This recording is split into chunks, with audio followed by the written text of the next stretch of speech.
Yo, yo, mic check, mic check. How we sounding?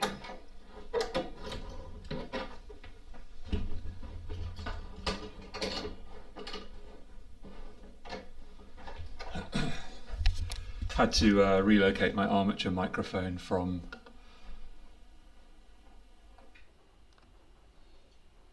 the other room, right? That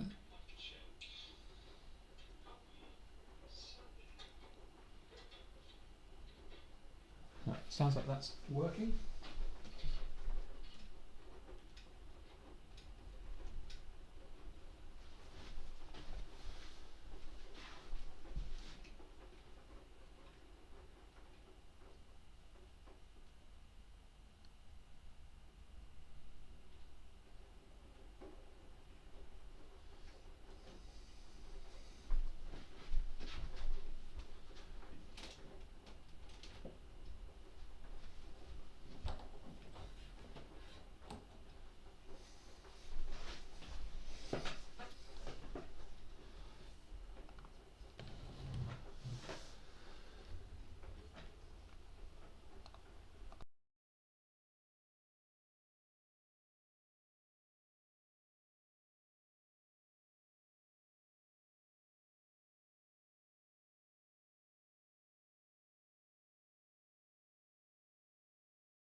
Okay, now I should have PlayStation audio and I should have microphone audio. I'm not too sure on the quality. Let's load up the stream and see if we get some feedback.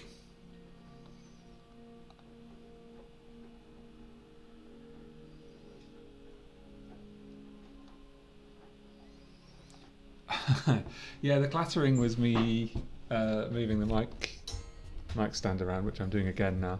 It was set up in a whole different room at a standing setup, so all of the armature was all in the wrong place and stuff like that.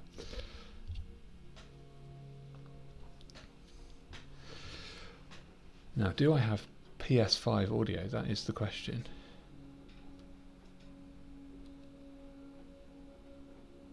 Sounds like I do.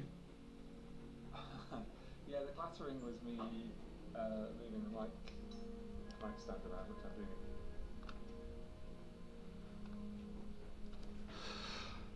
Okay. The mic is live. Oh, I'm logged in on the chat as the podcast. Well, that's fine.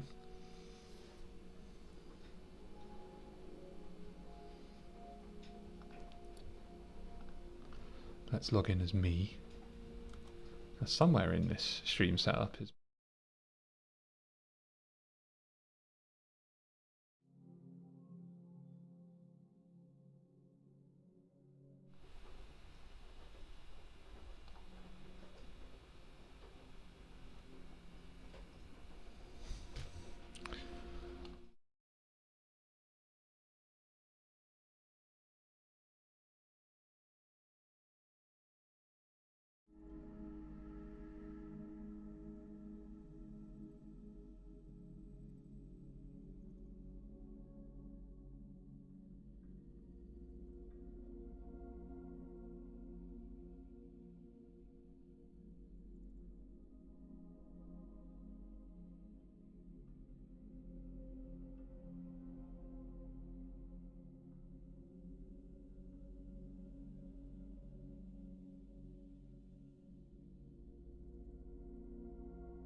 Yeah, webcam mimic for sure.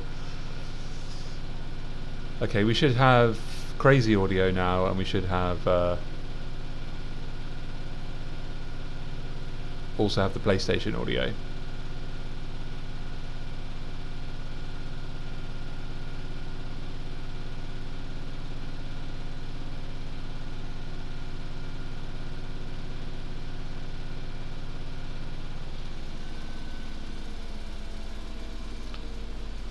I changed to another scene without realising what I'd done.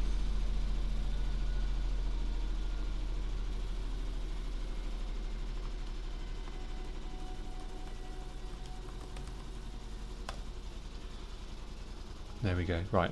Can you hear my washing machine? I am going to periodically have to like turn on the PlayStation controller and just wiggle it around so that so it doesn't switch itself off. You can have a tour of my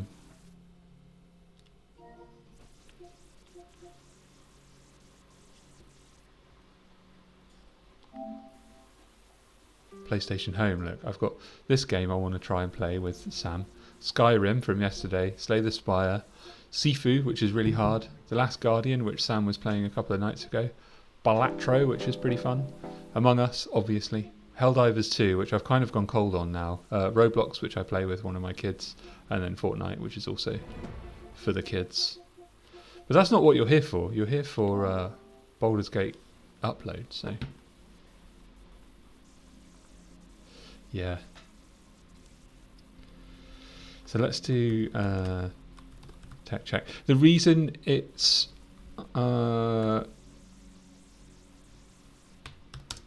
it took me a while to mess it up because this is my old laptop and I had some old settings from some old crap and I had to change it all around. And in so doing, here I'll give you a tour.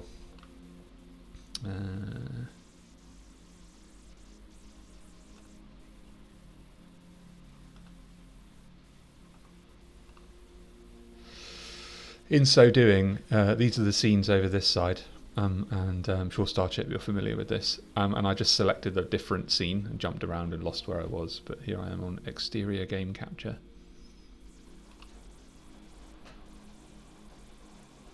So 1, we should have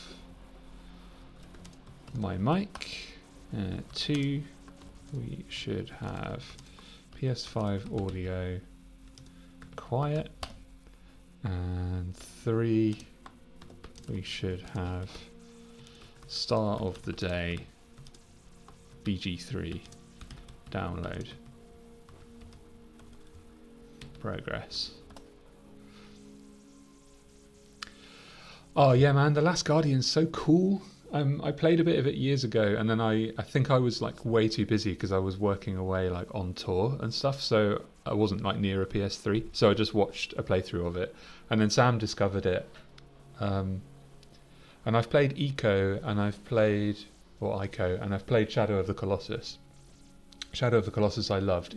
Ico, I think I didn't finish, but The Last Guardian is great. I absolutely love it, and she's loving it too. So I think she's probably going to carry on.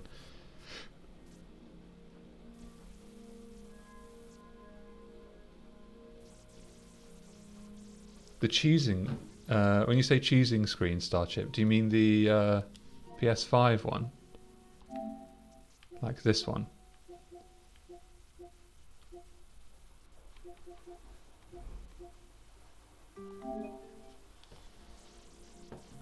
Or did you mean the choosing the scenes on OBS?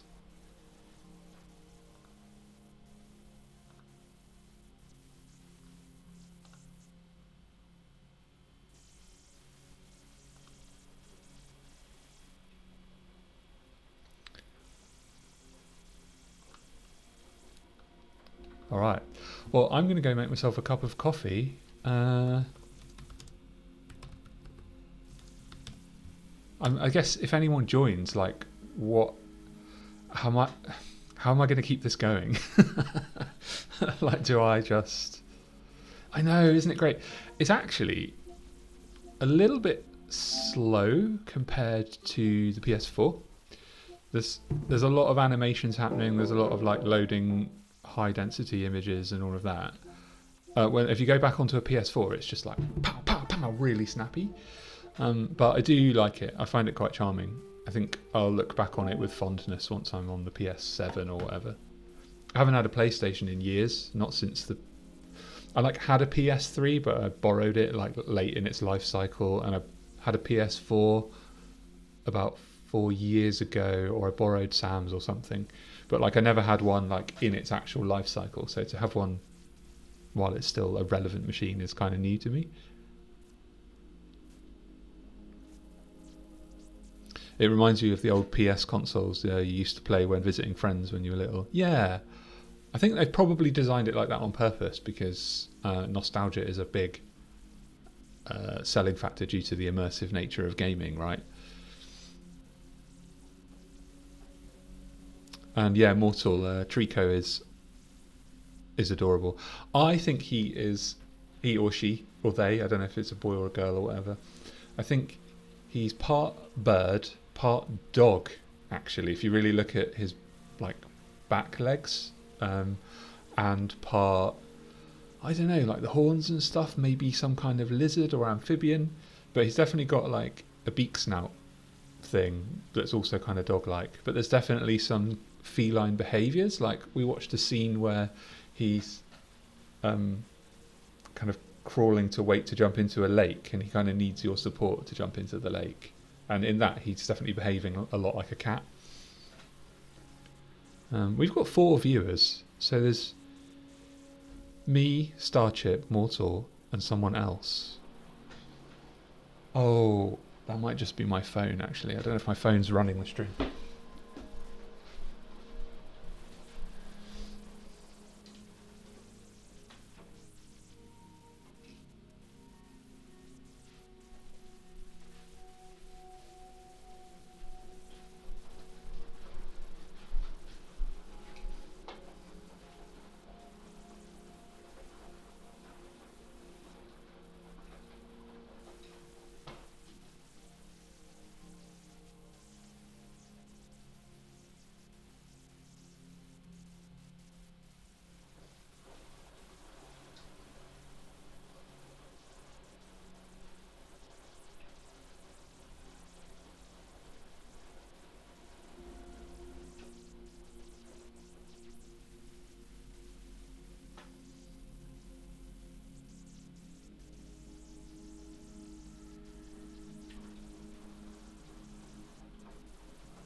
Yeah, it was my phone. It's nice to have a 4th person watching, which is just my phone, but I've actually shut that down so that it's not using up my bandwidth, so that the game installs quicker.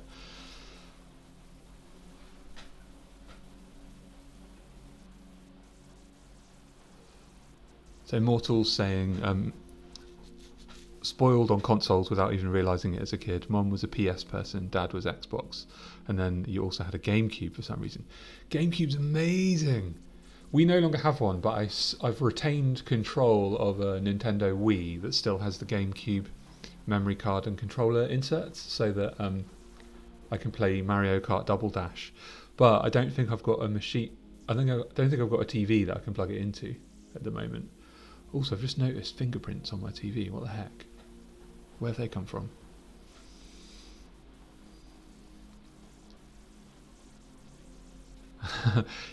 Mortal, you had a computer room with 6 PCs in it. I'm jealous. We did have a family computer in 1997, I think, and then shortly after that I moved out. We used to use the college computers if we needed computer access. Starchip, do you not know what a GameCube is? Wow. I think we are identifying an age gap here. The GameCube was the precursor to the Wii. In fact, the first Wii was just a GameCube, but with different controllers. The processor and everything was the same, I believe.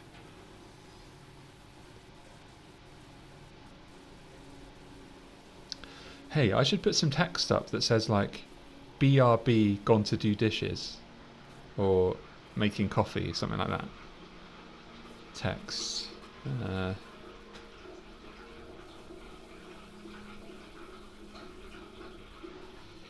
BRB. Just washing my dishes.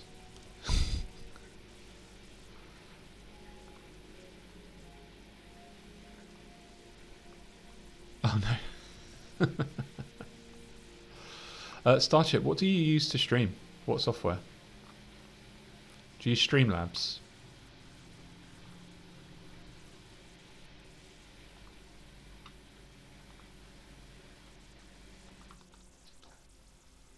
Properties. The weird thing is it was really stormy and rainy where I live in England earlier, and now it's like the bluest blue sky, and I've committed to staying indoors throughout all of it.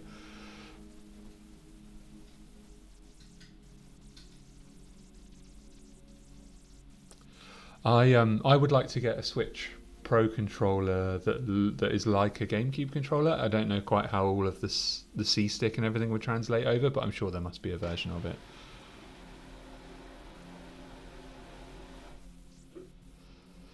Yeah, I'm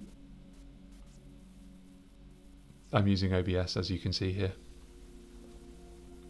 as well.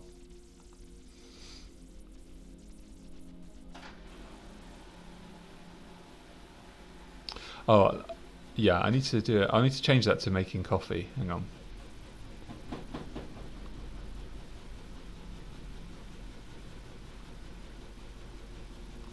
Just making coffee.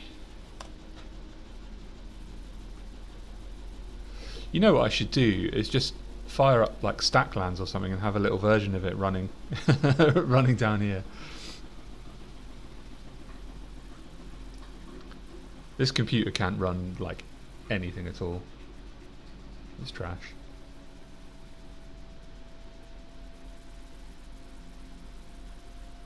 Anyway, I'm just going to go make coffee. Keep yourselves amused, the two of you.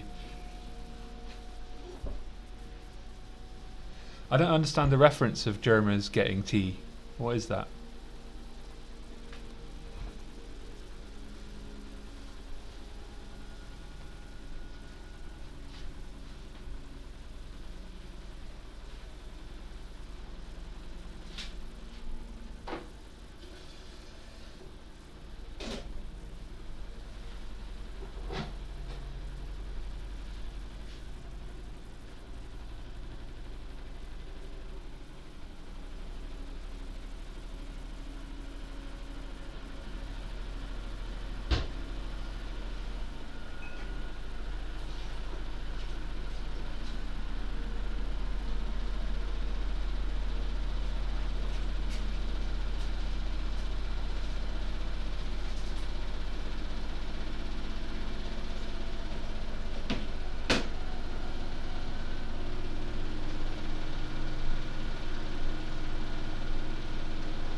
Now can you hear my washing machine?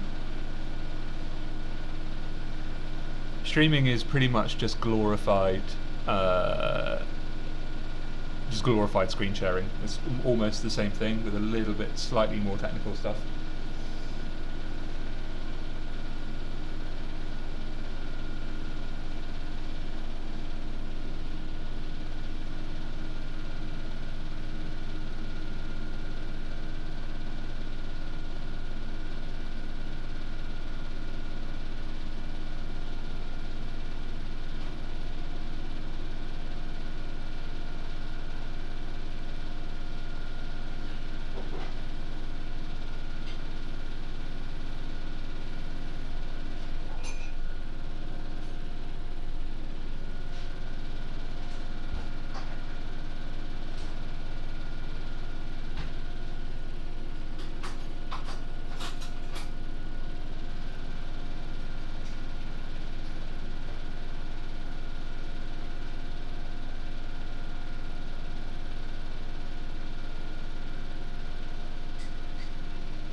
Right, I'm back and I have coffee.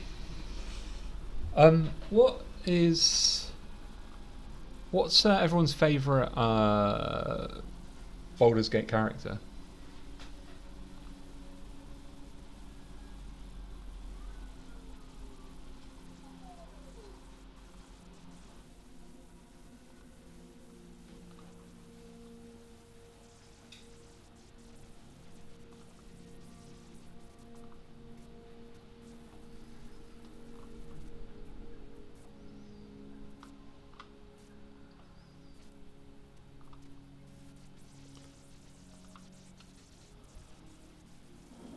We've got the loading bar, the laundry, and coffee.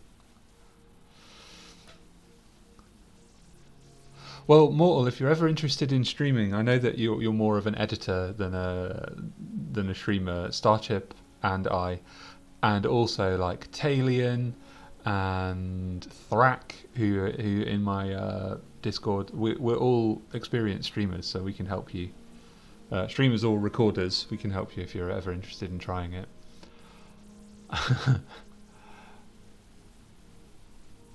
My favourite Baldur's Gate 3 character is Lae'zel. I have watched a full playthrough. I watched a full playthrough of Christopher Odd and Luckless Lovelocks play it, and it was pretty funny.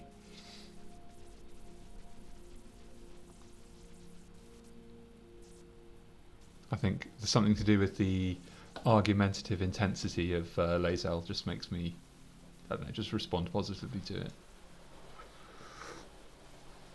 I'm going to get a chocolate mousse.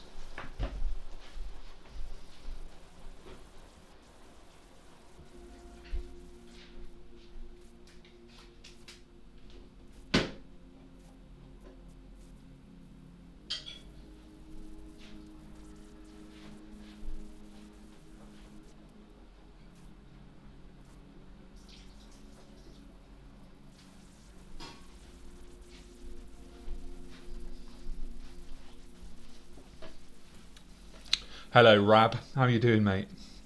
We are, myself, Starchip, and Mortal, all from my Discord. We are sitting and waiting for Baldur's Gate 3 to install, with a view to hopefully tonight, because it'll be about 10 p.m. when it's done, streaming maybe like the opening, and maybe the character creation,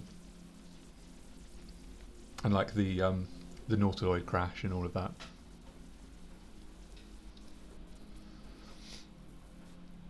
So you didn't even finish Act 1. What? How come? Was it just taking too much time, or did you not like it?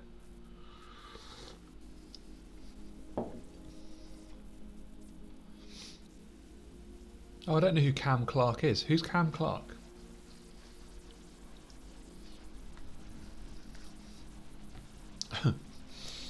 You saying your favourite Starship is probably one with an interesting story about them. I think they've all got an interesting story. Especially Karlak. I think her story is really interesting. Sorry, when I said who's your favourite Baldur's Gate character, I meant this one, Baldur's Gate 3. I have actually played the originals because I'm in my 40s, but I didn't ever finish them. I just had friends that were really into them, and I just found them a bit confusing. And I was like borrowing a PC and stuff like that. They were a lot harder than this one because there wasn't any turn-based combat. It just happens like in real time, and you just die really easily. Rab, well, I already have an idea of what I want to do because I did download the PlayStation 5 demo, and I created like a purple tiefling warlock, I think, which I'm not going to use. I'm going to create a new one. But I think as my base character, I'm not going to play as any of the preset ones for myself so that I can actually see all their stories unfolding and hear all their dialogue. I'm probably just going to make a multi-class fighter barbarian who's really basic, like an orc or maybe a dragonborn, something like that. And then just have all the kind of focus the story around the main characters. So I have an idea what I want. It's going to be quite similar probably to my Skyrim character that I'm streaming as well. So that shouldn't take that long.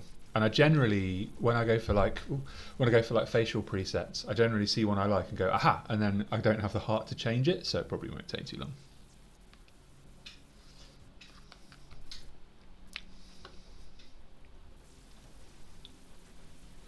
Um,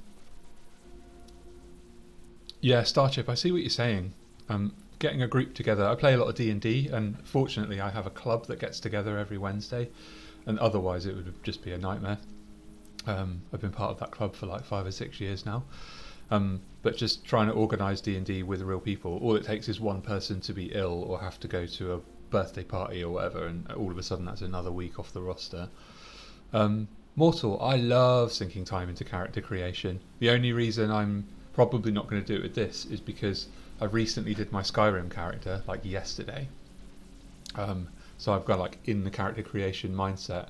I also created a new D&D character last week, putting me in that mindset. And then also I already have an idea what I want. So because of that, it's probably not going to take me long. But generally, like with my Starfield character, I took forever, and then I hated the game. Rab, have you played Baldur's Gate 3 more than once, or is that just literally 250 hours on one playthrough?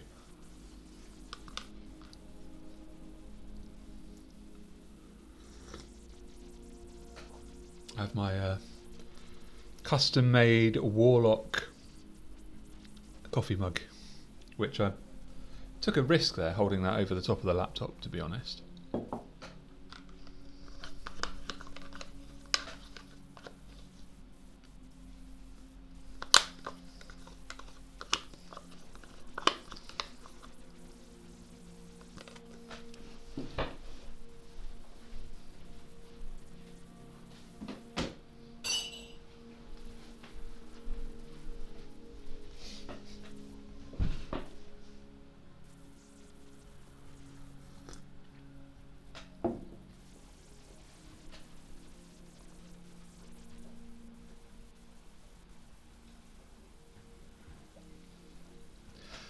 Thanks.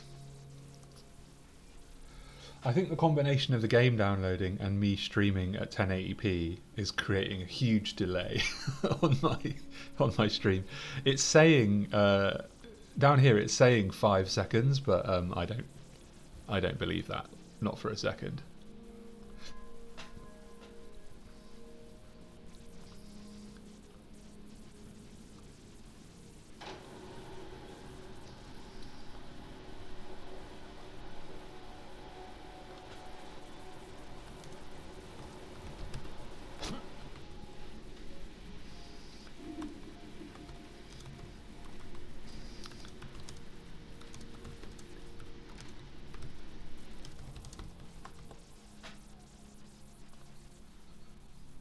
God.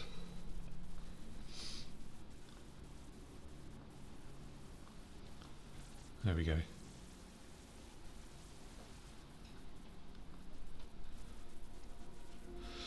I should get like some sort of stuffed toy or something to put here while I go do my dishes. Let's see what we got.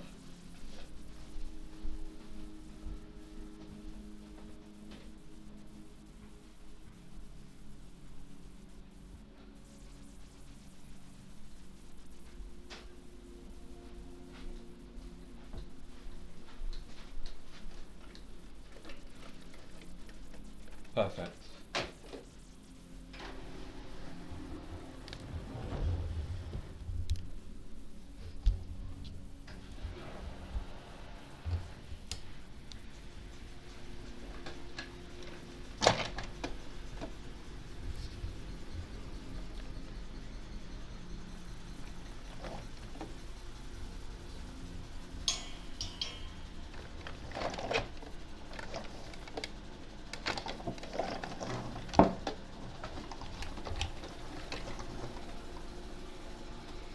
Yeah, you do need the progress bar in full HD. Totally. Let's move the pop shield out of the way here. Alright, while I'm gone, anyone who joins the stream, I think we lost Rab. Never mind. They can talk to the AT-AT Walker.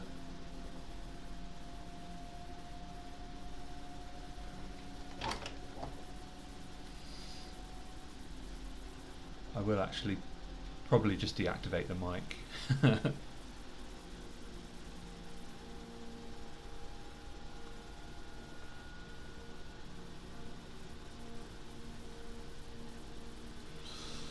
Well, funnily enough, Mortal, my my son's girlfriend left like a piplup or something here, but I don't know where it is. His girlfriend or ex-girlfriend or whatever. Right, I'm going to switch the mic off and go do my dishes. I'll be back in a bit.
Hi everyone, I'm nearly done with my dishes.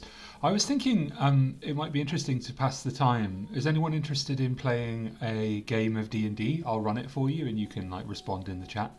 I've run plenty of D&D games through Discord and that way, so it shouldn't be too difficult. Just something silly. If some of you know how to play D&D or are interested in learning, I'll do that for you while we're waiting.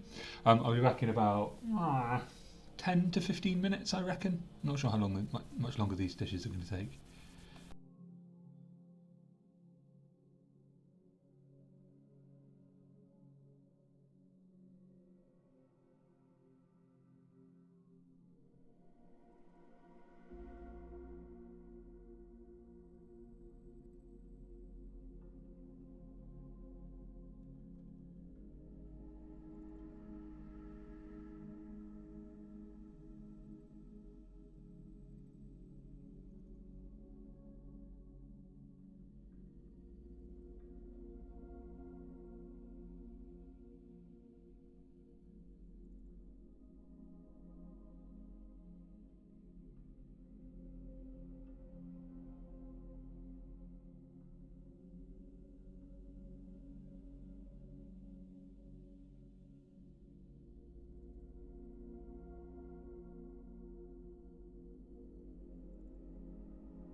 Alright, I'm back.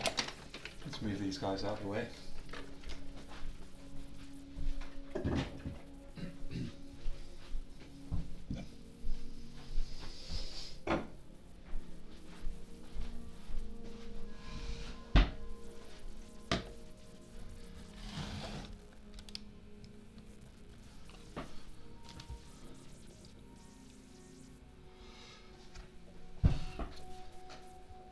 Okay, what progress are we on here?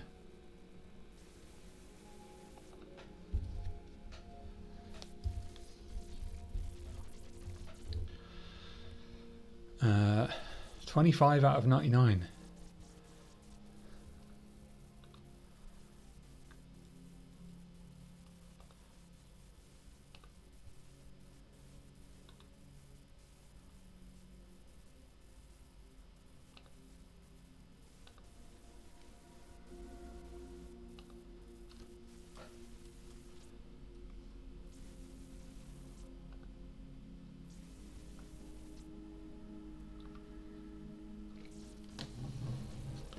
Right, anyone around? It says there's a few people.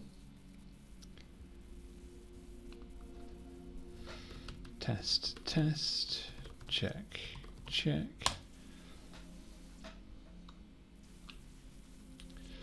Nice, chat's working.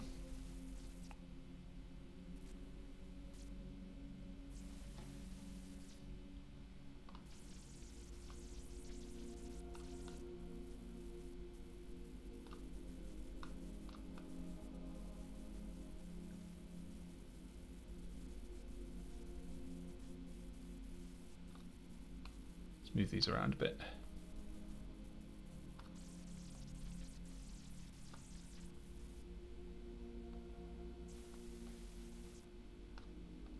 Yes, I realise that perhaps going off to do the dishes doesn't make for the greatest content ever, but you know, these things have to be done from time to time.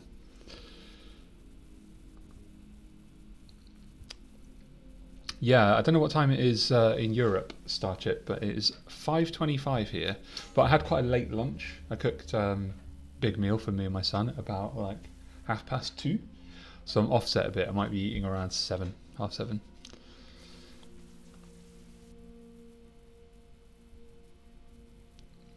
So I'm torn on what to do here now because we've got 5 hours left.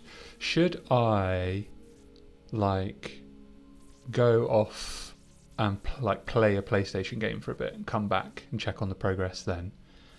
I've got quite a few that I can just fire up.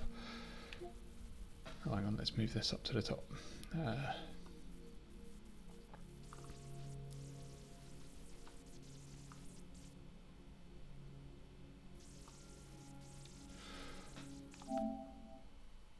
Could feasibly play Slay the Spire or Balatro. There's a bit too much of a lag for other stuff. Or if there's anybody there who would like to play actual D&D and roll up a level 1 character, I'll run a little game while we're waiting. It is up to you.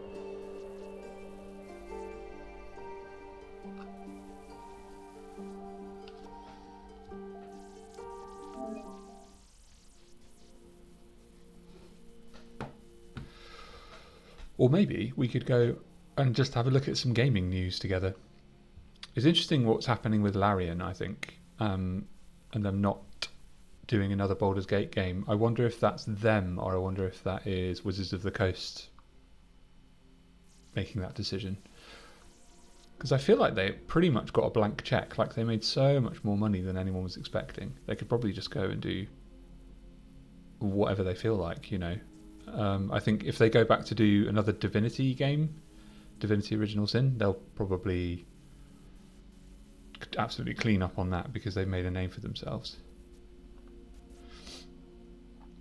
If you want me to talk you through it, Mortal, I'm more than happy. We've got plenty of time.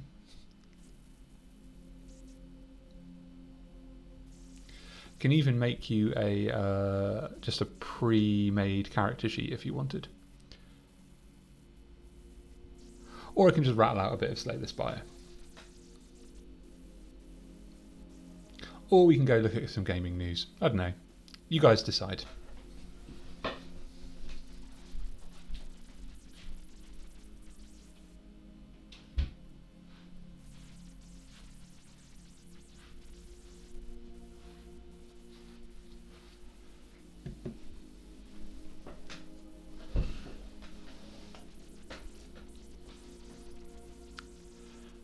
I should probably put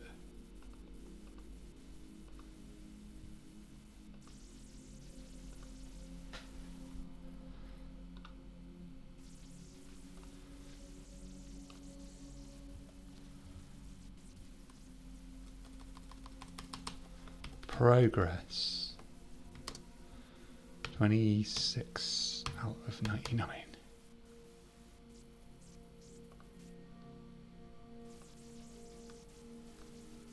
Make it a little bigger.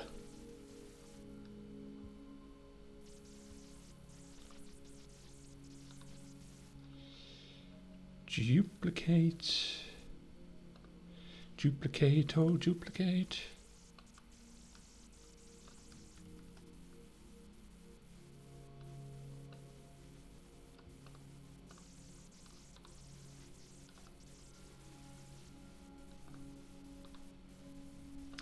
Properties.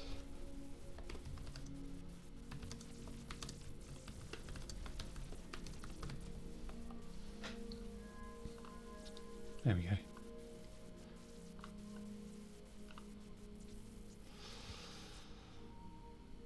So you have a cat character for a Fate game that never got started. Well, how about I whip you up a Tabaxi character.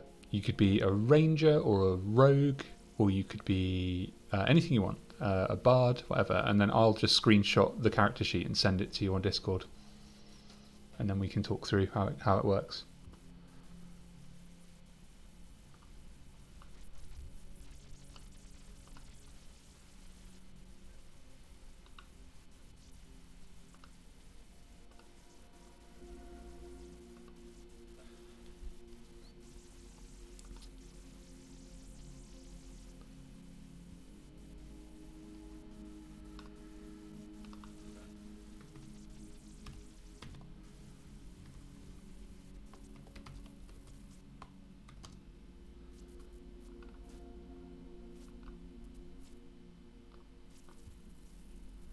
We're nearly on 27 out of 99, so I'm going to put that there. So anyone you ever tried to RP with never lasted long enough to get anywhere. They still have a great moment as a halfling who managed to intimidate an orc guard. Is this in Fate? What is Fate? Is that like another RPG?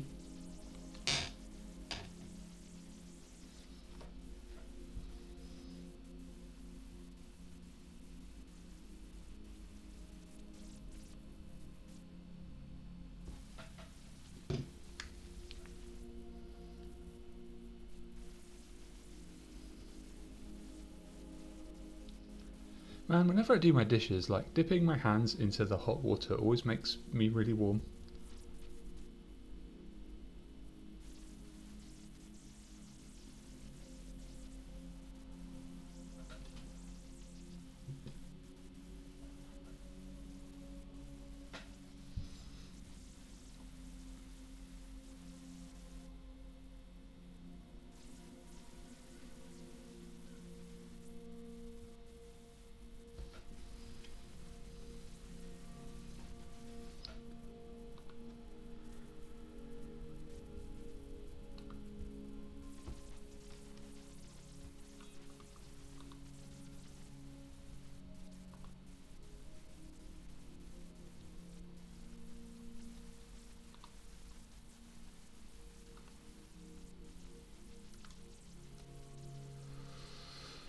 So the rules of Fate are more flexible than D&D. It's your brother's preferred system. I mean, I'm happy to learn how to play Fate. I've never heard of it before, but it's pretty good. Or if you're open to learning D&D, I can talk you through it. And he was the DM for a campaign you tried to run before his friends dropped out. Oh, it's terrible when people do that. It's so annoying. That said, I have had to drop out of games before, mostly just due to like working full time and having time constraints. I have a bit more time on my hands at the moment, so I'm able to do that sort of thing. But back when I was working for Amazon, I just had no time and no energy. I was doing like a 60-hour working week, and I just had to back out of all my D&D games. Oh, the halfling moment was from D&D back in college. So what actually happened? Like, how did you manage to intimidate an orc? Was it your stereotypical, like, all right, governor, big burly orc, or was it a little bit more niche than that?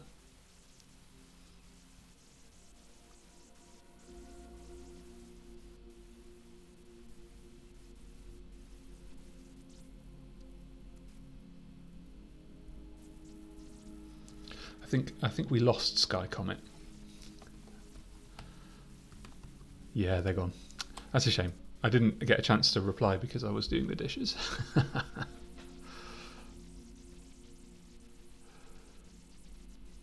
Oh, you got booted to make room for someone else. Oh, that's rough. Oh, that's really rough.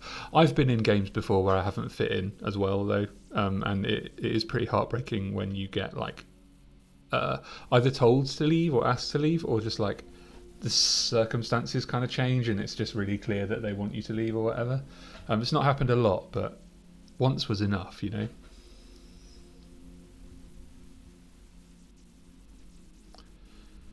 I want to know how the halfling intimidated an orc, though. That's the key thing. I'll be right back.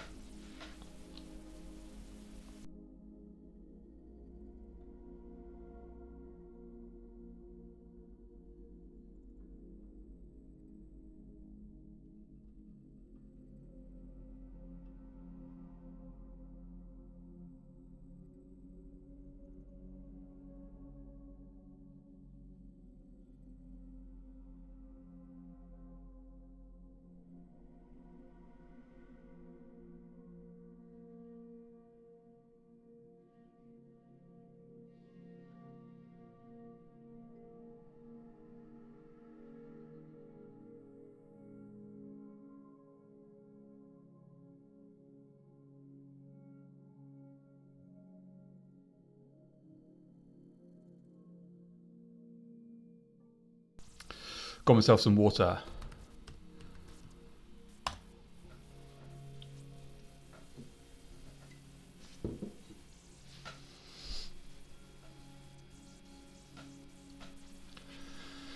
So Mortal's here saying, so the moment came from you trying to negotiate your way into a hold for one quest to meet with the leader, and intimidation was one of your skills. Oh, okay. What character class was it?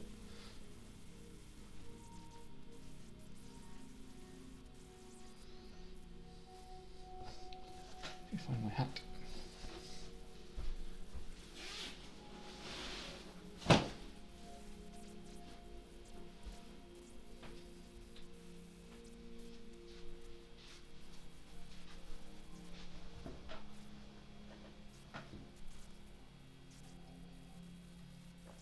There we go.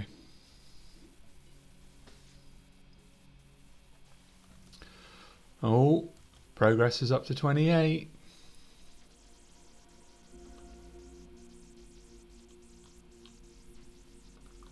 Let's update that. Properties. 28. Nice.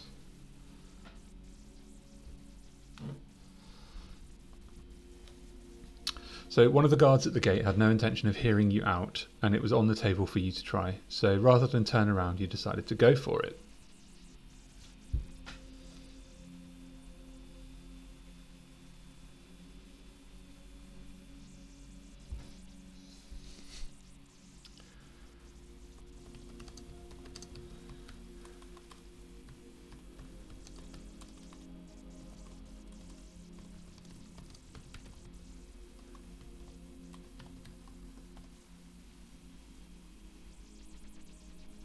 There's like a really teeny tiny halfling, like a gnome, or just like a human who's like 5 feet tall. So you clutched a nat 20 on it and basically grabbed the orc by the collar and told him, You're letting us in there. I'm ripping your heart out and stuffing it down your throat. Nice.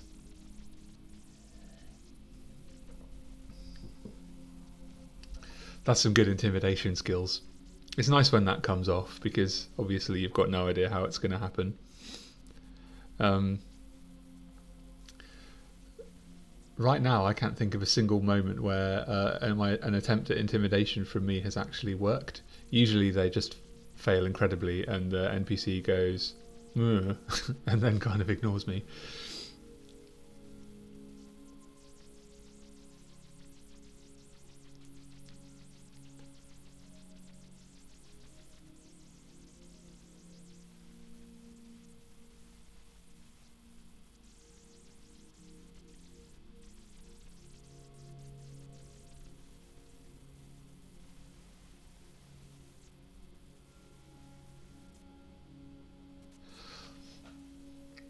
I think what I might do, just because I've got like 5 hours to get through, is I might load up a game of Slay the Spire and play that like while we're waiting.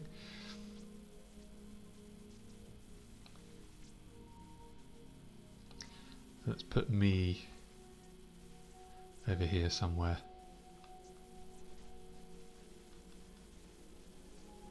Let's bring video capture up to the top.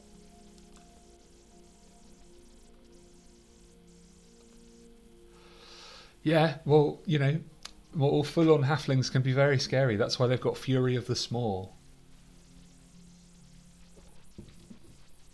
Alright. I'm gonna play a bit of Slay the Spire, I think, while we're waiting.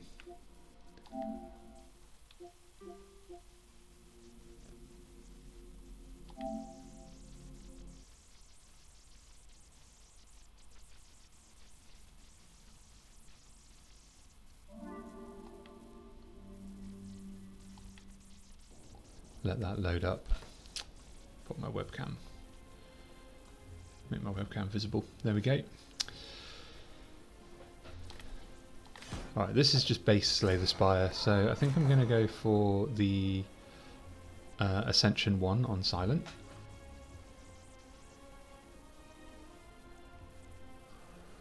Maybe I should put the progress bar... Oh, I can't, yeah. I can't have that because I'm on the PlayStation. Interesting. What we'll do is we'll check back every once in a while. If you're in the chat, you can remind me to check back, like after every fight or something. So the halfling was a ranger. You don't remember all of the character details. Oh, it was about 15 years ago. Oh, right. Okay, yeah. It's funny how those certain moments stick out at you. I remember playing a game of D&D. It would have been like an older edition, about 20 years ago. Where like the main big bad came out onto the prow of a ship, and it was kind of meant to be a cutscene, and he was meant to, you know, intimidate us and goad us and whatever. And we did a thing where one of the characters, funnily enough, my friend's wife, who was also a halfling, just hoinked the steering wheel round on the boat, smashed into their boat, and the guy fell down, smacked his head on the boat, and then his armour made him sink into the water, and he died forever. And then my friend Dan had to come up with a new baddie. And I'm gonna pop these earpiece in so that I can hear the game.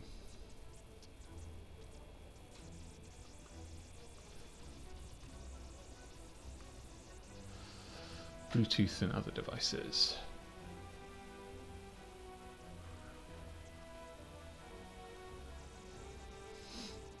What we got here?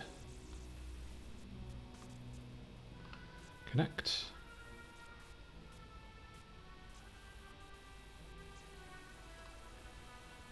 Nice. And then I want PS5 audio, advanced audio properties, monitor and output.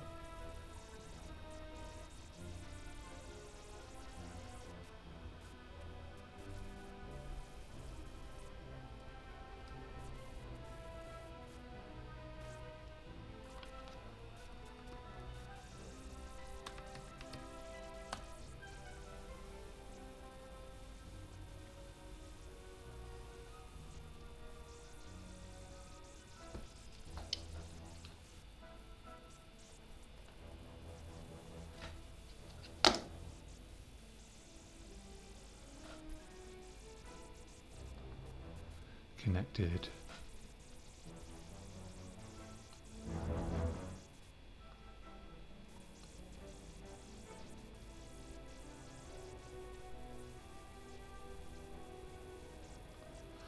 Oh, interesting. I don't seem to have audio coming through there.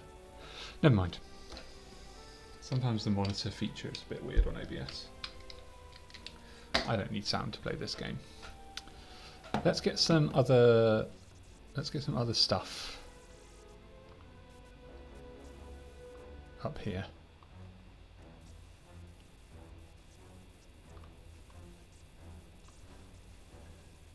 Let's put me there, make me a bit smaller. And where's that?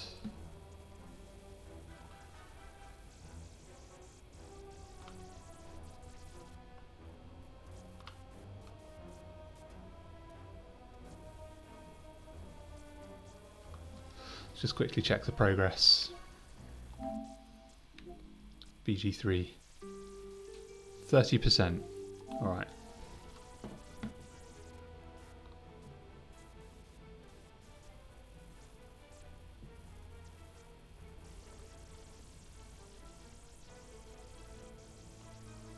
I'll change it to a percentage value because that's just a bit easier to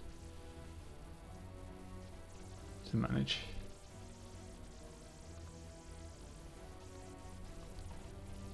Put that under this picture.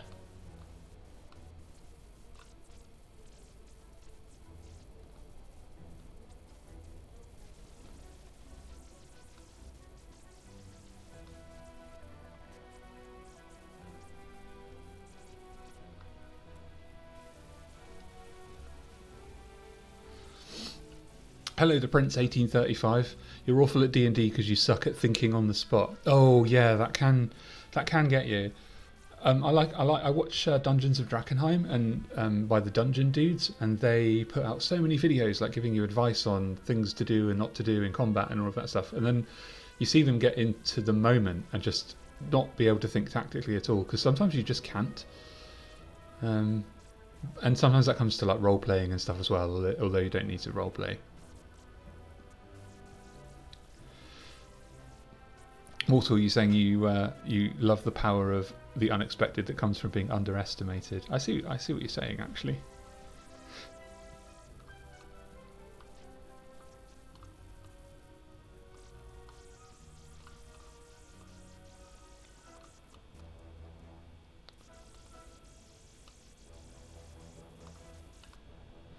Just messing around with the sizing here.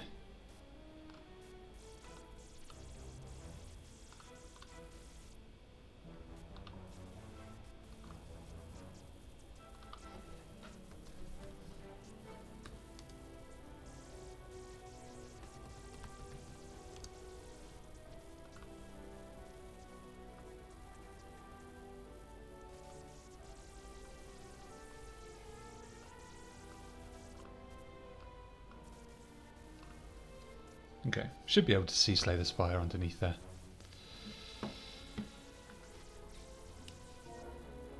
Yep, it's 30%. 31% now. I'll update it in a minute. Let's do a round of Slay the Spire.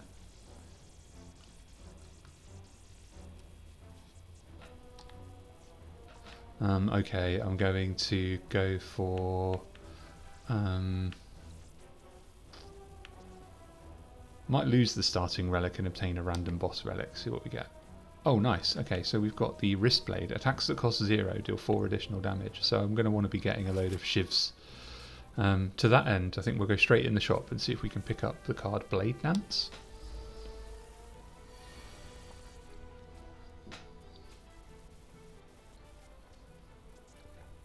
Sometimes I've run in the past for friends of mine and also for my girlfriend D&D games that are done via text on Discord.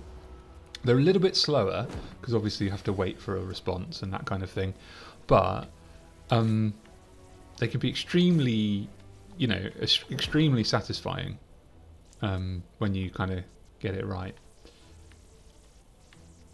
Let's block here for one. Yeah, we're going to take 1 damage here.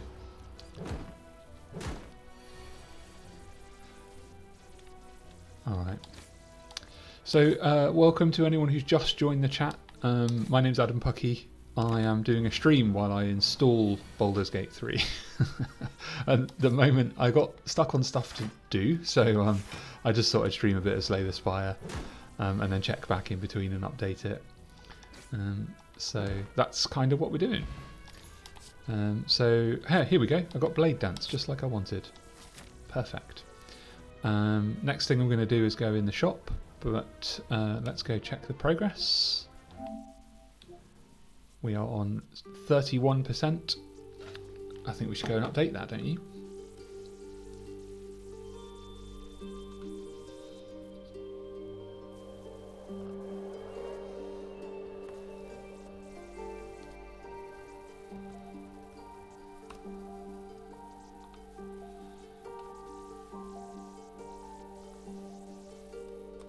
There we go, 31%. Sorted. So, Prince, one of the things that we've been talking about while we're waiting for this to install is like our favourite moments from Baldur's Gate.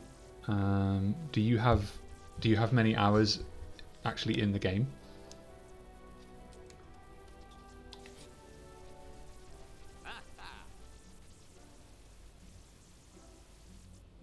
Right, let's go in the shop here. So I've got a Blade Dance already. Noxious Fumes could be good. My webcam's too big. Let's move it. Let's move all this down a bit.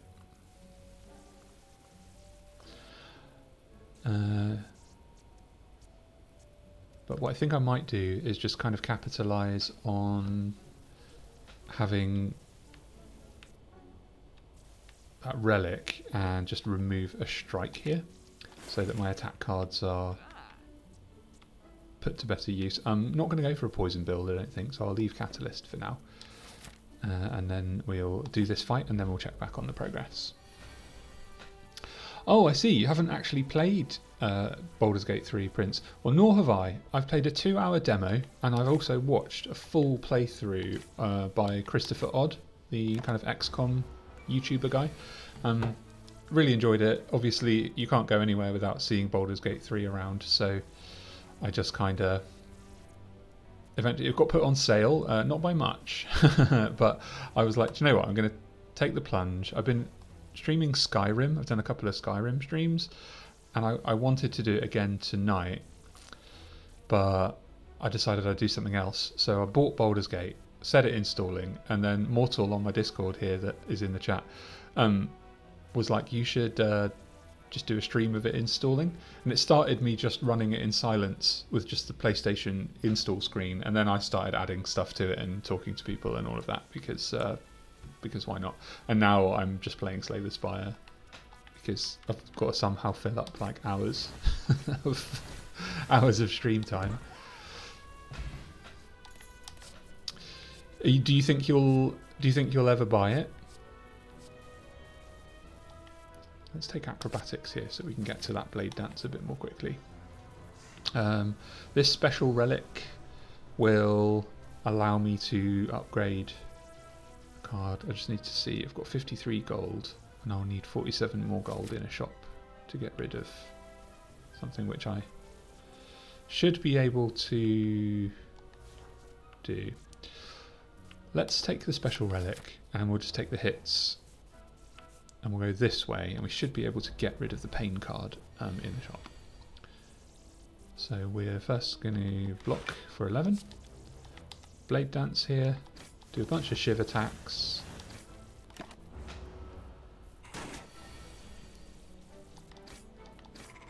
And that's the Jawworm dead. A block potion, very useful. And then I think I'll take another Blade Dance. I probably won't need more than 2. We will now go back and check the progress. 32%. Time to update. Time to update. You know what I'm saying? 32. Nice. Back to Slay the Spire. So Immortal saying, your brother and you loved Dark Alliance. You did a portion of it with a challenge where you held one controller between the two of you. That would have been funny on YouTube. I have played games like that in the past, and it's really hard. I think there was a game on the Sega Mega Drive, Americans would know it as the Genesis, called Micro Machines 2 when I was a kid, and you could do like 8-player if you had 4 controllers, and then you each like shared a controller on the side like that, and it was impossible. Actually, it was completely impossible, which is essentially how Nintendo Switch Joy-Cons work.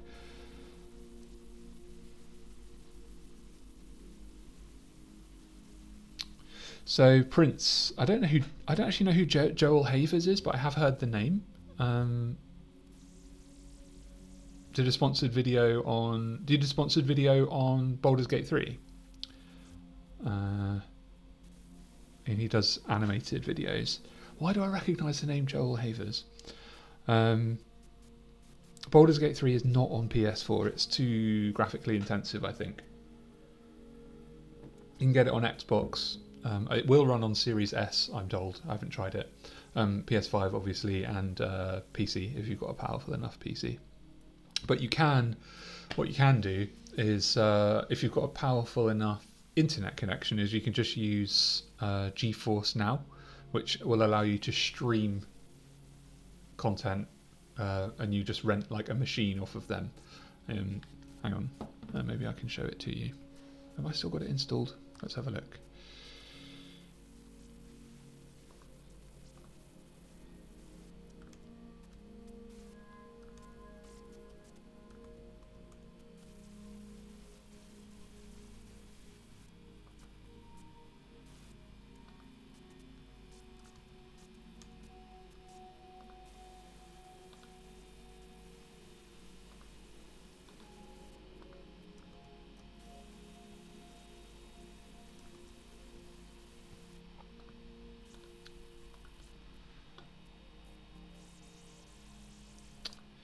Yeah, well, let's get a thingy of my desktop here. Display capture. Where is it? Here we go.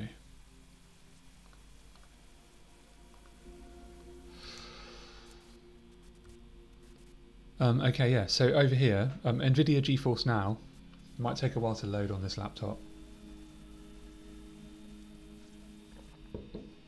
What it is, it's kind of like Steam, and you can link like your PlayStation. Oh no, wait, not PlayStation. You can link your Xbox Live account, your like a Ubisoft account, I think. Xbox, I said that. Steam, and I think something else. And then they have their own online store as well. So this is my Steam library here. And then, so if I wanted to, so I could either. If I owned Baldur's Gate 3 on Steam, I could play my Steam one through this, or I could literally just buy it on GeForce Now. Baldur's Gate.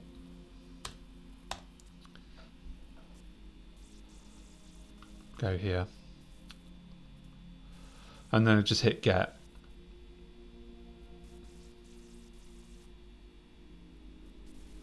That takes you to the Steam store. Yes, you buy it here, and then basically you just run it, and it runs it on their machine, and you just get streamed an image of the screen, and that is a way to get around not having a powerful computer.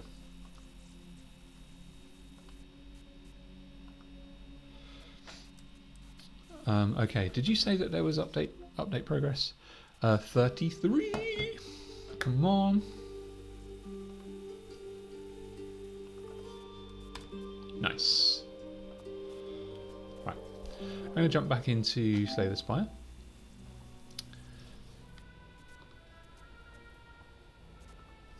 And we're going to fight this elite here, the sentries. So I'll play acrobatics, get rid of this card, defend there. I think we'll just defend again.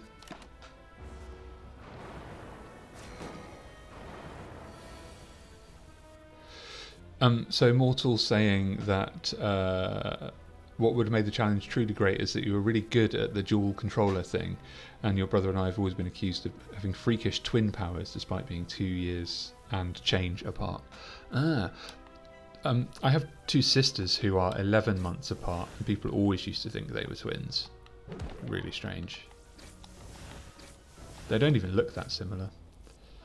Right, I took a lot of damage there from attacking with the pain card in the deck, in the hand, but I'm going to use my block potion. At least we got rid of that sentry.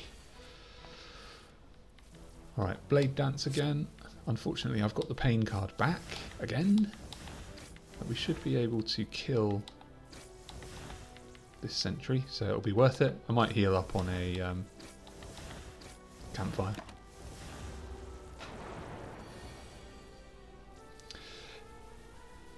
Mortal saying that him and his brother should have done a twins or not twins or something. Is there like a TV show of that or something like that? Let's block here. Strike, strike. Right, acrobatics. I didn't actually need to do that because look, it's dead. Okay, so I should hopefully have a lot of money. Oh, I don't have enough money to get rid of the pain card. That's not good. Let's take Doppelganger. Oh, how frustrating. I was really looking forward to getting rid of that card as well. At the end of your turn, retain up to one card. Yeah, that's the one I'm going to take. Now, I want events, so hopefully I get one where I can remove a card. So let's go this way. We're going to... Actually, we're going to heal up here, because having more cards in the deck now means that pain is less likely to come out. Mercury Hourglass, yes please. Trigger a trap. I think I'll take Injury here. Hopefully we'll get like the Duvu doll.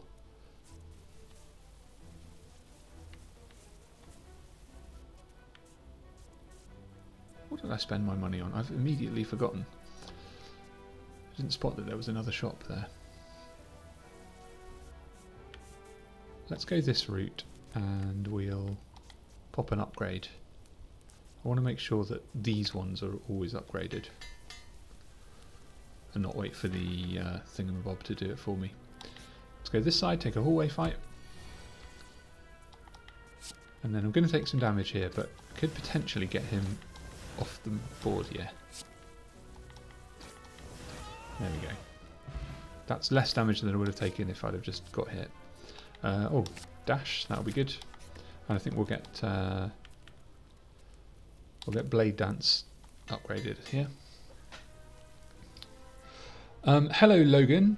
This game is not Baldur's Gate. This game is Slay the Spire. While we're waiting hours for Baldur's Gate to install. Oh, update. Update. I'm just playing other games because I don't know, I kind of ran out of stuff to talk about, but not really. There we go, 34%. We're doing a live track.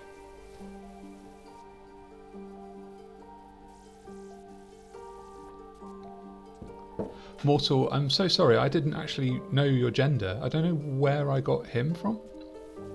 I think it's... What's the character in your profile picture? Well, I apologise and I retract my former misgendering. It was just ignorance. I didn't actually realise. I will refer to you correctly as she in future.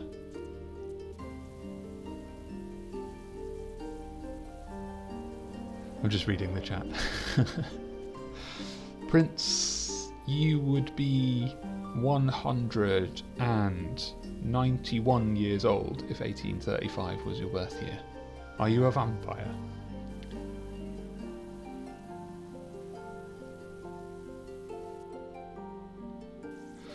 There's some controversial stuff happening in the chat. I didn't know that Wolverine's name wasn't originally Logan and got retconned. What the heck?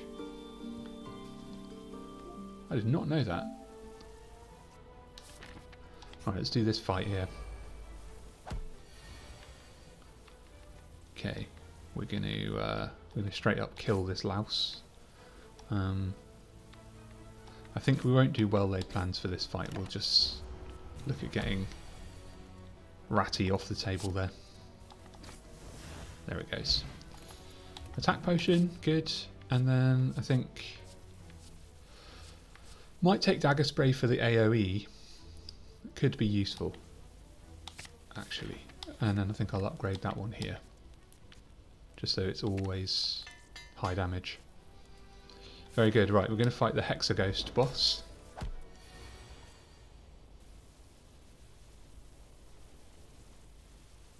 So Prince is saying that originally Wolverine was called James and not Logan. I had no idea at all. Just changed my life, man.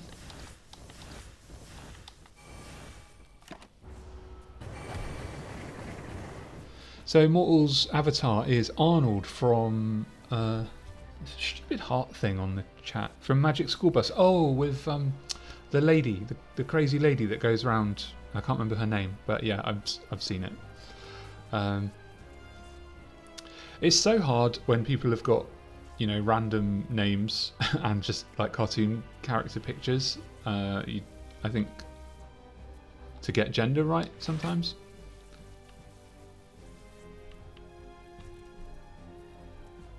Okay, I think what we'll do here is we'll actually defend. I'm going to take a bit of damage, but we're healing at the end of the fight, so it's fine. Well laid plans, and then we'll defend again. It's the only option, really. I'm not going to retain either of these. Alright, Blade Dance. What I really want is an accuracy card here.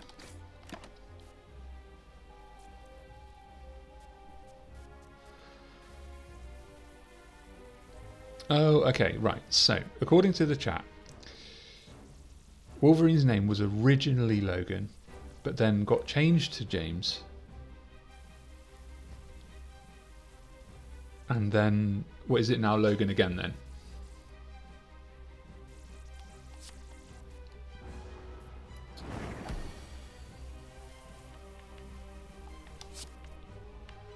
Right, bunch of attacks.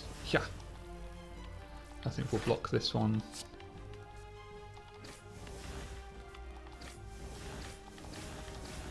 Cool. Let's retain a strike here. Miss Frizzle, that's the school bus driver from the Magic School Bus. Yeah, yeah. I knew that. I knew that. No issues. Let's get rid of this burn card. Dagger spray, strike, and neutralize. We'll keep this upgraded defend, that'll come in pretty handy. And then let's dash. I'll play Survivor just to get rid of the pain card. I really need to permanently lose that. And then we'll keep this defend card again. Mortal's saying that apparently Wolverine doesn't look like a James. No, I know what you're saying. But I mean, James is like a good solid Canadian name, you know? I could picture him being a James. That works. James Logan. Maybe his name is James Logan. Maple syrup salesman.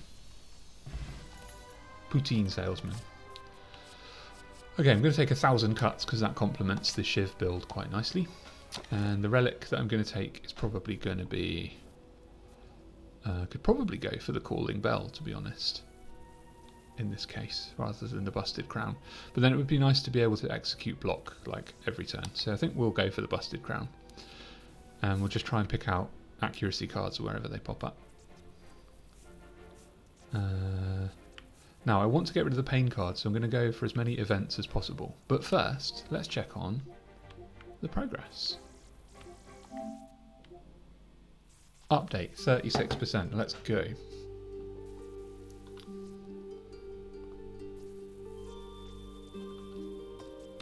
Cool. Nice one.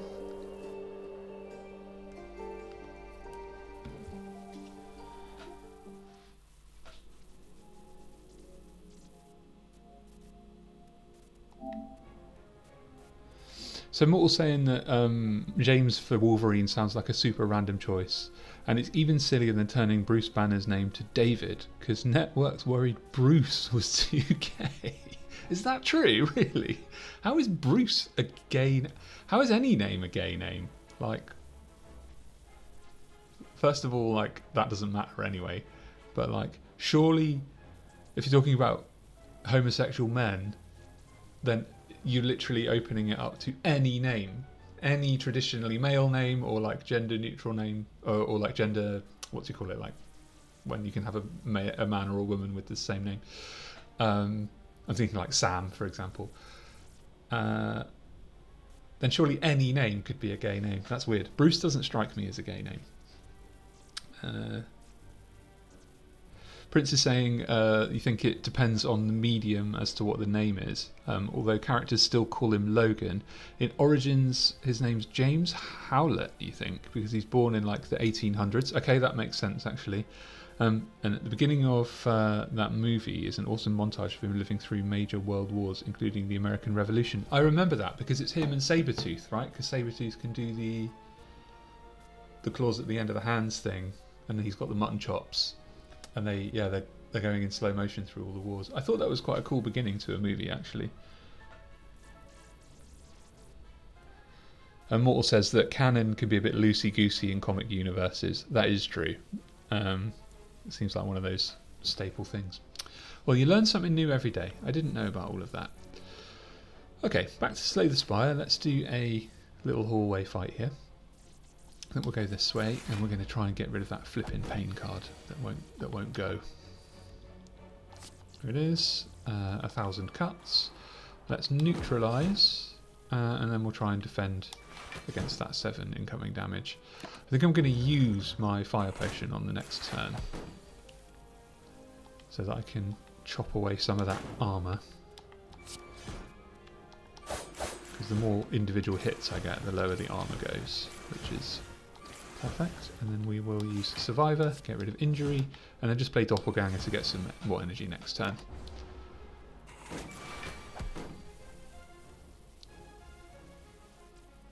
Mortal's saying about the Bruce Banner thing, it's a true story, and you've got no idea how Bruce sounds gay, because before that it was considered very macho and butch. I mean, I just think that kind of stuff is nuts. Anyway, like, I suppose it's just a different time, isn't it, when, like, being gay was associated with all kinds of strangely, like, pejorative and negative things, and now I don't think anyone cares. I think everyone's... Well, not everyone. I think people generally have just gotten over themselves a bit. Stop. You know, there are people starving in the world and really important stuff going on, and like wars, and I don't think anyone cares.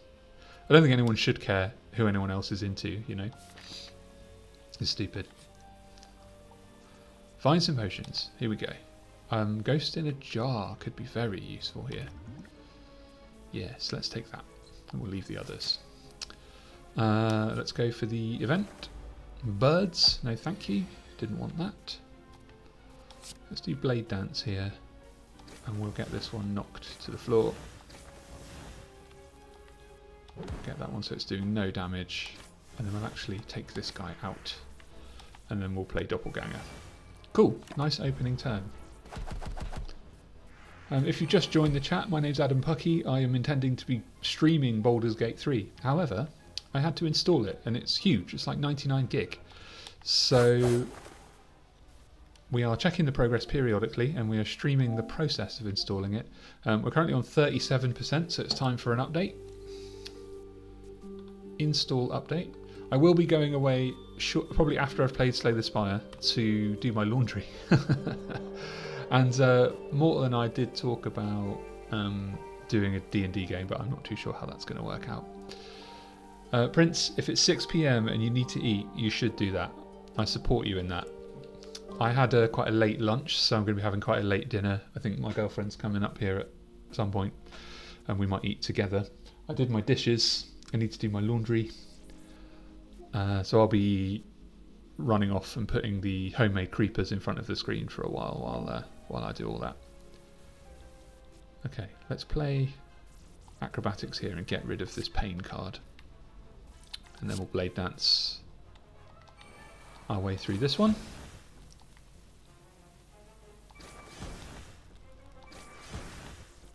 Alright, that's that fight done. We lost 5 HP there, it's not too bad. And I've still got full potions. Really want to remove a card. Ugh. Right, we can beat these guys, no problem. So first things first, we'll do acrobatics, get rid of this strike. I will play Blade Dance. I really want to get the first guy down pointy before anything significant happens, which I have managed to do. Let's play Neutralize here, let's play Dash. And I think I'm going to play this attack potion. So if I can get him off the table, yeah, then we only have to worry about Bear, and then it's not really a problem. Let's end turn. And then we'll just block the damage from Bear.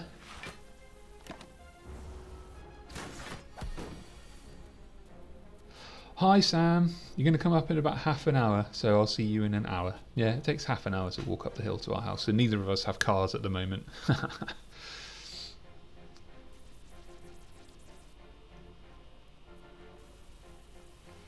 What do you mean when you say installing seems like some good background nonsense? Oh yeah, definitely. I'm quite enjoying this stream. I was like not too sure, when you suggested it, I was like not too sure what I was doing, but it's quite fun. Caltrops, whenever you're attacked, deal 3 damage back. I think we'll take that. Try and get it upgraded. Let's upgrade it here actually. Oh no, let's upgrade 1,000 cuts, because that's just doubled the output there.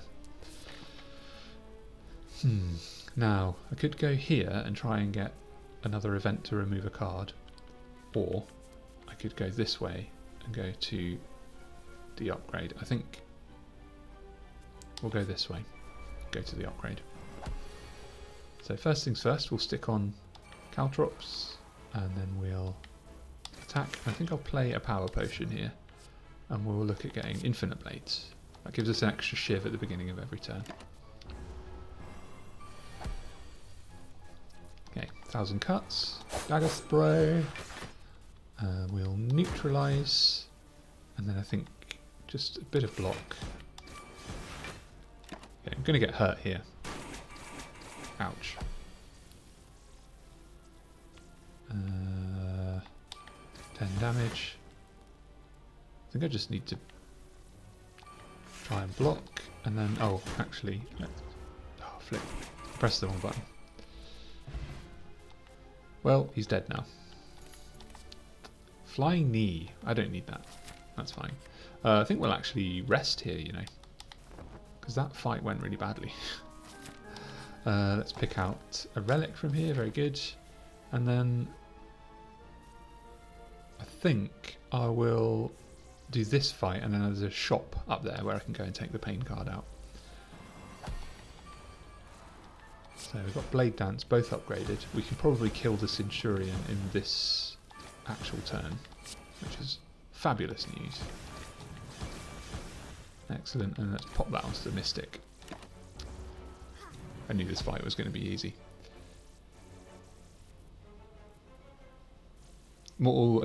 Say your favourite streams are always the ones born of improvised silliness. I appreciate it. I appreciate you sharing your idea with me. It's great.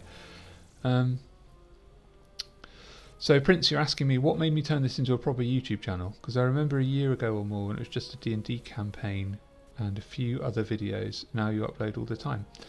Oh, so you actually saw my channel like ages ago. Well, what it was, right? Okay, I'll tell you the story. Let's go back onto the progress screen here.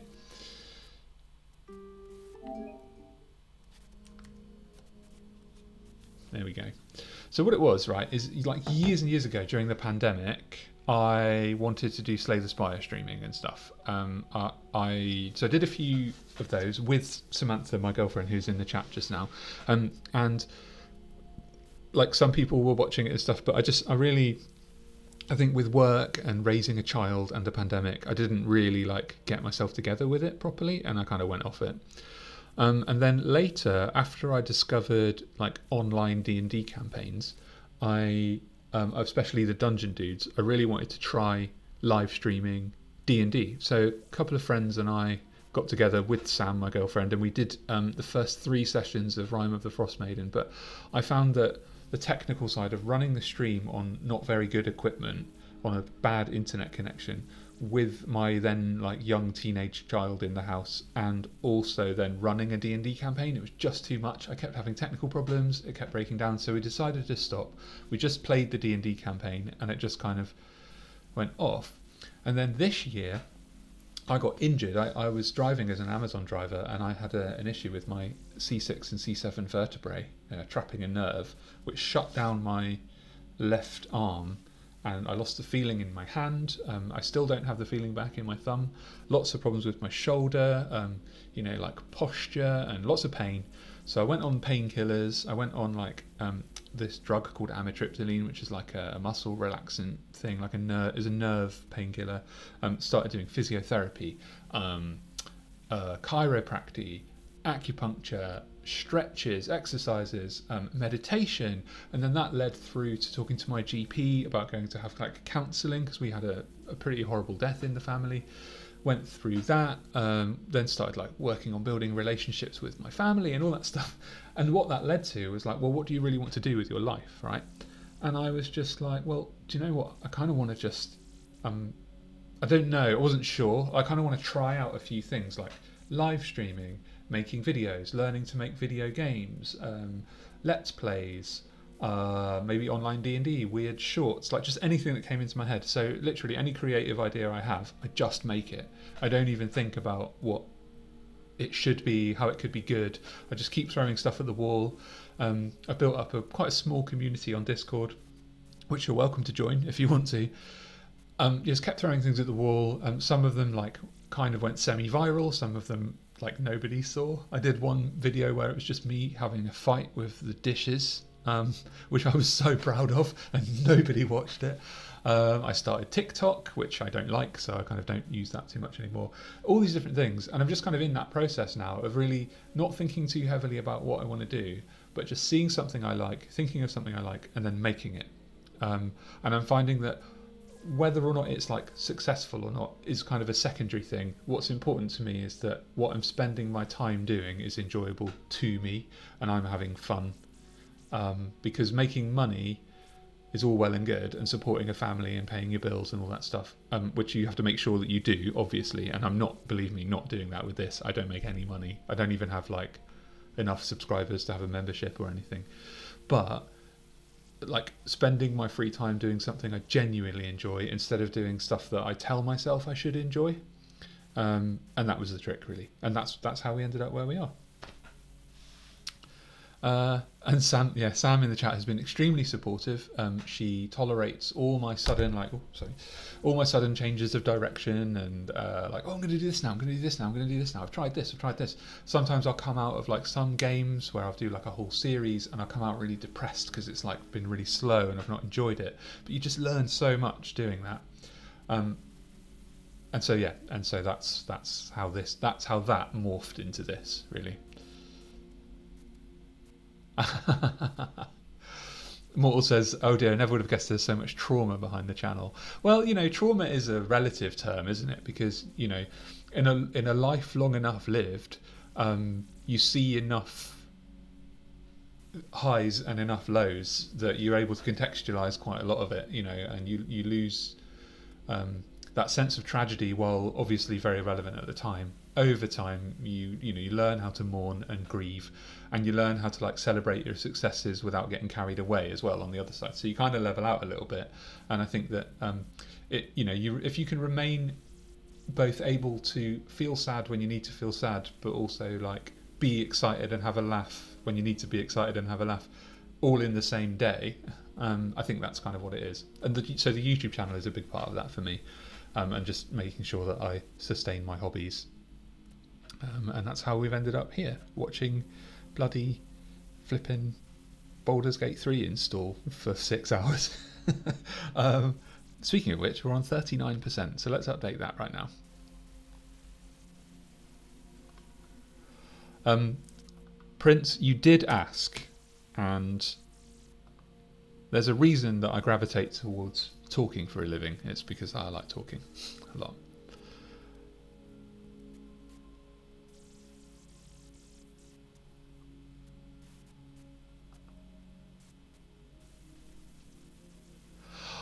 Oh, Prince! Prince, I know who you are. I just realised who you are. Logan. Right, yeah. Oh man. So Sam, if you're still in the chat, Logan was one of my one of my students when I was teaching, who was also in one of the D&D games that I ran at the college. Man, but no longer a student. I'm assuming you're out there in the world doing stuff. Yeah. And more, yeah, I mean, that's the story. But like, if you look around at more or less anyone who's doing something that they love, they probably have a story to tell. Even like, construction workers and stuff. Like, everybody goes through things.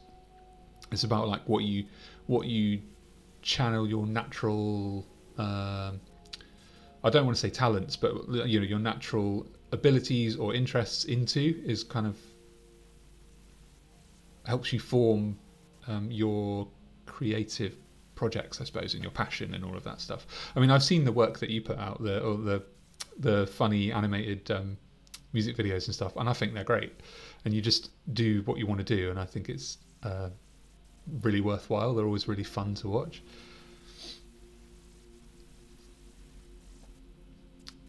Samantha has diagnosed ADHD. I have been told by many different unqualified people that I have similar conditions to that, but I just refuse to be diagnosed with anything because where's the fun in that?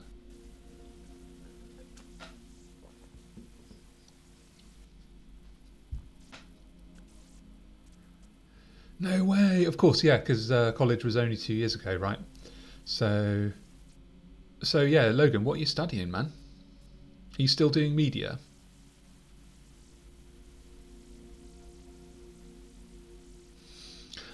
On that note, please chat amongst yourselves. I need to take a quick comfort break, and I'll be back shortly.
Hello, welcome back. Oh wait, no, I'm back, so welcome back to me.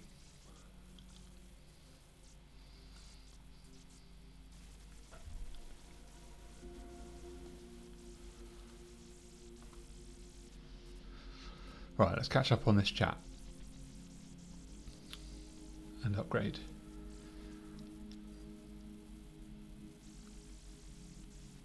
Find the flipping text for this. Oh, there it is. Cool. Alright.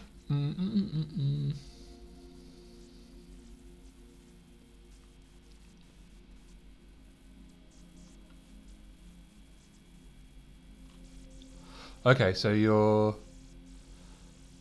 doing media at uni. Okay, so what are you going to focus on? Filmmaking, commercials, like print advertising, what kind of thing?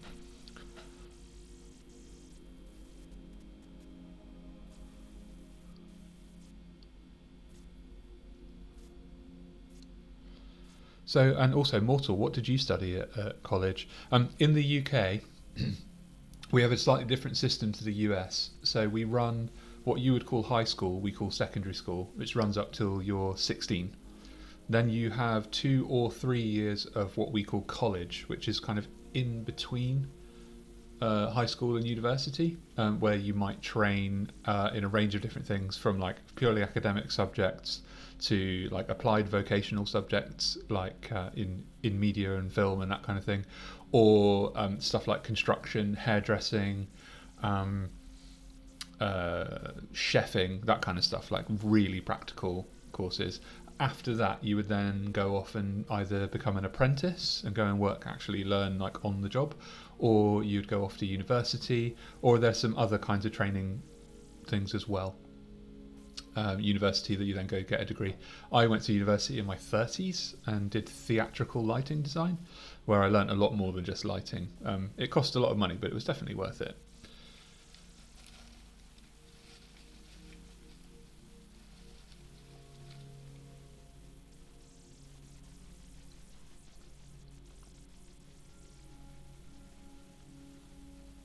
I will spare you having to listen to me eat popcorn. I'm going to mute the mic while I eat it.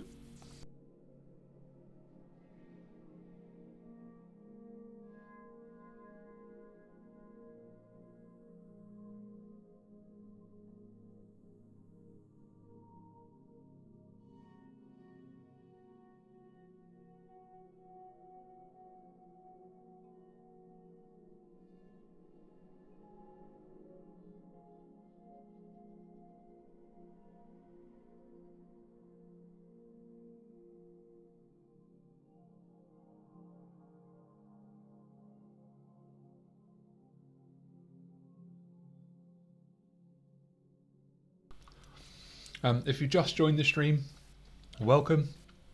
My name's Adam Puckey. I am a YouTuber who likes to do game streaming, game videos, and I'm also doing a series where I teach myself to learn the Godot game engine and make video games. You can have a look around my channel. I have a little community on Discord. I'm very small, and decided to. I mean, I'm not small. I guess I don't know. Am I or not? I'm quite tall, I think, but my community is quite small. And today I decided I wanted to stream Baldur's Gate 3, but I didn't have it installed. So I bought it, and it was like, ow, it's quite a bit of money actually.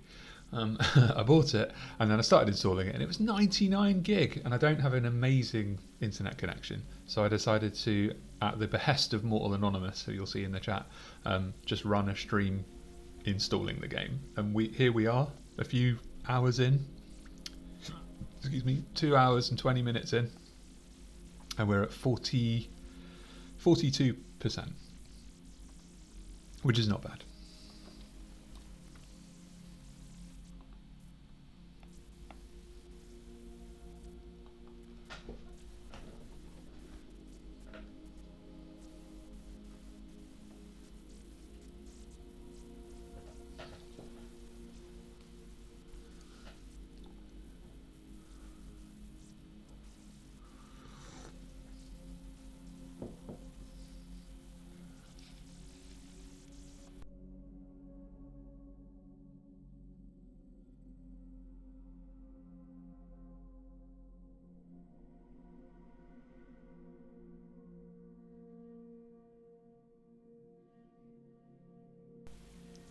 And while we wait, I'm going to play a little bit of Slay the Spire,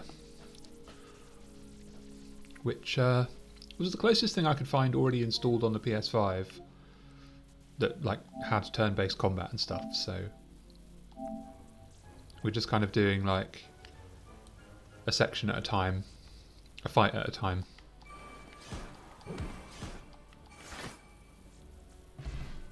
Seeing how we go. Cultist Potion, very good. Backflip, gain 8 block and draw 2 cards. I think I'll take that. And then we will hopefully get rid of pain. Oh no, we didn't. Okay, let's heal. And then we'll go into the shop after this elite. Should I do the elite? I feel like I don't need it, that's the thing. But let's do it. Slavers. Alright, so things to bear in mind here is I've got the Cultist Potion and I've also got this Ghost in a Jar, which can really negate some heavy damage. First thing we're going to do though is use Duplication Potion, and then we're going to do 24 damage to everyone. And then we're going to use this one to gain some block. And we will block again, and I think that's negated everything coming in. Oh no, I'm going to take 1 damage here. Hello June Maroon, welcome. Good luck installing. Hey man, like, or hey man, sorry, hey, I don't know if people are male or female. Hey person, we are enjoying the process. It was Mortal Anonymous that decided to suggested that I do this, and from my Discord server, and yeah, we're having a good time. It's going to be a long stream though. I'm 2 hours 20 minutes in, and I think it's going to be like over 6 hours, so I'm not 100% sure what we're going to do all of that time. I've suggested like running a D&D game if anyone's interested. I could definitely do that. My girlfriend Samantha's going to be arriving at some point. She's probably on her way up the hill now, and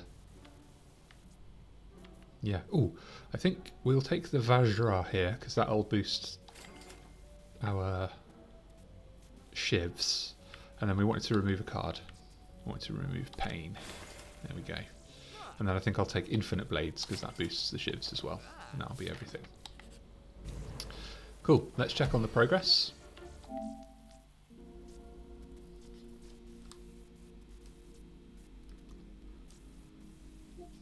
We are on 43. Update time.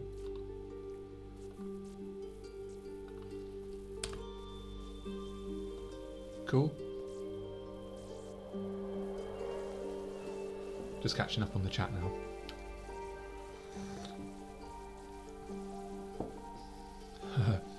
Oh, Mortal, are your family roots Irish, are they? Do you have any idea where in Ireland? Ireland's actually a fairly big place. One whole section of my family is Irish. My mother is American, so it just kind of goes round there.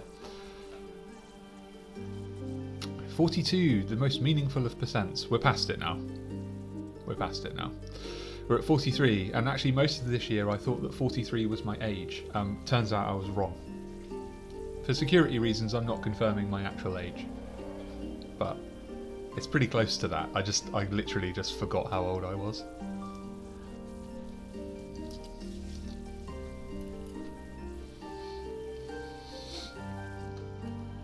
The thing is, Mortal, you never know what's going to be a good idea. There's a great interview with a musician from the 70s and 80s, 70s, 80s, 90s called Frank Zappa, who was a certified weirdo, kind of like the Weird Al Yankovic of his day. Wrote really mental, mad songs, and he talked about like the recording industry in like the 40s and 50s and the 60s, and then how it changed in the 70s, because in the 40s and 50s and stuff, the people that ran the recording studios didn't know what was cool, right? And they didn't pretend to. They were just a bunch of old guys smoking cigars and all of that. So they would just, someone would come to them with an idea and they would just put out whatever. And they were like, I don't know what's going to do. We'll record it, we'll put it out. If it sells, we'll do more. But then the next generation of people came through thinking that they knew what was cool. The problem is what's cool, nobody gets to decide what's cool. And also what like a bunch of like people in their 40s think is cool, teenagers are not going to like, right? It's just human nature. So all of a sudden, the music industry just started like shrinking, and I always hold that in my head whenever someone suggests an idea or I have an idea, is just do it if you can. Obviously, if you've got to go to work or something, then don't. But excuse me, as I was setting the stream up, I was kind of panicking, like, what the flipping heck am I going to do for 6 hours? I'm glad you love it. I love it too. I'm having a lot of fun. We've had like consistently, I know it's only like 5 or 6 viewers, but considering that I don't really live stream, I kind of started mostly this week. I think that's pretty good. It hasn't really dropped below 5. I think one of them is me though, because I've got my phone up with it on, so that when I'm playing Slay the Spire I can see the chat. So actually it's 4, but still, I'll take 4. That's all right. Speaking of 4, we're now on 44%.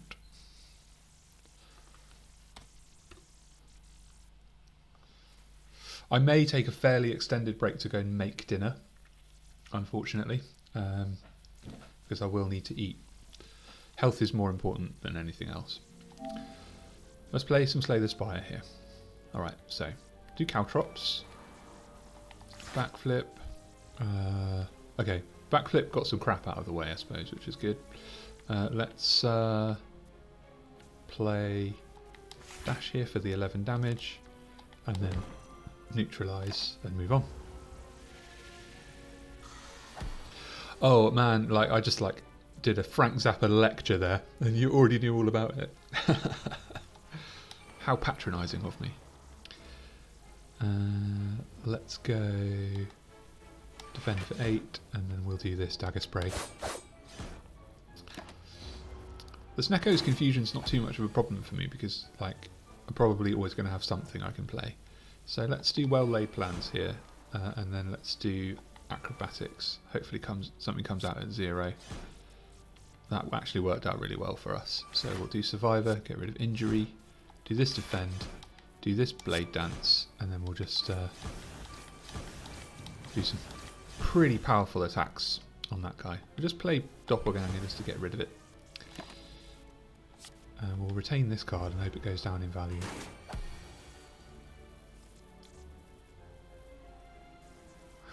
So Mortal's saying, yeah, German Irish is actually like more common than you think. You know, like something to do with it being windy and cold. I think people like it. People from Germany and people from England and Ireland like it being windy and cold.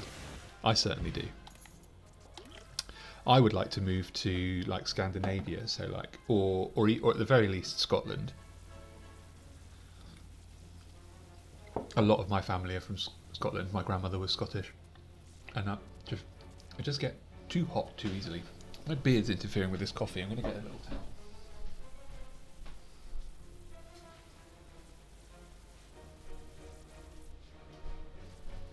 There we go. Yeah, if I could move like, I don't know, Norway or something like that, that would be extremely good. Let's have a look at what cards we got here. Dodge and roll. What am I on? 24? I think I can afford to take dodge and roll, and then I think we're kind of done with collecting cards now. Energy's on 64, so I don't really need to upgrade. And then I think we'll pop the upgrade onto infinite blades here. I always want to upgrade the power cards when I've got the auto upgrade relic, just to make sure they don't get missed. Right, now we're going to fight the collector. I actually did a live stream of the Downfall mod playing as the collector a few days ago, and it was really fun. It's complicated, but it was fun.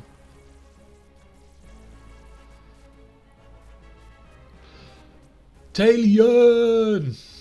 Talion Death, my good friend and one of my first true believers from in my Discord server, is a fellow content creator who is just an absolute workhorse and just puts out so many videos. Real-time strategy games, resource management games, currently doing Graveyard Keeper and Vampire Survivors. So Talion, if you want to put a link to your channel in the chat, you can do. That's absolutely fine. Very supportive of me, always tunes into my streams, and is much appreciated. Talion, we are doing a live stream of the process of installing Baldur's Gate 3 on the PlayStation. If I jump out of here a minute, I'll show you. Look, progress 45%. After this fight, I'm going to update it on the screeny thing below me. But first, we're going to try and beat the Collector. If you're watching this and you would like to join my Discord server, you're more than welcome to. There's a link on the front page of the channel. In a minute, I can grab that and I can put it actually in the chat. Or if anybody else wants to do it for me, that would be great. We talk a lot about this game actually, but we also just talk about random stuff. And if you're a content creator, you can put your stuff in there too.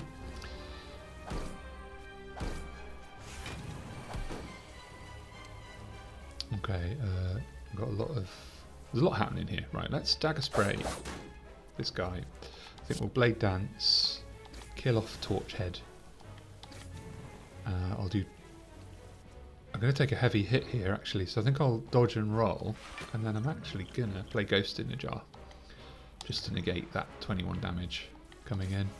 And then we'll play all these shivs. Unfortunately I've got the shuriken, so the shivs boost my strength when I've played through them, which is super useful. Backflip here, draw a couple of cards out, play well laid plans, and at the end of this we're going to hang on to defend and hope it gets upgraded on the next draw.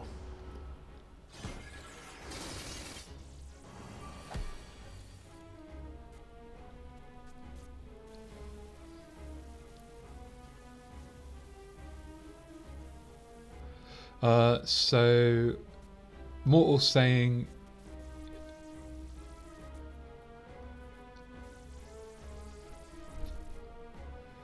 oh, your grandmother may have buried the documentation, oh my god, of your history. That's so dram. That's very like Charles Dickens. Prince, you miss me? Ah, the EAP sessions. Man, I put my heart and soul into those EAP sessions. What does it stand for again? Like education something and something sessions. But I used to teach a subject where I would pick random like things of cultural relevance and teach them to my media students and my game design students. We had art appreciation sessions, we watched movies, we sometimes would watch like VFX artists react from Corridor Crew, stuff like that. That was when I was quite busy usually.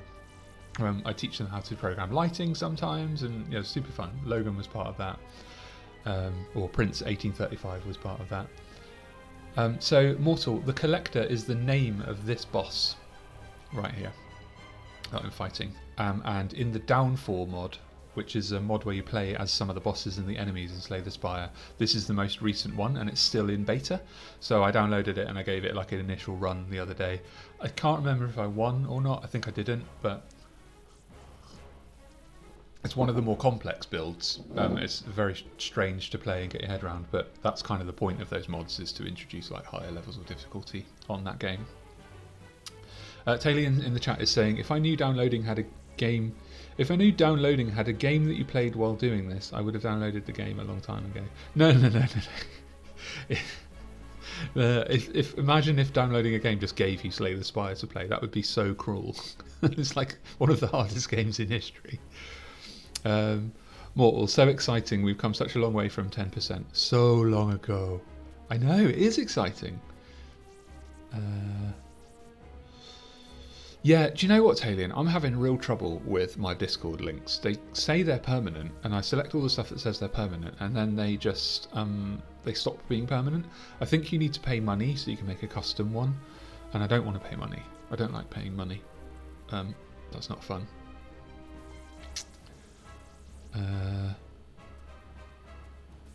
But I can go in and what am I talking about? I can just go in and generate a link right now. Hang on, let me jump into Discord.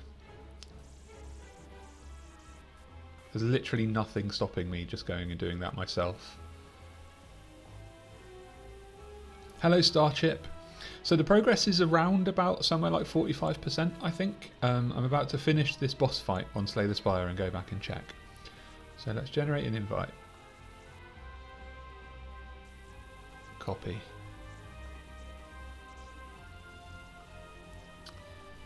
And then I can just...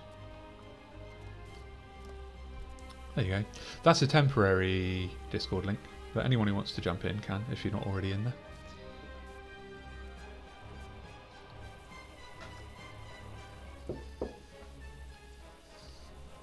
And yeah, Logan, say hi to Chester from me.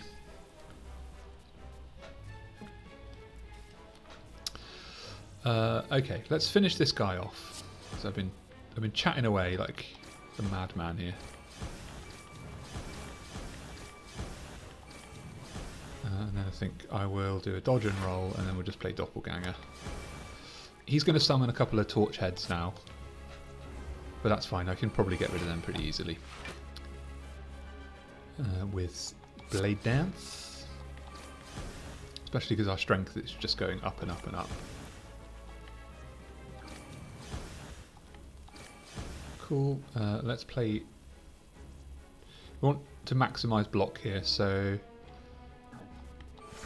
let's just do the highest value block cards, which are still quite low, but 6 damage is fine because the guy's basically dead now. We'll hang on to Acrobatics Plus. There you go, he's killed himself with the Caltrops. Right, 98 gold, Swift Potion, and Malaise. Enemy loses X strength, apply X weak. I think I'm going to take that one actually. That's good. Alright, and then what relic? So I've got the Runic Pyramid. At the end of your turn you no longer discard your hand, that's pretty useful. Cursed Key or Sacred Bark. I think I'm going to take the Sacred Bark because I seem to be getting a lot of potions and that doubles their potency, so that's good. We've got the Time Eater to fight. Right, let's pop and have a look at this progress and get it updated. We're on 46%. Come on. Let's update that.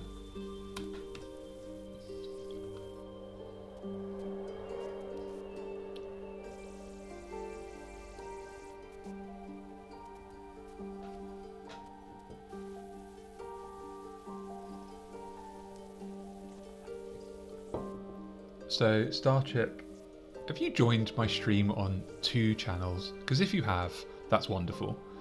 That does so much for my statistics. That's great.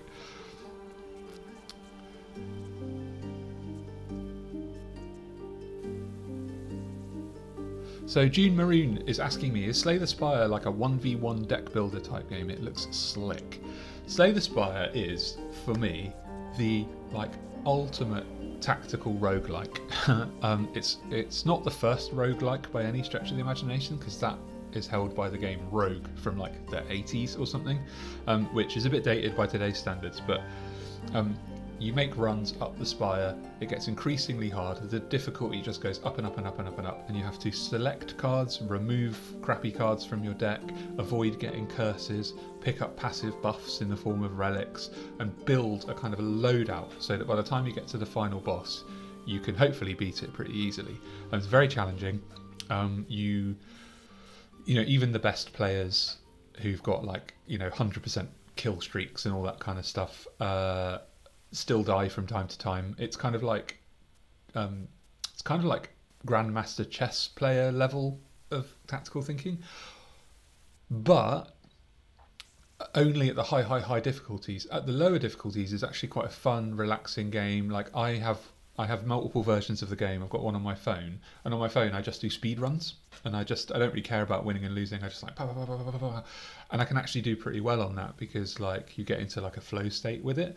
On other ones, when I'm doing videos and recording my process, I kind of talk about the decisions I'm making, and then sometimes look to the chat if I'm doing it live and see what they think about what I'm doing. Occasionally I don't stream on YouTube, but I just go into the Discord server and just share screen there and actually have a conversation with people while we're working through them. And it's just a really enjoyable game to flex your thinking muscles, and it's one of those games where when you die, you always feel like it's your own fault. You don't blame the game, and that's why I like it. I don't like cheap deaths.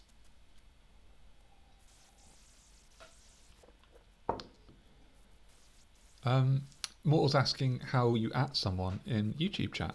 I'm going to at Starchip. Yeah, I think you just do at and then their name. And Talian's saying that I might end up playing Baldur's Gate 3 by midnight. The irony is not lost on me, Talian, that I am slowing down the download process by streaming a HD video through my fibre. But what can you do? So it might be midnight, might be slightly later. I might end up playing it tomorrow. At the very least, I think I will stream. I'll have to like shut this stream down, and then I'll stream like the character creation and that kind of thing, and then maybe start the game. After that, go to bed. I don't know.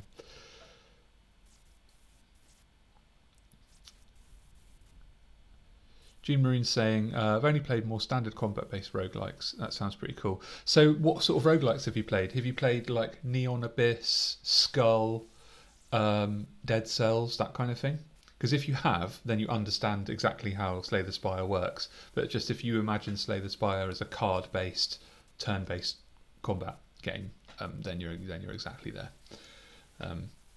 The trick with Slay the Spire is that very often it tricks you into thinking you should be making decisions that there's a lot of counterintuitive stuff that you learn over time, and there isn't really much of a way to cheese it. Like you'll occasionally get these really powerful, really broken builds, and you go, oh, that's a great build, and then you'll try and recreate it, and you'll end up just getting steamrolled because you're missing like one vital relic that you had last time, or you end up getting one different enemy.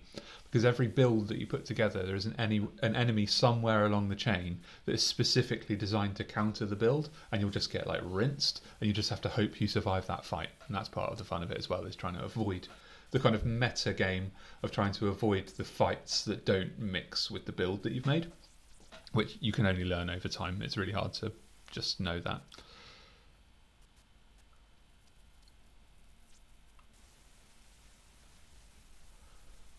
Are you guys teaching each other how to use YouTube chat? I'm only typing Starchip name because it's the shortest. Starchip name? Starchip's name. But if you're interested in learning a bit more about Slay the Spire, I have a ton of videos on my channel, and I will be continuing to release them. I also make a point of releasing my wins and my losses, which the losses obviously aren't as fun to watch, but sometimes you can learn a lot from watching somebody go all the way through to like Act 3 and then just getting absolutely trounced by the boss. And what I try and do afterwards is give like an explanation of why I lost, like what were the key decisions that led me into failing, and that can then, watching that can then help you learn. And I find that I learn by relaying my tactical process as well. Why are we just atting Starchip here? Everyone just atting Starchip. Okay, I'm going to go back to Slay the Spire. Let's see what's what. So I've got a bit of money. So I think I'm going to take this right-hand track and go to the shop, although there are shops this side as well. I'm not going for a Corrupted Heart kill. We're just going for a standard Act 3. Excuse me, sorry, an Act 3 finish. So let's play Infinite Blades and Caltrops. We're going to play potions because we've got the White Elephant Beast statue, the White Beast statue, which means that we will always get a potion after a fight. So let's draw out 6 cards here, and then we'll play Blade Dance, deal a bit of damage, and then I think we'll backflip and draw. That may not have been entirely the best play there.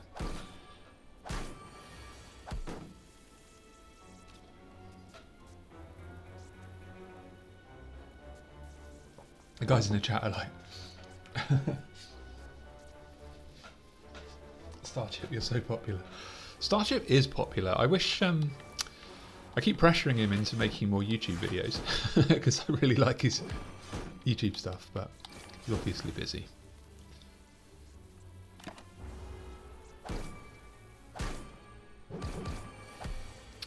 Talion and Starchip both, incidentally, are... One of the reasons I started following their content online was because I have some auditory processing issues, and I really struggle to hear if I can't see someone's face. So obviously with YouTubers, I mean, Starchip, you can see his face on his videos, but with YouTubers, I really struggle if they don't have a very clear voice. Starchip and Taylor and Death both have very clear voices that I can hear really well, which is one of the reasons that I like to watch their stuff. Which is like a weird compliment, right? I like this YouTuber because he's very clear, but those kinds of things are important. Alright, so we've got a shop here. Let's see if we can ditch a crappy card. I've got Sadistic Nature's pretty good, but I don't really have a lot of stuff that's doing status effects, so it's not going to benefit me too much. Let's take something rubbish out, like a curse. Get rid of that. I think we'll take footwork here. Just boost our dexterity slightly. And then we've got a couple of options. We can heal to full HP but lose 9 max, which I really don't want to do. Or I can lose Golden Idol and gain 333 gold. Have I got another shop on the way? I haven't. So it's completely useless to me. This entire thing is completely useless to me.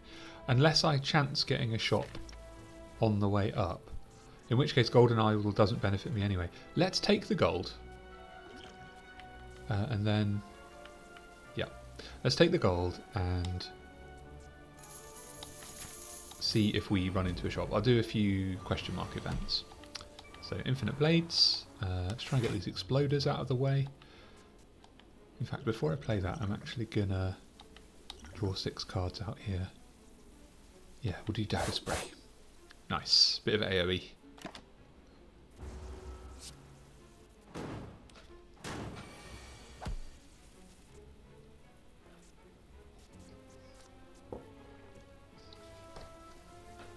So Starchip is confirming that yes, he is in fact very busy. I suspected as much. I don't know, Starchip, if you're a student or if you're working full time or whatever, but yeah, sometimes, you know, content creating when you're on the kind of low level, when you're, you know, you don't have a huge amount of followers and stuff like we don't. I think you're on like 600 or something. Like it can be really time consuming for not a lot of like financial reward, so you have to prioritize other things. Talien's saying that he's completed his playthrough of an old game from the 90s, is it? The Longest Journey? It's kind of like a much more serious version of Monkey Island, where you play a lady who's investigating like paranormal activity, I think. I watched some of them, but I prefer your other series at the moment, which is Vampire Survivors. That's more my kind of thing. And then are you saying you're going to do Gloomhaven? Is Gloomhaven a card game? I can't remember. I feel like it is.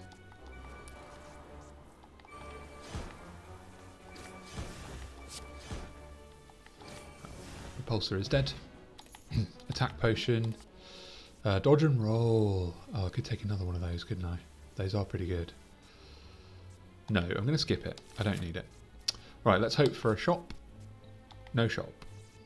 But I do have lots of money. So let's spend 90 gold. Let's remove...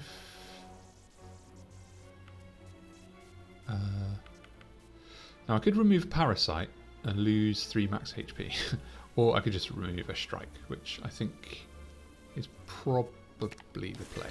Yeah, and then we've upgraded Melees as well, which is always going to be useful. Let's rest here. We're on quite low health, and then before we fight this elite, let's check on the Baldur's Gate progress. 49%. Time to update. 49, yeah. Alright. What's going on in the chat?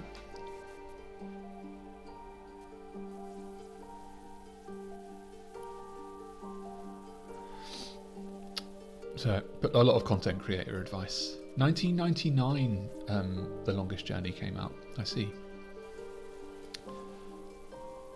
The Starship saying, yeah, there's no like financial reward for content creation, so and you don't want to feel like you have to do it.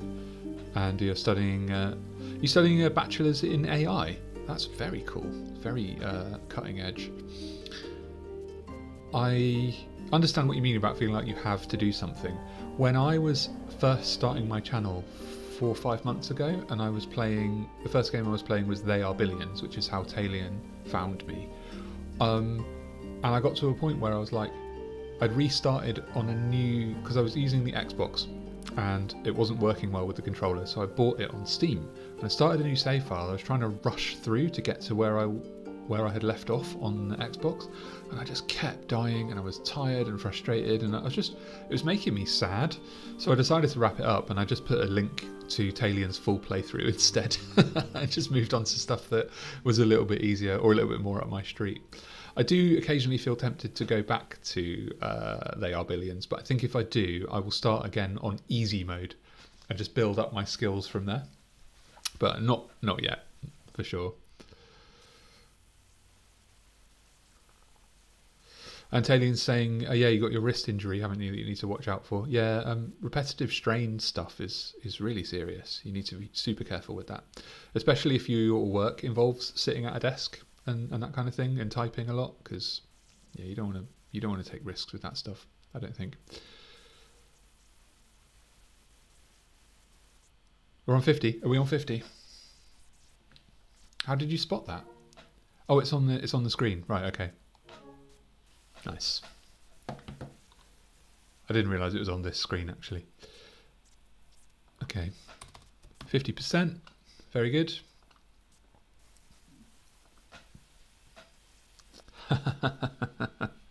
Well, I really appreciate you guys committing however much of your time. I obviously will understand if you have to go at any point. Mortal's been here since the start. I don't think you've even left. And yeah, Talien, I don't know what to suggest. Like, you're a much more experienced, computer worker than I am. Perhaps you could get like elbow spikes so that you type like that. Or what Samantha has been actually given funding to get as a result of her neurological diagnosis thing is a thing called Otter AI, which allows you to do voice to text, like a really advanced one. The problem is if you're writing code, how are you going to get Otter AI to interpret your spoken word into text? I don't know, it's rough. Maybe you should get an assistant who types it out for you. Right, I'm going to go back to... Oh, I should have set up some stream element stuff so it goes like... does fireworks for the 50% mark. I am the fireworks. Pew, pew, pew, pew, pew, pew, pew. Yeah. Actually, if I use my phone, I can put loads of emojis in. Let's do that.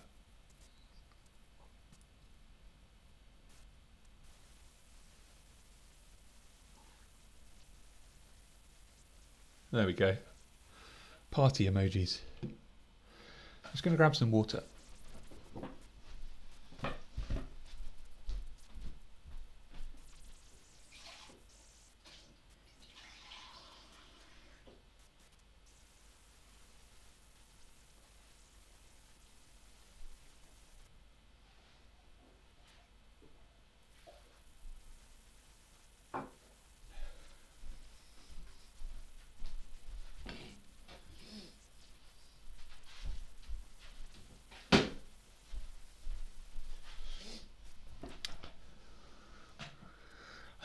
Living on a low bar.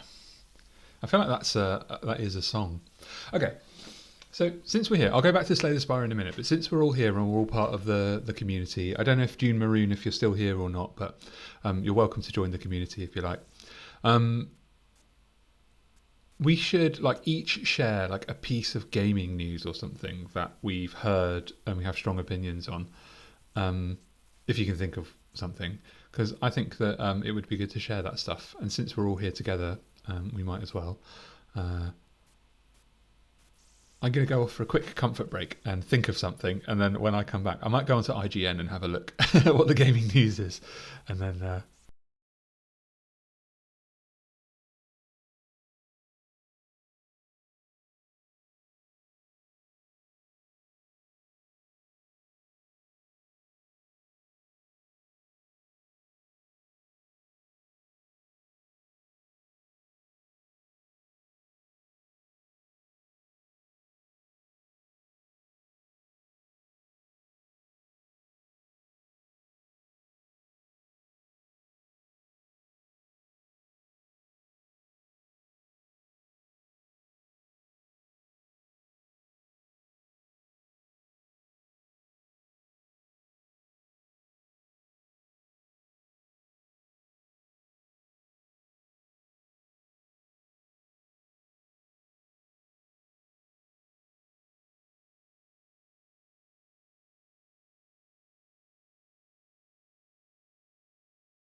Oh, right. I'm back. I was just loading up a page for gaming news. So, Talion, what are you saying? You're looking forward to the new Frostpunk 2 coming out this year. You need to review the first game and maybe replay the scenarios. So I guess it's supposed to be more in depth than the first. And Mortal, you watch Yong Yi. How do you pronounce that? Yong Yi for your gaming news, and sometimes Arlo, but he's pretty much exclusively Nintendo coverage. Oh, I don't know Arlo or Yong Yi, to be honest. So Sven Vink says that your Baldur's Gate 3 crushes now belong to Wizards of the Coast as the studio leaves D&D behind, prompting a collective nervous gulp. Oh, we talked about that earlier a little bit. Anyone getting Dragon's Dogma 2?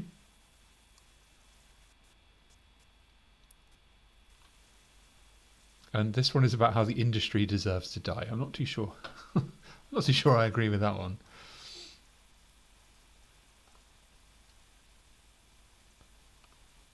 What's the yellow paint debate?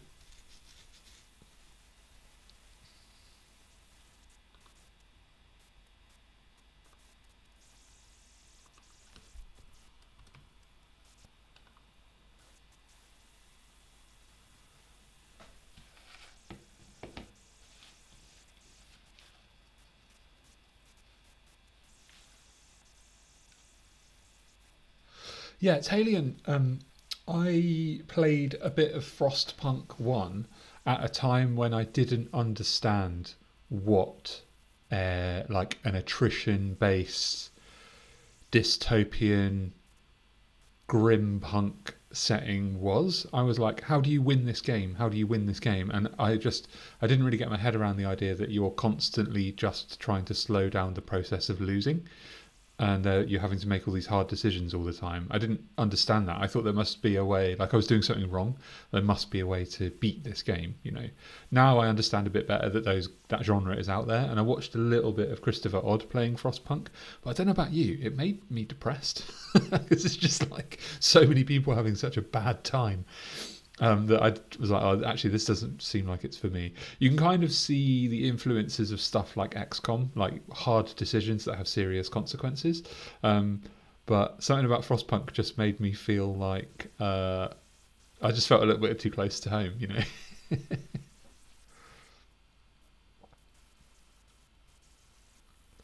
I don't know, Mortal. I don't know what the yellow paint debate is. Like, I don't.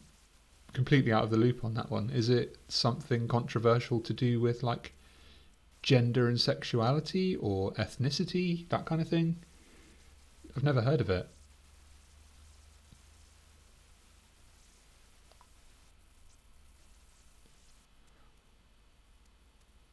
I mean, there are so many controversial issues that people have strong opinions on.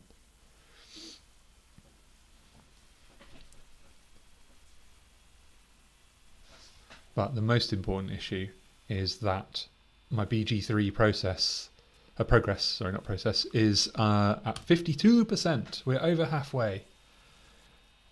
And it is at the 3 hour mark. If you look down here, we're at 3 hours and 3 minutes.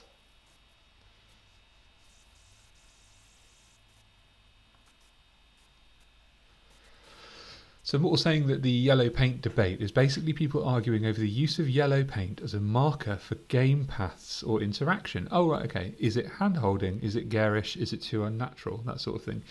So I do understand this. So some obvious ones are, I want to say, when you go into the analysis mode on Horizon Zero Dawn, or if you play Far Cry 4, it was very prevalent. I don't know about the other Far Cry games. I can't remember off the top of my head. But there's like yellow ropes wherever you're able to climb.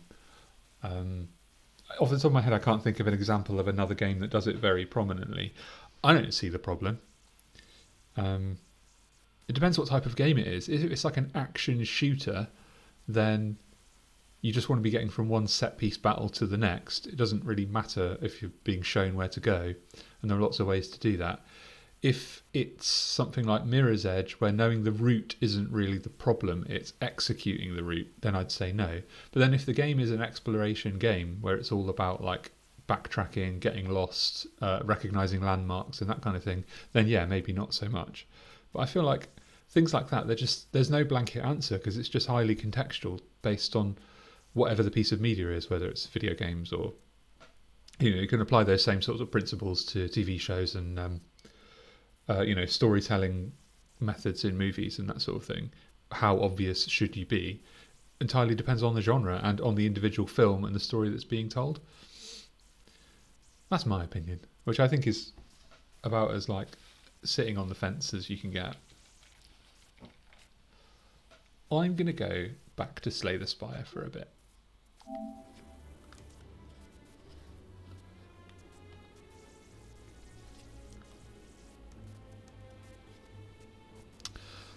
Okay, let's fight this elite.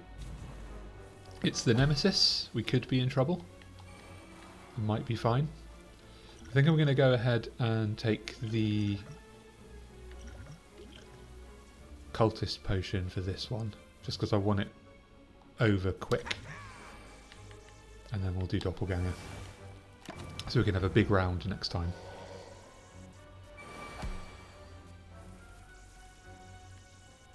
Okay, let's do 1,000 cuts, caltrops. We will do backflip actually to get the block off of that one, and then I think neutralize. So that's 12 damage incoming. Let's defend here, and then we'll just use up a shiv. Even though these are doing 1 damage, we'll just use them up. I could have used acrobatics there and pulled out something, but there was nothing really that I needed. Footwork is a good take here. Let's dagger spray. Now I think I'll play blade dance, and then I'll actually do melees here. Bring your strength down a bit. I could have played melees higher, but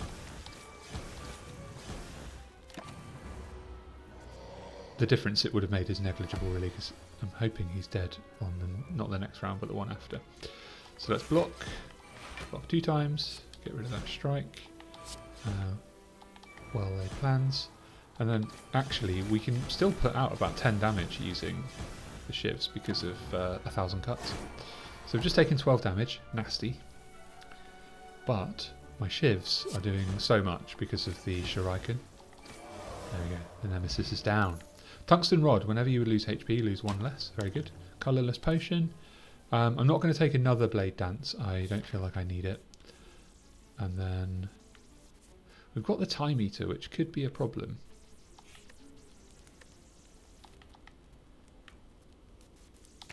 So we'll take footwork. I just have to be very careful about like how many shivs I use and when I use them. Pantograph. At the start of boss combats, heal 25 HP. Yes, please. Alright, let's go have a look at the progress. 53. Let's do it.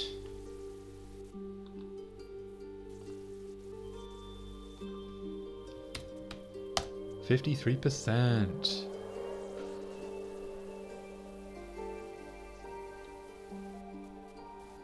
So in the chat here, Anonymous Mortal saying you feel like people are getting way too heated about the paint issue. Gatekeeping gameplay, saying if you can't find your way without it, then don't play and such. Italian Things says, I think the yellow markers is nice to have just as a reminder. With the way games are made from what they were in the early 80s to late 90s have changed a lot. And Mortal says, you feel as much as things have evolved, it's not that big of an issue. It's a fair enough workaround. I think there's another factor at play here as well, which is like, so I subscribed to Game Pass. I did have the Nintendo one as well. I don't have it anymore. And PlayStation Plus.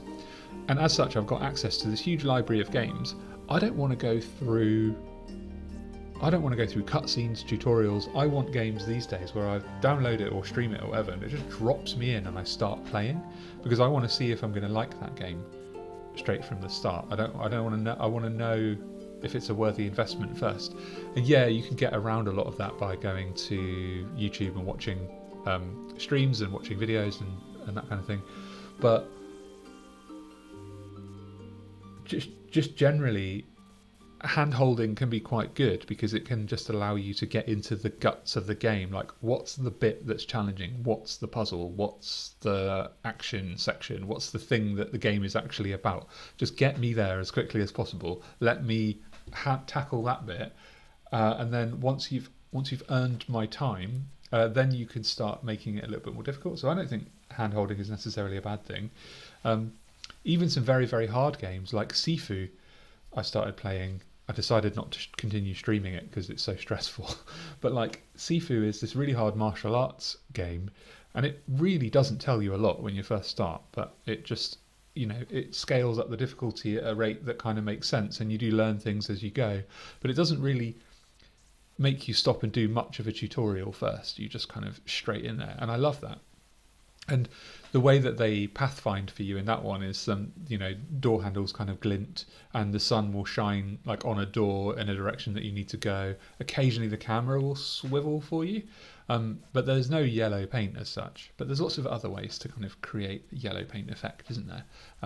If you go back to some of the early Valve games, like the original Half-Life and stuff, they had to signpost you in ways that very often failed, and you just get lost a whole load. So, yeah.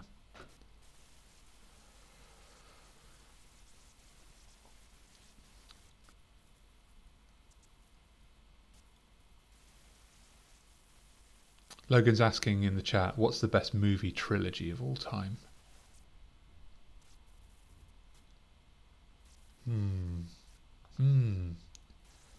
A divisive issue, if ever there was one.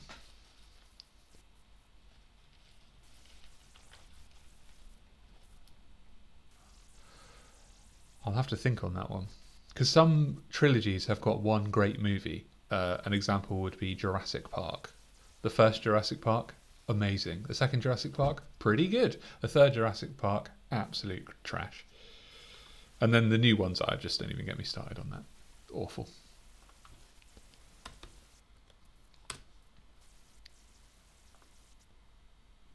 But then, like, the original Star Wars, I loved those as a kid and a teenager, and now I'm like, eh. Sam and I watched the prequel trilogy during the pandemic, and we absolutely loved them. But then we watched the first Star Wars, and when we got to Empire Strikes Back, I literally said to her, I cannot watch this film again. I've seen it so many times. Lord of the Rings is a good shout. I think that's a classic. Mortal says the best trilogy right now is Kung Fu Panda. But autism might have a hand in that and might change it. Good answer. I don't know which Kung Fu Panda movies I've seen. I know I've seen the first one, but beyond that I'm not really sure. Let's do dodge and roll here, and then I'm actually going to play Doppelganger Plus here, because the strike doesn't mean much to me. Let's play this colourless. Let's play this artifact, because we don't want to get trashed by the whatever status effect he was about to do. I can't remember what it is. Okay, let's do Blade Dance. Let's get that out, and then I think we're going to play. I've got 4 block already, so let's play melees. And I expected that to do more. Whoops. I'm going to take a bit of damage here. But there's cost benefit analysis involved there. I may have ended up saving myself from deeper hurt later down the line. Let's play well-laid plans here. Another shiv. Keep acrobatics, we might need it.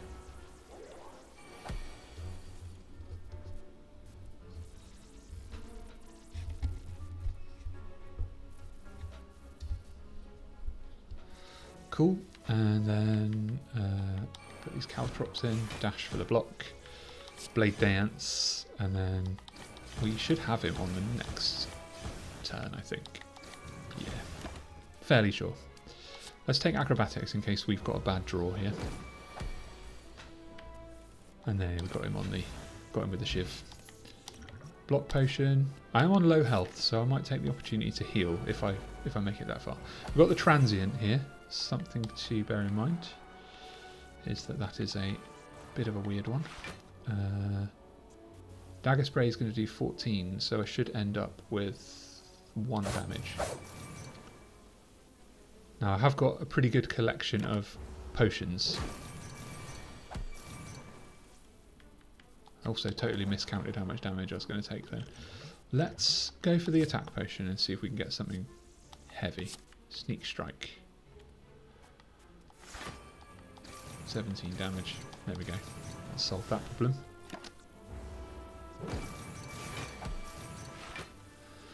Fantastico. Okay, I think we'll backflip here because that's a nice block card, and then we'll get Blade Dance out and let's start chugging some hurt.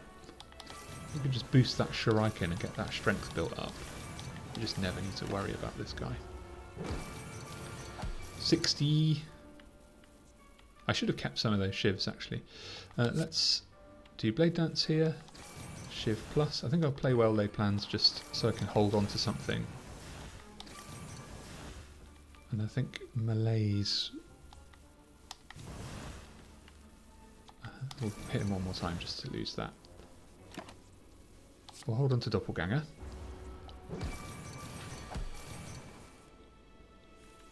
Right, 1,000 cuts is going to come in very handy. I feel like if this wasn't the last turn, I feel like I could actually kill this enemy. Maybe on the next one. Who knows? But he's dead now anyway. Gold colourless potion. Catalyst plus. I do not need that.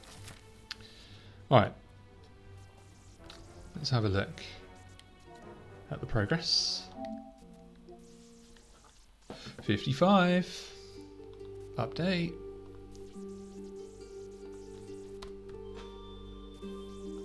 Nice.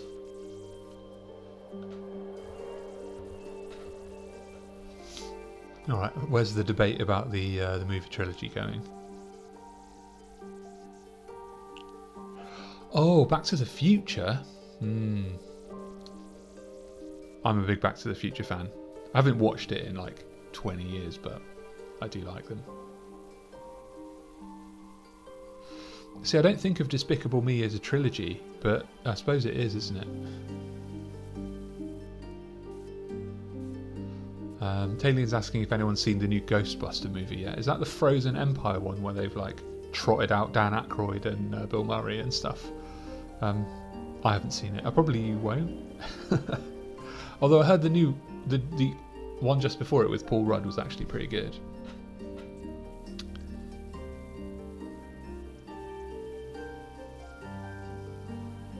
Ah, Prince coming in with the hot takes on Star Wars. Vader carries those movies in his opinion. Without him they kind of suck. Well, yeah, I mean he is like the main antagonist, but he is also in them, so I suppose it kind of makes it...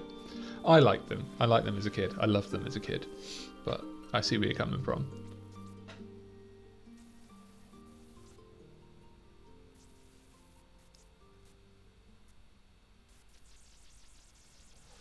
I liked all the Back to the Futures. The first one I saw was the third one when it came out in the cinema, and then I watched like the second one, and then I watched the first one.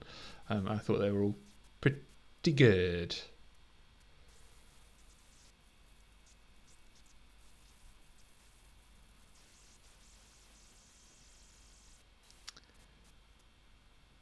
Okay. Let's jump back into Slay the Spire. For a bit. Let's see what this event is here. Interesting. Okay. I've got no block, so I actually might play my block potion here and then use Dagger Spray. We'll do Blade Dance, and I think we're going to not attack the spikers unless I can get one killed, which I think I can. 9. I use 3 of these. There we go. And then we'll apply that to that. And the incoming damage is now neutralised. I really don't want to be taking any more damage on this fight. So let's do Survivor. Get rid of that defend. We'll hit this guy. And then let's hit once more. We'll get rid of that spiker on the next round. 1,000 cuts. Let's defend and then shiv this guy. Spiker is down. And then we'll just block. So I'm going to take 6 damage here, which I really didn't want to do. But I think we will survive just fine. Backflip. Neutralise. Neutralise doesn't work because he had an artifact. Strike, but he's dead, so it doesn't matter. Speed potion. That's good. That's an extra 10 block per card. That'll come in really useful. Don't want that one. And let's do this hallway fight. Darklings. First thing we're going to do, dagger spray. Get some AoE out. Neutralise you. Play that one, play that one, play that one. Done. Let's try and spread this damage out a little bit. Try and get these guys killed on the same turn.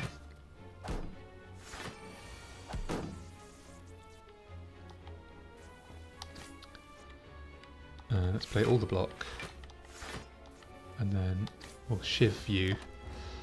I think we can probably down them this next turn.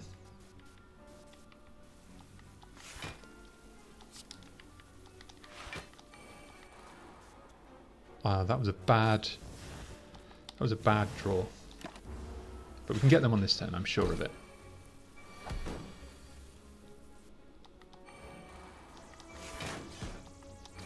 I could have used a potion there, but I don't know if I want a fear potion, to be honest. Colourless potion could be better. Although fear potion on the time eater is actually pretty good. Yeah, let's do that. Dagger throw. I don't need that card. That's fine. Right. We've got the spire tentacle thing. Let's have a quick look at the progress. 56. Update time.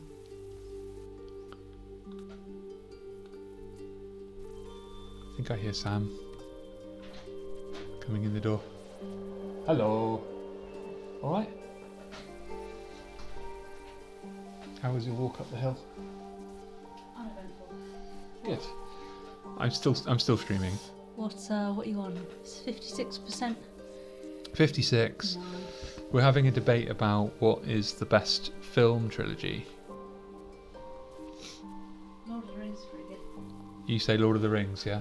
It's tough. Like, there's quite a few ones where the films, there's a good film like Jurassic Park, and then there's like an alright sequel like The Lost World, and then there's like some horrendous monstrosity like Jurassic Park 3 that ruins it all. Jurassic Park 3 wasn't that. It was pretty awful. They invented a dinosaur. What? Spinosaurus wasn't invented. No, but they made it like, didn't they juice it up? They're like, we've added some extra DNA to make it more scary. They did a bit, but at the time, that is what they... No, you're thinking of Indominus Rex from Oh, is that from the... Jurassic World. Oh, the one that he stops with his hand. Get your dinosaur treatment Sorry. Been reprimanded for not knowing my Jurassic Park facts.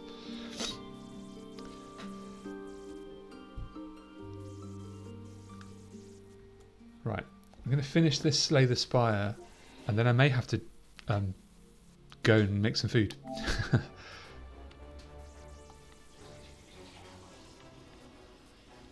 So we need to block because this guy's going to do some hella damage. Infinite Blades, Blade Dance, and then let's melee's him with the Lust.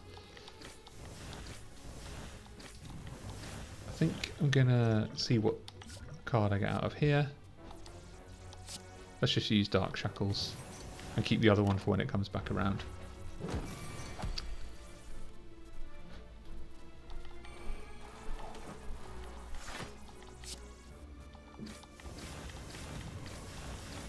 Cool. I'm going to take 2 damage here, or 1 damage. I'm going to heal up when I get to the one before the boss, and I have got the Pantograph as well, so that should keep me pretty safe. Use Doppelganger here. What's this status effect he's about to put on me? Oh, it's that bind thing. Ugh. Okay, I've got 8 energy, so I should be pretty safe. Let's neutralise. Let's make sure we do extra block.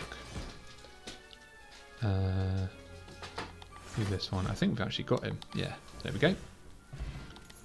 Sweet. Block potion. Reflex, I don't want that. Okay. Let's heal here, and then we'll heal on the boss as well. When we go in there. Alright.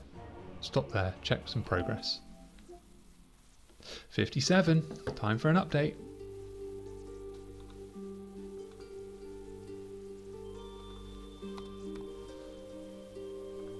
%.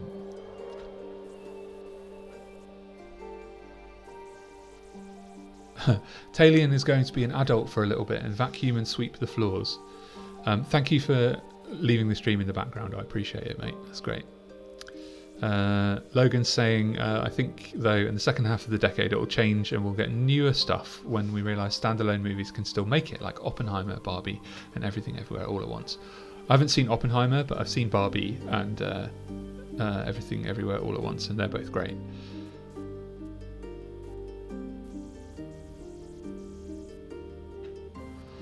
Mortal, you're talking about Disney's 100th anniversary movie. What movie is that?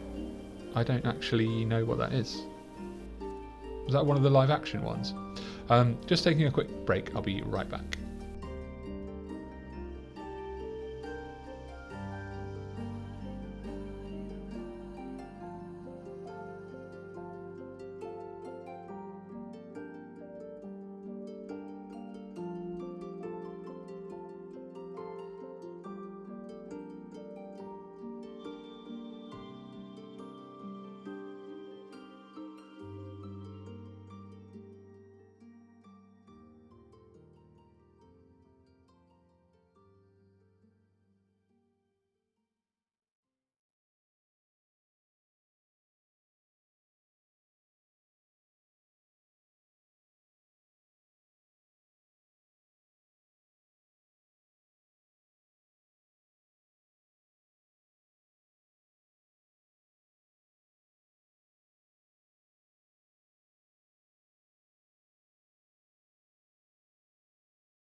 All right, yeah, that would be great actually.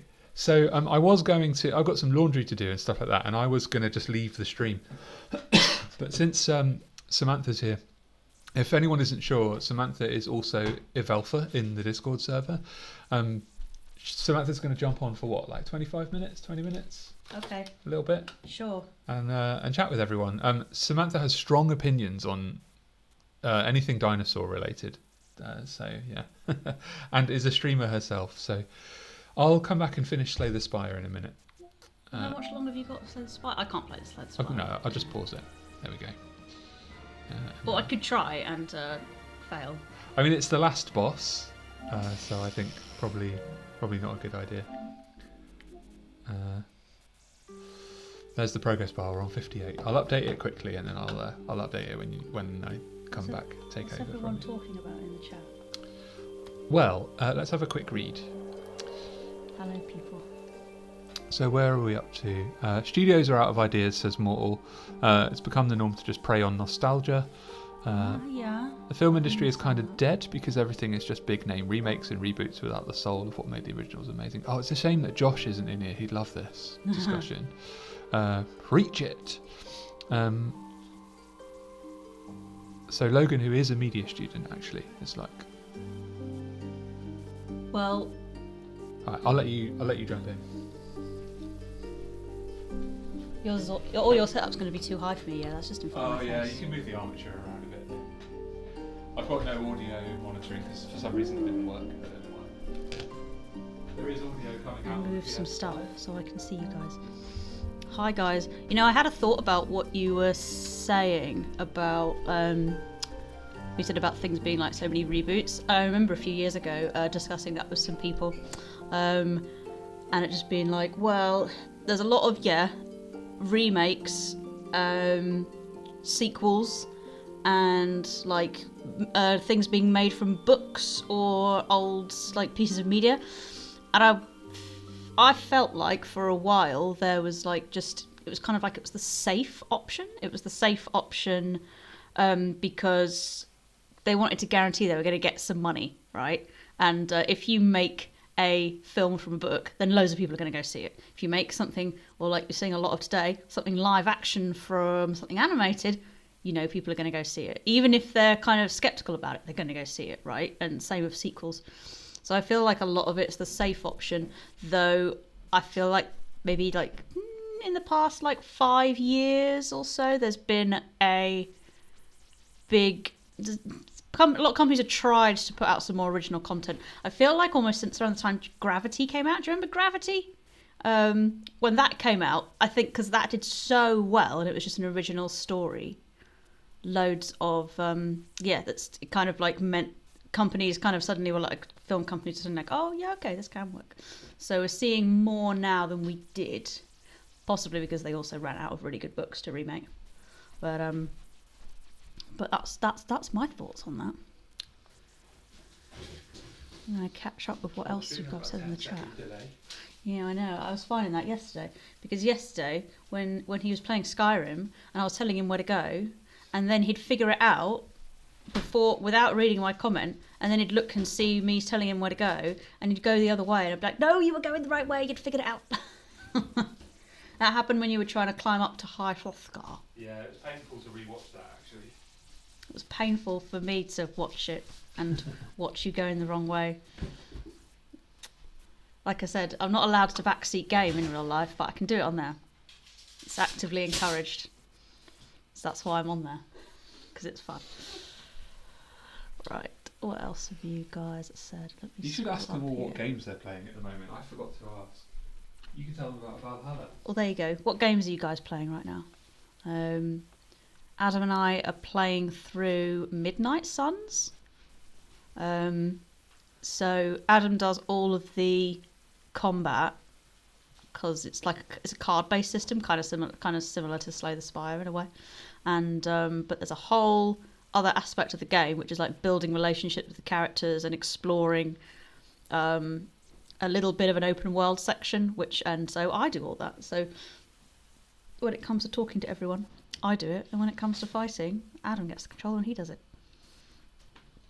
There are a wave of adaptations in the 2000s, especially teen dystopia and fantasy. The teen dystopia stuff. So yeah, Divergent. I remember that one.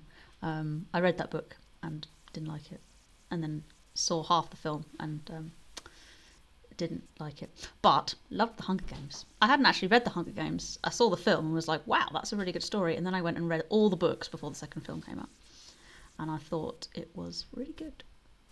But yeah, teen dystopia is really popular, still very popular in books. I still read it quite a lot. Gone slightly out of sorts in films. Oh yeah, Maze Runner. My mum bought me those books because she thought I'd like them, and I never actually read them. I never got around to reading them, but I remember when the film came out. Yeah, that was and I always just think I should probably go back and read those. I'm terrible. I love reading, but I read a lot of teen books, even though I'm in my 30s, because I have the attention span of a child. So if it doesn't grab me within the first chapter and give me something really interesting, then I have to put it down. And I find a lot of teenage books start the action really early, so I also listen more to audiobooks these days than actually read them. because I can like get on with stuff. If I can go and do my chores when I finally summon up the motivation to go and do them, I can put an audiobook in and listen to it. And on my bus, get on my bus up the hill to go to work, listen to an audiobook then. I've read and watched them both versions. Very good. So Prince, did you think that the films were a really good adaptation of the books then on those Maze Runner ones?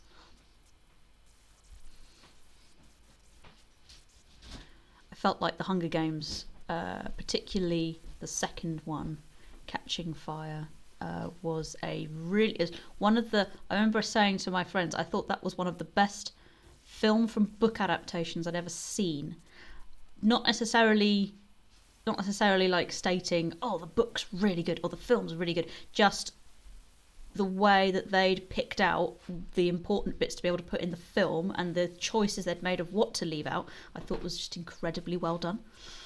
And I was really impressed with which is kind of like a really niche skill to have, right? It's like it's like the skill of being able to adapt something into a completely different form of media. That's almost like a job that never existed not long ago, but now it does. And I thought that was really, really good in Catching Fire. Since the Hunger Games, I've watched the film before reading the book, so I had less of a strong judgment on that one. And I felt like the last ones also were very good. Obviously, they split it into two films. And of course, since Game of Thrones, a lot of media places have a lot of media companies and stuff have realised that, you can make a TV show out of a big book and it be successful. So now we're seeing loads of TV shows come out of some films and stories, which I think is a great idea. Much better to get all the stuff in. Or not necessarily as an adaptation. I still enjoyed them as filmed because they did what any book film adaptation should do, which is make creative changes, which in my opinion worked very well. I love seeing the creative changes that happen when you adapt one piece of media to another, because you've got different it's a completely different audience, even if the same people, it's people who read books still watch films, but you have different expectations and different ways you consume those pieces of media. So I really enjoy seeing, how are they going to do this? So I mean, the recent Avatar adaptation, the Avatar The Last Airbender, me and Adam both watched it. We've seen both the TV show and we watched the new adaptation when it came out. Though Adam was skeptical and tried to avoid it, but I made him sit down and watch it, and we actually both ended up really enjoying it. And it made for interesting discussions as to, okay, so these are both TV shows, but one is animated and one is live action.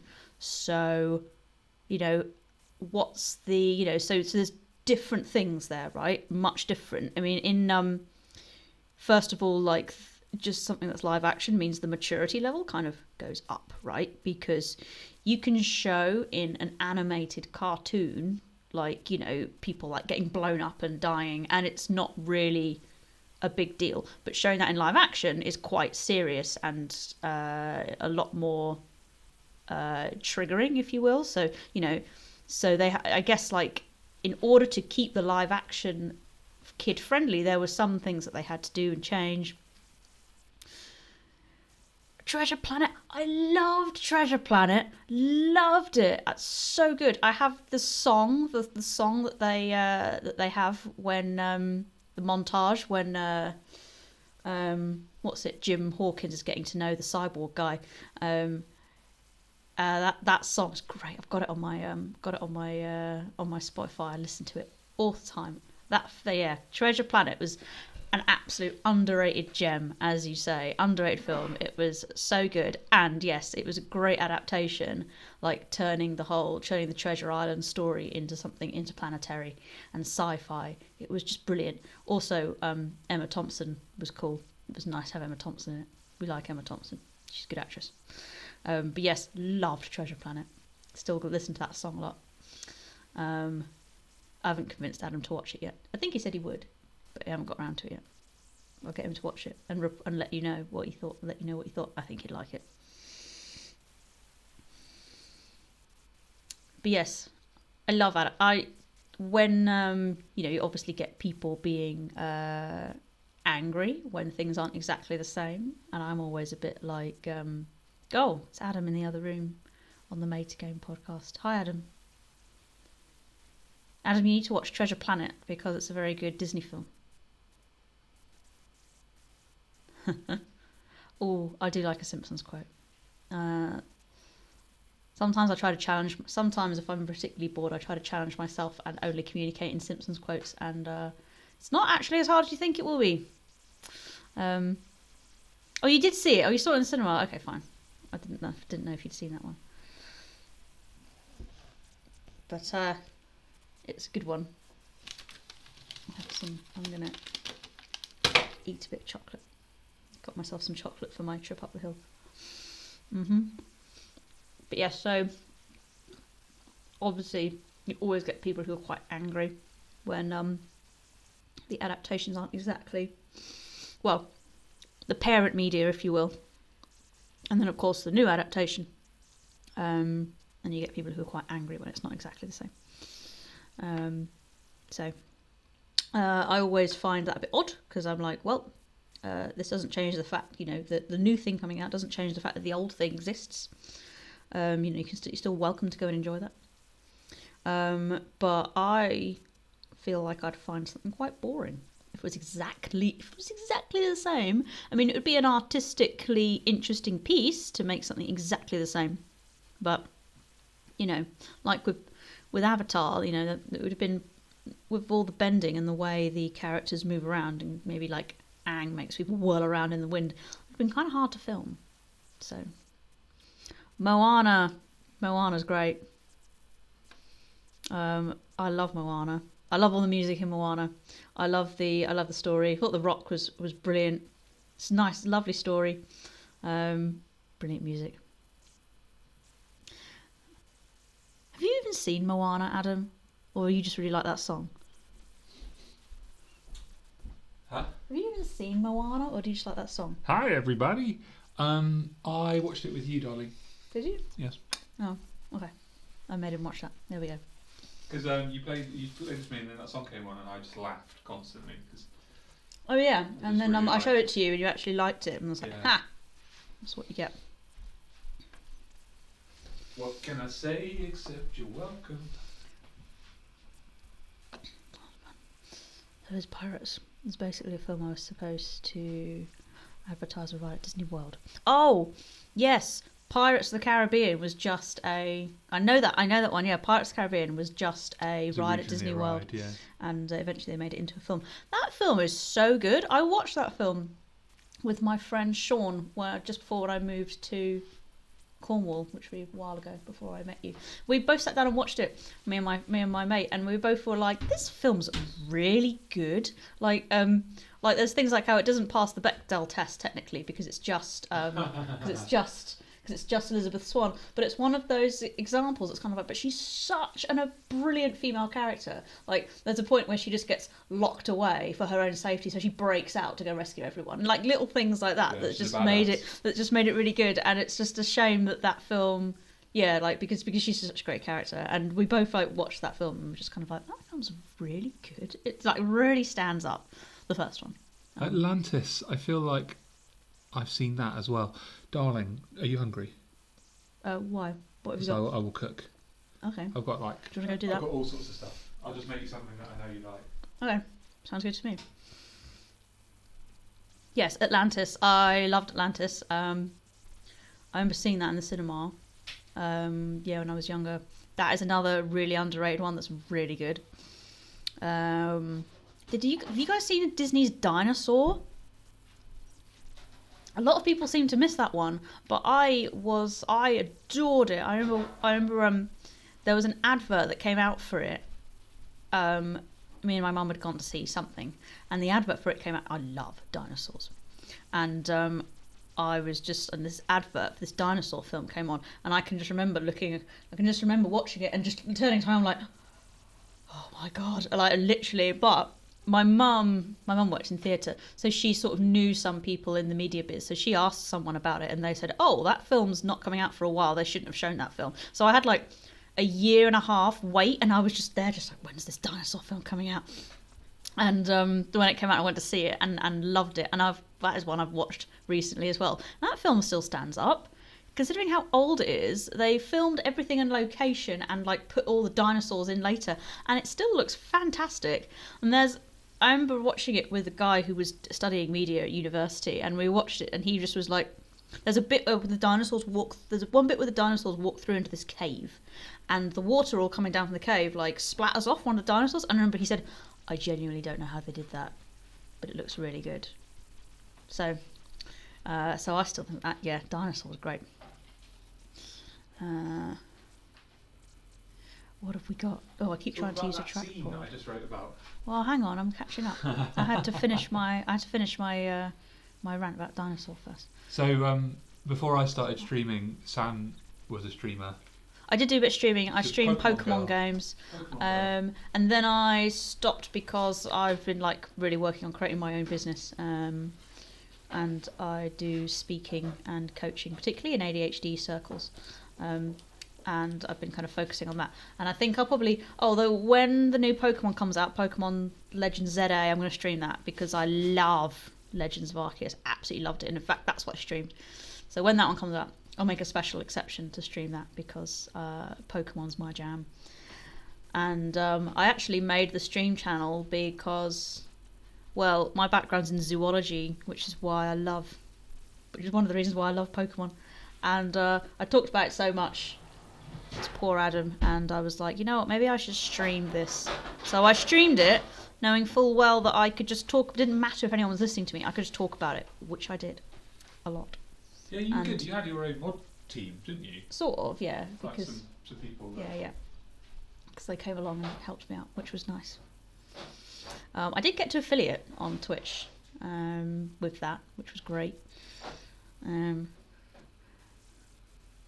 The Love Monkey, yeah, I remember that bit. Hang on, let me finish reading your comments. Logan, do you have a memorable animated film? Mine's Wreck-It Ralph. Yeah, Wreck-It Ralph was great. That was really good, that one. I haven't seen Ralph Breaks the Internet, though. I've seen a couple of clips from it, but I've not actually seen that film yet. I think the characters in Dinosaur also cringed at the Love Monkey scene. That was the point. They were all very embarrassed when he does that bit. Scene in Across the Spider-Verse where Miles jumps off the train gave me goosebumps. Do you mean? Is that Into the Spider-Verse, or was that the second one? Because I haven't seen the second Spider-Verse because someone went and saw it in the cinema without me. I know, right? Terrible. So I didn't see it. I haven't seen it yet. I think it's on Disney. Possibly. Might be. I think it might be on Disney. So it's actually like, I think it's available to watch now, so I don't really have an excuse. Oh, opinions about that princess scene. I don't think I have the time and space to go into full node route mode. Okay. Well, you know what? When I watch it, I often have strong opinions about those sorts of scenes as well. I had strong opinions about in Avengers Endgame where you zoomed. It had all of the women characters like fighting together. I had opinions about that. Maybe I'll watch that film and see what I think of the princess scene. I think I've seen that. I've seen it. That scene clipped where they're kind of all going, "Oh my god, are you like traumatic? Are you traumatized? Are you this? Are you that? Oh, she is a princess." Like, I've seen that. I don't know if that's like the whole scene, but yeah, like I've seen that bit. That Into the Spider-Verse, that the first Spider-Verse film. I remember when I watched that, and I didn't watch it in the cinema, and my friend showed it to me, and I was like, this is one of the best films I've ever seen in my life. I thought it was fantastic, and it's shot up to be one of my top favourite films. It is one of my top favourite films. Just the animation is beautiful. The characters are great. The music choice is great. It's so good. I loved it. Opinions on the princess scene. Adam probably know the scene I mean, where Miguel is basically calling him a disappointment and that he shouldn't exist. Oh, okay. Yeah, no. Adam will know that scene. I haven't seen it. Okay, so that's pretty much the whole scene. I don't know why films kind of like put their funniest, most main bits in trailers. Like I'm just like that happened for a while in some Disney films where they just put the funniest bit in the trailers, and you went to see the film, and you were just like, oh well, I've seen all the good bits now. Adam wants to hear your opinion on the princess scene, Mortal. He wants to hear it.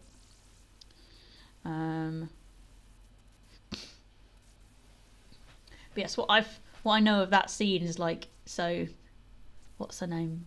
Vanellope? She obviously manages to find her way through to the Disney princesses, and she's kind of like, I'm a princess, and they're just like, are you? And they all question her, and they say things like, did you get poisoned? Did you get this? Did you get that? Like, did you get abused? Did you have to wait around for a big man to solve your problems? And then she goes, well, yeah, actually, I did have all of those things. And they go, oh, she is a princess. I wonder. Oh, yeah, I'm curious as to what your opinion is. If you particularly don't want to go into it, that's fine. But we are curious. So for context, Mortal in my Discord server posts content that is edited, like cartoon and animated stuff, clipped together to match a song. Okay. It is a genre, and I don't know the name of the genre, and has been in there for a while, and is also an artist, like a cartoonist, Cool. but not that confident yet to put it all out there. I think you should put it all out there. Yeah, it's pretty good. But yeah, she'll put out like the music videos and stuff of like cartoons and what have you. And I always find them really entertaining, and I don't even know who the characters are or anything. When I was a teenager and was obsessed with anime, and particularly anime video games, I used to make a lot of AMVs, which is yeah, that's it. Anime music videos. Yeah. So I made lots of the Final Fantasies. They are sadly no longer in existence because they were on a laptop that got like destroyed or something. I don't know, which is a shame. But I did used to make those, so I absolutely so I understand that. That was God, that was so much fun. Sometimes I remember those and think, oh, it's sad those got lost. But oh well. Are you talking about Miguel, the character in Spider-Verse 2? Yeah, Miguel is Spider-Man 2099. Okay. He's like the fifth beefy Mexican guy. Don't know. And he's also the antagonist in Madam Web, I think. I kind of tried to avoid a lot of stuff to do with Spider-Verse 2 so that I could just watch it, but I still haven't got around to watching it. It's made clear in the trailer that he's the antagonist. We had Madam Web on at work a lot because I while building my own business, I work up at Curry's, which is if you're not in the UK, is a PC laptop store, tech store, and so we show a lot of trailers for things. We had Madam Web on for quite a while. It's alright, but for a long time it just didn't show us. We don't have the sound on, and it just showed the what's it called? It didn't show me the name for ages, and I was like, what film is that? And it just kept saying Her Web, and I was like, is it called Her Web? Because that's kind of weird. But it wasn't. It was called Madam Web. Oh, good. I'm glad you feel less out of place now. Yeah. AMV is so much fun to make. I love it. Especially when you kind of get, like, it's a song that you hear that's really emotional and really, like, takes you on an emotional journey. And you just kind of think, like, oh, my God, this reminds me of Final Fantasy VII. So you kind of go and then, like, you know, cut everything together for the characters and stuff like that. And in my case, I like to believe that my life was just as dramatic. But it was not, because I wasn't out half dying to save the world, so... But who knows, maybe one day. However, now I'm older, I think actually that wouldn't be that much of a fun experience. But I guess if it happens, you probably don't generally have that much of a choice. So I'll roll with it if it does happen. Mortal's happy that I know what AMVs are. Yes. Yeah. I knew you'd know. As soon as I saw some of the content, I was like, oh yeah, Sam's going to know about this. I was obsessed with the Final Fantasy games. When Advent Children came out, Final Fantasy VII Advent Children, I went absolutely nuts. You know how, like, when you're a teenager and all of your interests are the thing that defines you, so you're really obsessed with it. I was like that with a lot of the Final Fantasy games, and I had a friend who was from the Philippines, and she used to get her family, who was still out in the Philippines, she used to like get all they got all the stuff from like Japan early, and I remember I was kind of like going, oh my god, this Advent Children's coming out, they finally made it, oh my god, they've made it this, and she just went, oh yeah, I've got it, and I was just like, what? It wasn't supposed to come out in, like, it wasn't going to be dubbed or come out. This was back when things didn't come out in countries at the same time, and I absolutely freaked out. And I remember chasing her around the, I don't know if we talked about this in the podcast that we did on Final Fantasy VII, but I chased her around the room, not because she had it, but because I was just so full of mad emotion over this film existing that I just went a little bit insane. Which in hindsight may well have just been teenage me trying to ham it up a bit, because like, you do that a little bit when you're a teenager, but there we go. And yeah, I'd made like loads of Linkin Park. I did loads of like Linkin Park songs like Final Fantasy and stuff like that. Yeah, it was great. It was a good time. And then my sister tried to copy me and did a terrible job. Which made me feel good about myself.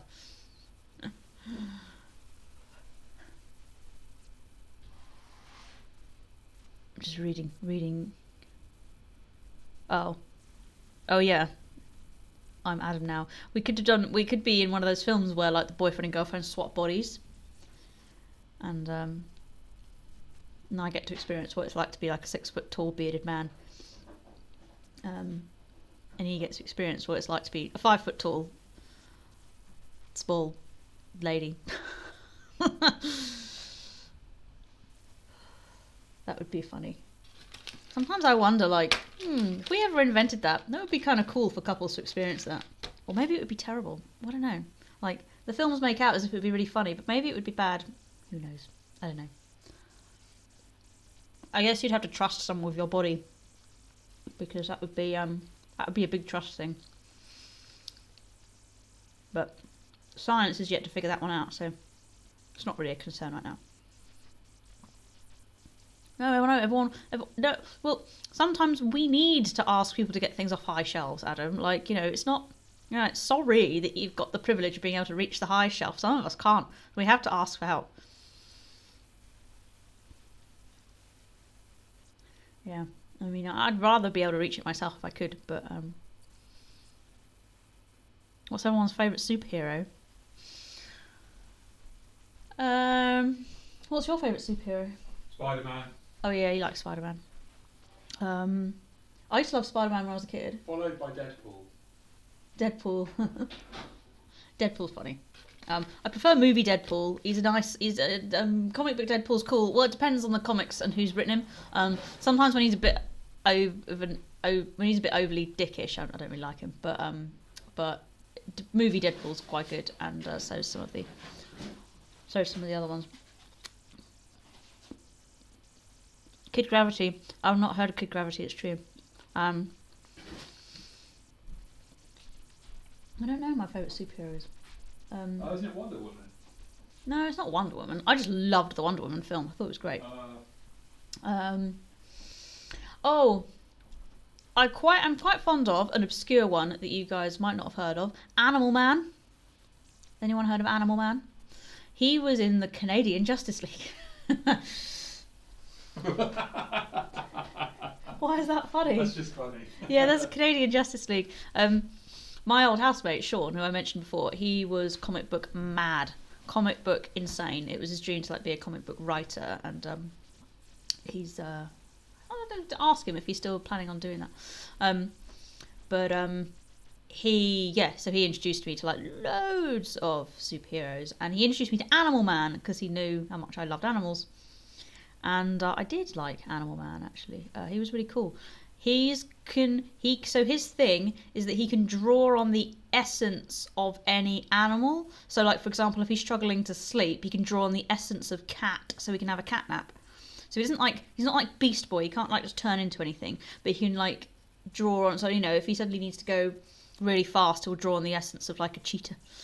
But what was quite fun about him is he has like a family. He has a wife and children. So there's usually things where he has to go save the day when he's like doing the shopping. He's in the middle of the shopping and he's kind of like, I've got my kids. Oh my god, I need to go save that guy. What crap? And I'll go up to someone and be like, could you look after my daughter for just 5 minutes, please? And he'll just go and like save the day. And then like there's him having to like call his wife, and everyone knows that he's a superhero. His young daughter's got the ability as well, but she's got it stronger, and they're kind of like having to deal with the fact that this little girl has all these powers, and she can actually do things like raise dead animals up. So like she'll be sitting in the garden and talking to like a skeleton of a rabbit that died, like, and they'll have to go, no, you can't do that, it's covered in disease. And that's why I quite liked him, because he was like this kind of wholesome family dude who and also I don't know if it's changed now since I read it, but they didn't ever bring his family into the storylines in the sense of like, oh, we've kidnapped your wife and we're going to murder her. Like, they didn't ever do that. It was just sort of, it was just him kind of balancing being a superhero around having a job and having a wife and kids that he had to raise, which I quite liked, on top of the fact that he had these cool animal powers, which I thought was really cool. Squirrel Girl, I have heard of, but I don't know too much about Squirrel Girl. Adult animation now has a stigma of being really ironically charged and terrible. Yeah. So you're talking about Rick and Morty, but I missed it because I was ranting. So I'll take back over from you in about 10 minutes, and then. Okay. Because I have to put the rest of the food in, and then that'll cook, and then we'll have to like take a break and eat. Okay. Well, hang on. Should we see what? How do I check your? So the progress, you can just see it here. 66. And if you want to update it, just right-click BG progress. Yeah. Properties. The text box is there, and then just update it to whatever it was. 66. There we go. 66%. 66. That's like. I thought you were going to say that's like over half, and I was going to say yes. It is. It's almost, but not quite 2/3. I bet you know if it didn't have integer rounding down, then it would be 66. Don't you know what integer rounding down is? Well, you didn't know. I bet Utalian knows what that means. You didn't understand stuff about dinosaurs earlier. So that's true. Well, actually, no, not stuff about dinosaurs. I imagine I would have. You thought Spinosaurus was fake. It is. And so are dogs. I'm actually involved. I wanted to be a paleontologist. Was my first thing that I ever wanted to do with my life, and I know quite a lot about paleontology. And there's quite a funny in-joke in paleontology in that every single paper that comes out about Spinosaurus suggests that it's been reconstructed wrong. And so there's this kind of in-joke gets posted around, which is like, oh, museum builders, when a new Spinosaurus paper has come out, and they're just like, oh god, because they know they're going to have to take the skeleton down and reconstruct it to be the latest, because it's always changing, like always. It's always deciding that a Spinosaurus does not look like how it does, and now it looks like this, and now it looks like that, and now it looks like that. So there's a kind of bit of paleontology in joke for you guys. Don't say you don't get the good stuff on this channel.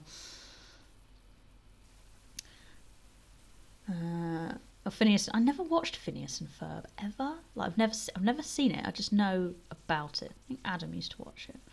I don't know if it's because it was after my time or before my time or in a different time zone to my time, one or the other. But because I don't know if it's like an old thing or a newer thing. I don't know. I just see it talked about a lot. I see a lot of people talking about I see a lot of things talking about the biology of the guy's head because it's a triangle and how on earth does that work. I've seen that quite a lot because I'm in a lot of biology related groups. I know what we're going to do today. They do reference it in the show.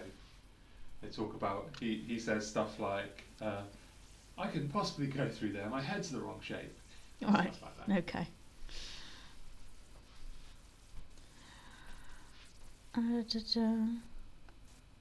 Oh god, I scrolled up in the chat. Hang on. Oh, it is hard talking and keeping on top of what's going on in the chat, isn't it? I know, right? That's why my Skyrim one was. That's why I was so tired after Skyrim yesterday. And then you feel bad because you're like being quiet because you're trying to read everyone's things and you're saying, and you're kind of like, because I'm sat here going, no, I am still going to talk and be engaging. It's I'm okay. just catching it up. I think I think Talion, Logan, and Mortal like have stuck it out for how many hours now? 4 hours. Oh, that's nice. I left the house late because I kind of like was watching your thing and then I was like, oh, I need to go and do stuff. Yeah, I don't know what to do after we've eaten dinner. Like crack the guitar out, play a song, play a different PlayStation Well, game. I do need to do some work.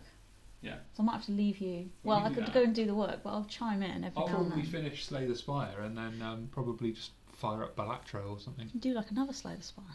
Or something, I don't know. Yeah, or Balatro. How long have you got? You long missed have it. you We were got talking until... about The Last Guardian earlier.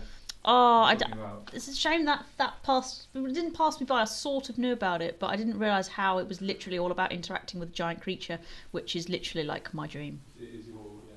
And I started playing it, and they've animated him so well. Hang on, I'm going to be quiet for a minute while I actually catch up with the chat because I keep getting distracted. Like I did say earlier, I do have ADHD, and it's currently my excuse for everything. Squirrel Girl, Phineas and Ferb, Adam's Band. Too many choices. Nuggets and threads, blingered down and woven their way into my life permanently. Yeah, they do that. Cassandra from Assassin's Creed. Oh, she was fantastic. I loved her. Wolverine. He's all right.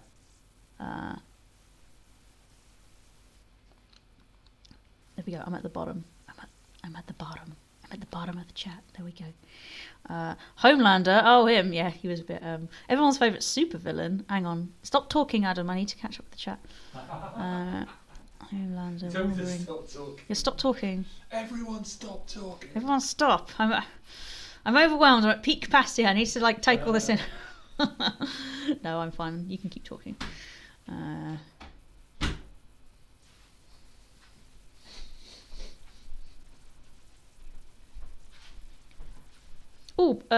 Princess's final major project is going to be making a Western short film. No way. I don't think that's really cool. Oh, that's awesome. What, like proper spaghetti western, like there's only room, whatever it is. Spaghetti. This town ain't big enough. Yeah, spaghetti What's westerns. spaghetti like, got to do with westerns? It's like a style of western that's like really cheesy, like the Clint Eastwood. What's his name? John Wayne style one. This town ain't big enough for the both of us. Mortal says, can you break that down further? What's Mortal said? No, this heart's in the way. Oh, I see. So Mortal, who's your favourite supervillain from? There's a lot to choose from, aren't there? From Homelander was a good villain. mainstream feature film animated canon. What? Mainstream feature film animated canon. So, For example, Into the Spider-Verse. right, okay, so, right. But films that are animated. Yeah, like a villain. Yeah. Oh yeah, films. Like a prominent villain from something that would be animated. And then we can divide off into gaming. You've given me too many parameters. I'm actually going to think about what's my favourite supervillain in general. Yeah. Oh, I like the guy from... I don't know how many of you played Horizon Zero Dawn. The villain in that was great, who was played by... Oh, that actor who died recently. The guy with the cheekbones. Yeah, him. Oh, he was so good in that game. Like, they'd obviously... like they'd like actually like scanned him in and it was him. He was quite...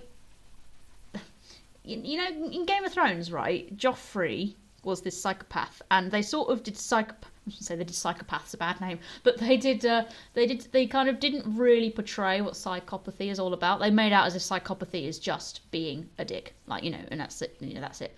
But you know, I kind of was like, well, that's not really what the condition of psychopathy is. It's more to do with you may be so driven by a particular goal that you will do what you can to get it, right? And that could be being nice to people or being supportive of people, or it could be, you know, can I swear on this podcast? Podcast, can I swear on this stream?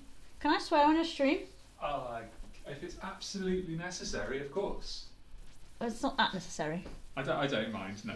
Effing people over. Anyway, that's what I was going I to... swear during Skyrim, usually if I would giants come at me or something. But yeah, so I liked the fact that this character, he was kind of a psychopath, but they did him quite well because he would help or hinder you depending. It was just all about what he wanted and needed, and he was consistent with that. And which is kind of spoilers if you haven't played the game, so I'm sorry. But it's fantastic. I loved that game. It was so good. Right, what have you guys put in? Spaghetti. Prince says yes, spaghetti westerns, like Italian western films, so like the really like cheesy ones. Yeah, I get it. I love a villain who pretends to be a good guy. Oh yeah, I know what you mean. Yes, Mysterio when he was in Spider-Man. Yeah, the mentors that turns out to be they turn out to go bad. Ra's al Ghul, can't remember how you're supposed to say that. He was Batman's mentor, wasn't he? And he ended up being a villain. Don't forget Chicken Bane. What? From The Dark Knight Rises. Chicken Bane. Played by Tom Hardy. Yeah. Bane. You didn't say chicken. He sounds like a chicken.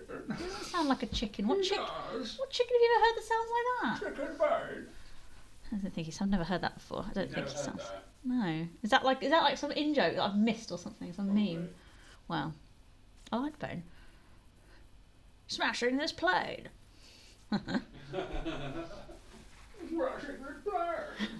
don't understand the chicken bit, but yeah, sure, that is how he spoke.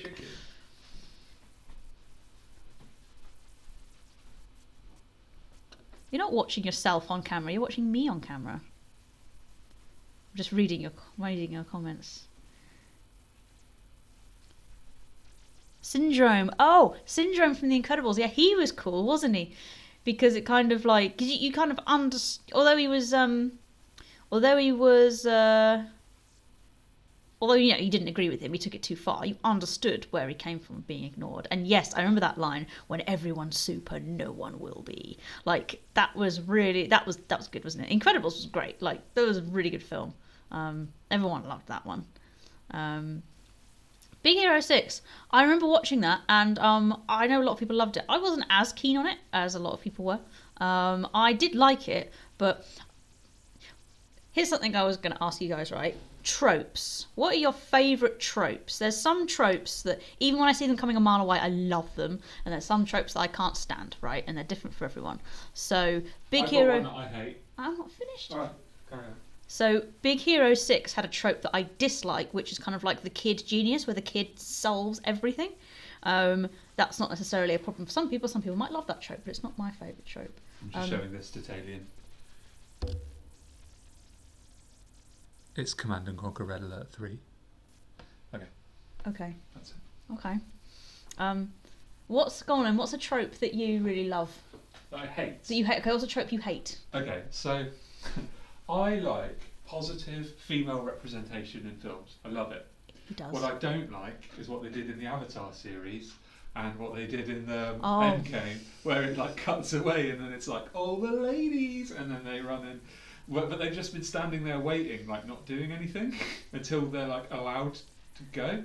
What are they, like greyhounds at the gate waiting to race? Like, what is that? Yes. If I was a woman, I would see that scene and I'd just be eye rolling until my head fell off. I don't know. It doesn't work the right way for me. I would like to see the women just ignoring everyone and doing... like they do in real life. Pretty much, yeah. Yes, I know. I didn't like that either, and I hate that. That's what I was alluding to earlier in the Marvel things when they. I didn't notice when I first watched it that all the women characters came together at the end to like fight together in a kind of hey girl power kind of way, and I wish no one had pointed it out to me because when they did, I noticed it and was like, oh no, I just wanted to see them all fighting together, just all fighting together. Like I don't want them to go, yeah, girl power. No. Please no, please stop. Especially because in that scene in particular, it really only needed to be Captain Marvel on her own. Yeah, she's quite. The rest of them were kind of rendered irrelevant. But yes, and in Avatar, where like all the women had to ask permission, felt the need to ask permission so they could join the war to save their hometown. I'm pretty sure they'd have just gone out fighting regardless of what anyone asked them, regardless of permissions or not. But there we go. So. What have we got? So Bane, not Kane. Kane might be too deep. Command and Conquer. Oh yeah. Talion says, "Is that on PS5?" No, it was Xbox 360, I believe, because it was a green case. Yeah, fair enough. So like kid genius tropes, I just am not mad keen on them, but obviously it depends on you. A trope that I love. Here's one that I love, is the trope of when the hero, like at the end, like say the hero is there's something the world's getting destroyed and no one knows how they're going to do it, and the hero goes off to save the world. The hero goes off to save the situation, and in the process gets like killed, destroyed, and the situation gets sorted out, and nobody knows exactly what happened. But they know that the hero must have done something, but no one will ever know. And they did this in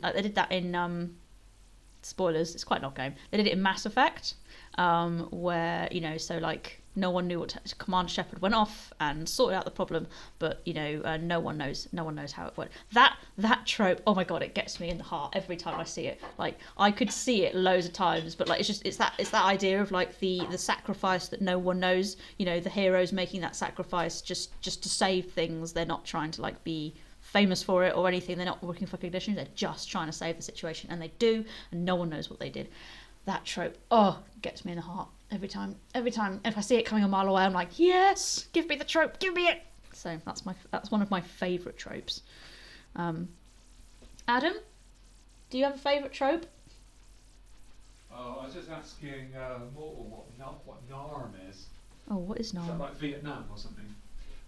Favourite trope. I have to. Hang on, let me just read Mortal's one.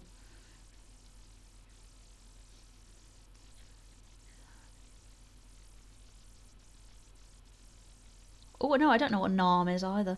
But yeah, mad scientist. Yeah, I quite like the mad scientists. Okay, so one of my favourite tropes, and I like it in spite of myself, is the "you son of a bitch, I'm in" heist thing, which I know is like Rick and Morty kind of like hammered it, but I've always loved the. Although they're always stupid, like in Catch Me If You Can, when they'll cut back to a previously. Oh, hello. You might as well be on camera while you're talking. They'll like cut back to some pre-heist conversation and be like, well, we actually sorted this out before. But yeah, the "you son of a bitch, I'm in" trope always I think very satisfying. With some things you don't realise you love the trope until something does it so blatantly, so then you think of the Rick and Morty heist thing and you just realise, I love this trope. And that's why I use Mass Effect as an example, because that's why I realised I love that trope. Like I love that trope where the hero goes off, saves the day, and no one knows what he or she or they did. Like that's one of my favourite ones. I'm trying to think of something else that I really like.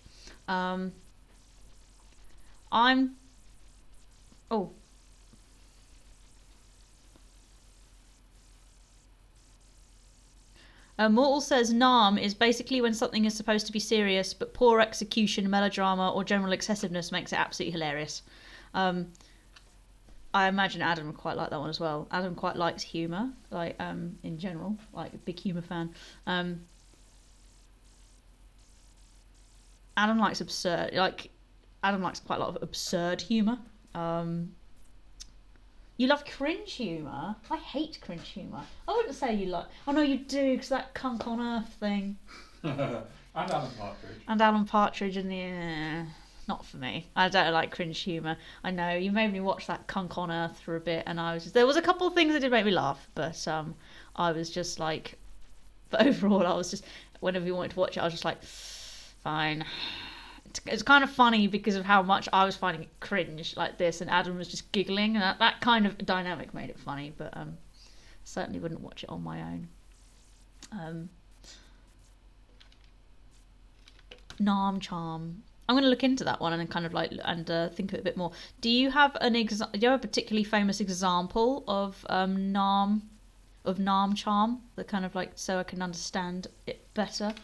Because I'm sure I've seen that sort of stuff before, but I just can't think of anything right now.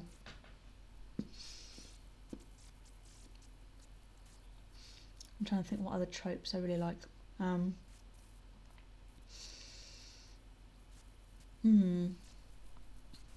generally quite a fantasy sci-fi fan, really. So most of the things in there. I mean, both of us are pretty big fantasy sci-fi fans. Are you gonna do? Oh, try and do your. There's a table in the way. I was gonna say do the walking down the stairs thing. I can't think of a single example of Narm Charm now that I know what it is, but I know exactly what you mean. 70%. Yeah, I know. You know what? One of these days you're going to have to do You're probably going to have to do like a release, like Dragon's Dogma 2. People doing the releases. Like Gareth did, yeah. Yeah, and just like chat while it downloads, and then be one of the first people to play it. One day. One day, but that does involve buying the game the second it comes out, which is expensive as hell. So when I'm rich and famous, when you're a rich and famous YouTuber, you'll get gifted them by the producers to play on their behalf. Probably. So you never know. Or when my business takes off and you're a kept man, and we can be like that meme, you know, the one of Taika Waititi showing Yes, yes, I know the you meme. know the meme, the one where he's like me showing my breadwinning wife the new Lego set I want, and it's him and what's the name of that actress? Gal Gadot. No, that's Wonder Woman. Yeah, it's her. No, it's not. Right, we need plays, to look... No. Who plays in Thor Ragnarok? Who plays Thor's sister, the evil person in that? Oh, it's Kate Blanchett. Kate Blanchett, that's it. Yeah, Kate Blanchett. She's in her kind of like big evil, like black outfit, sort of looking down at Taika Waititi, just like, and it's like, yeah, that could be us. That could be us one day. But which is which? I don't know. Probably swap out occasionally. just swap around, depending on the month. I get to wear that headdress. I'm in. That must have been so hard to act in when she had to wear that. I remember going to a Comic-Con once, and they had the Thor Ragnarok costumes on display, and and her headdress is like it comes out about almost like 5 feet, like ridiculous. And I just thought, God, having that when you're moving around must have been really hard. Obviously, like a lot of it was CGI'd in, but there were some times where she had to actually wear it. But yes, that must have been annoying as hell.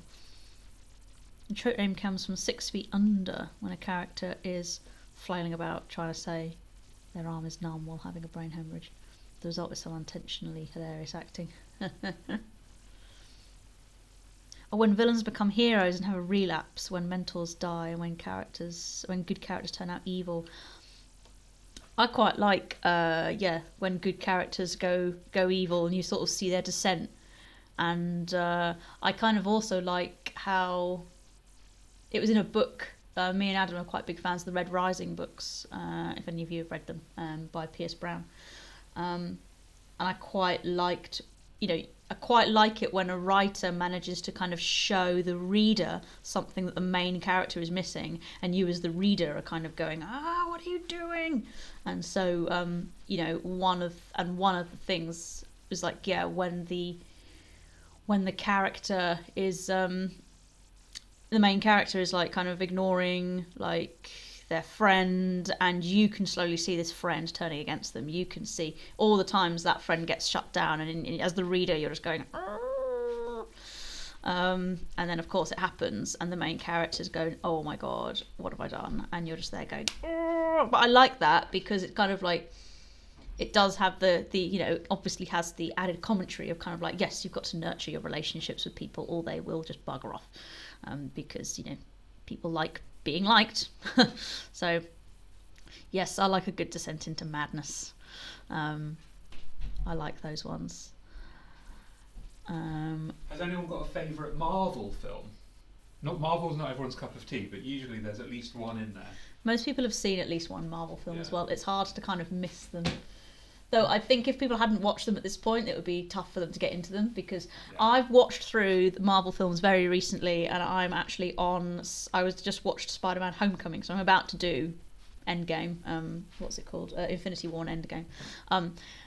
The first films didn't they were good, but there was a lot of things that are kind of like a relic of time now, like for example how the female characters were portrayed in the original films, which is pretty much just that typical kind of like helpless type thing, and you're just kind of like, it's one of those ones where you're like, this hasn't aged too well. And you can see actually in the Marvel films how things changed with the different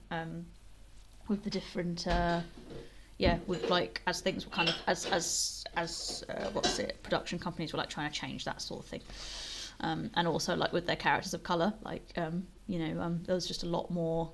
There's so much more like diversity in the kind of like second round, and particularly the third round. That was kind of when it sort of sorted itself out. Correct me if I'm wrong, but I believe diversity was an old wooden ship first used during the Civil War era. What's that from? That's an Anchorman quote. Oh, I didn't really ever watch Anchorman. I think it was too cringy for me. I think I just thought of it because you were talking about women being portrayed badly. React. Heel face turn. Yeah, I like a heel face turn. When the when the bad guy kind of turns good in the end or something. Yes, I like those. Yeah, I agree. Only if it's sold well. I like a good descent. My descent into madness has some. I like a descent into madness, right? But it has to be foreshadowed correctly, right? Like if it's just suddenly happens, like I'm just kind of like, don't patronize me, don't treat me like an idiot film, like don't just kind of go like, oh shock, she's turned evil. I'm like, oh, stop it. Like, like that's not how it works. You need to foreshadow it. If you do it cleverly, I won't notice. But when it turns, I will go, oh, So I have like, yes. So a good descent into madness, but well foreshadowed one. Yeah, you know what? When I rewatched the Marvel films recently, the Iron Mans and the Captain Americas were consistently the better ones. I guess they put more money into the writing. Winter Soldier was fantastic. I loved the Iron Mans, but to be honest, mostly because of Robert Downey Jr.'s acting and the way he played the character, was very charismatic, and everyone loves that kind of thing. So I wonder how well they would have done without him. But Winter Soldier, on the other hand, and Captain America, the First Avenger, they were both really really well paced. Actually, I remember thinking, like, when I first saw Captain America, the first one, the First Avenger, I remember thinking that's really well paced. I remember when it showed you kind of the montage of him being with his team, where they kind of make that he goes and rescues that team, and then he becomes like their leader, and they go out and do loads of stuff. Like, I can remember thinking, oh, this actually does feel like a lot of time is passing, whereas sometimes they don't do that too well. So I just thought that was really well done.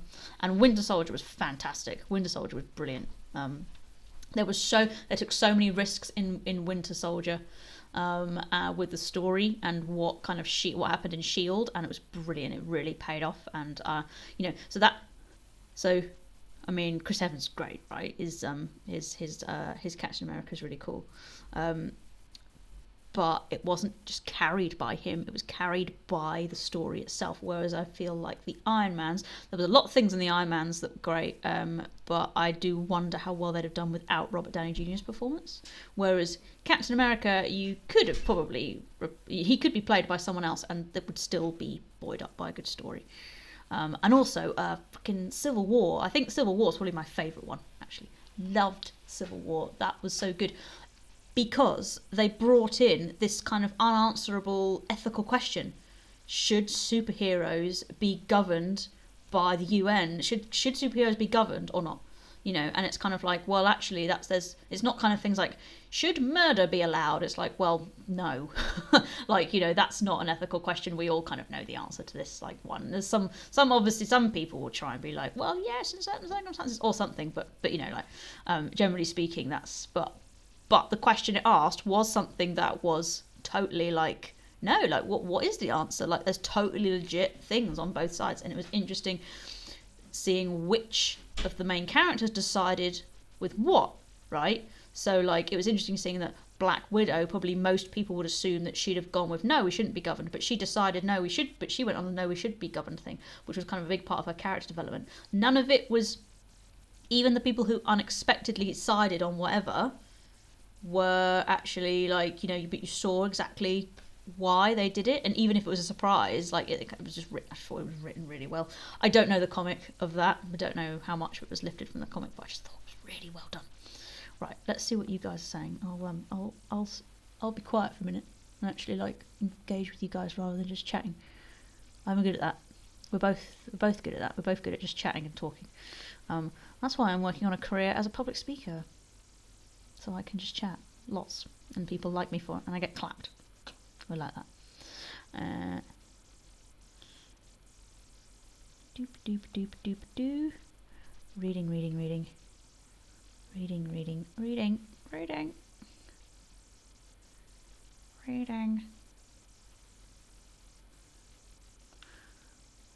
Multiverse of Madness was good. We both really enjoyed that when we went to see that one. I have opinions about the last Spider-Man. I have strong opinions about some of the writing of the Marvel films, actually. I know I just praised one of them, and I did praise some of it, but some of it that I was not so keen on. I liked Multiverse of Madness. I know you did. Dinner's about to be ready, so I'm going to put a little message up saying we're just temporarily having dinner.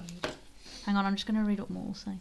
Tried to read Moon Girl's comic, though, and they're horrible. Basically just an excuse to bring in another Marvel cameo badly, very intuitively. Sucks when writers do that. I just feel like writers need to respect their audience's intelligence, and sometimes they do not do that. Which is one of the biggest things I don't like about Marvel. You either know everything or you know nothing.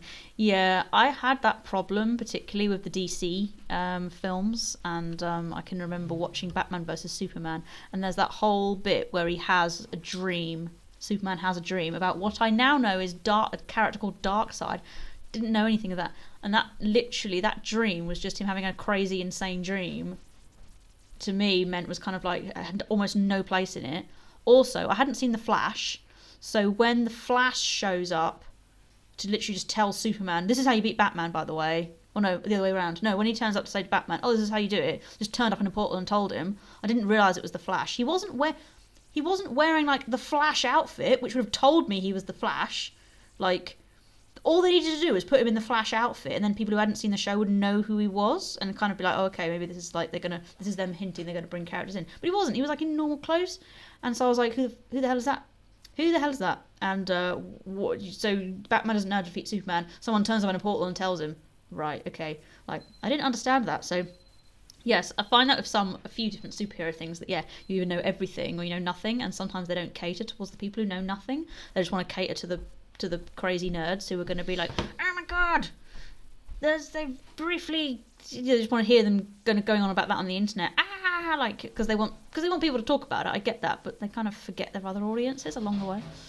I don't have to devote myself to reading every comic. No, you shouldn't have to devote yourself to reading every comic. The Marvel Cinematic Universe and things like that should be accessible on its own.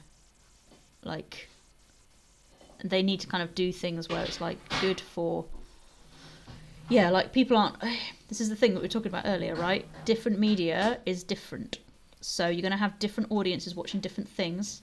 Sometimes those audiences cross over, like a lot of people who read books also quite happy to see movies. Sometimes it doesn't, and you need to make sure if your film audience, you need to make sure you cater for both people. And hey, that's where good writing comes in, right? Because these writers are paid well.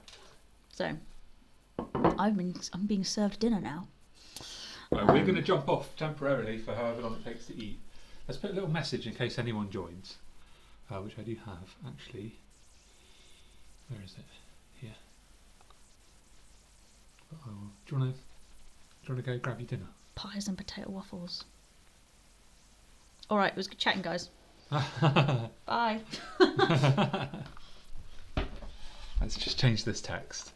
Oh, this is really low. Yeah, I know. Go around little. We have jumped off to eat dinner. UK. BRB back shortly.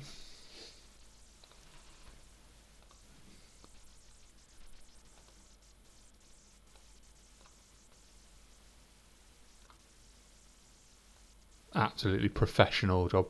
Years of theatre school training. Say I have jumped off because when you say we, they're not going to be sure. No one knows. No one who's not. These guys here. know. They know, but like new people. Oh know yeah. What that's all about. Fair. Just fair. It's fine. I won't be offended. I'm going to do pro drop and just do this. Have jumped off to eat dinner. Ah. All right. Let's kill the camera and the microphone. All right, everyone. Please feel free to leave it running in the background. We'll be back fairly soon anyway, or I will. Bye.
Microphone.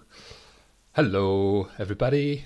Sam's gone. She's got some work to do, so I am back. Not 100% gone, just... She's just there. Right, let's see what everyone's got to say. Oh, so Josh, if you're still here, we literally just took a pause while you, when you arrived. But we were discussing movies, which I know is like one of your favourite things. Let's have a look. 78%. All right. Let's update that.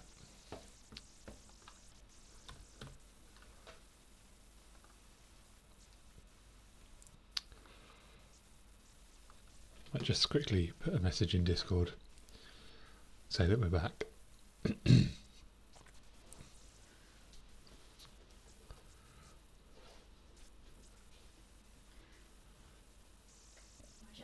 back, my anxiety attack.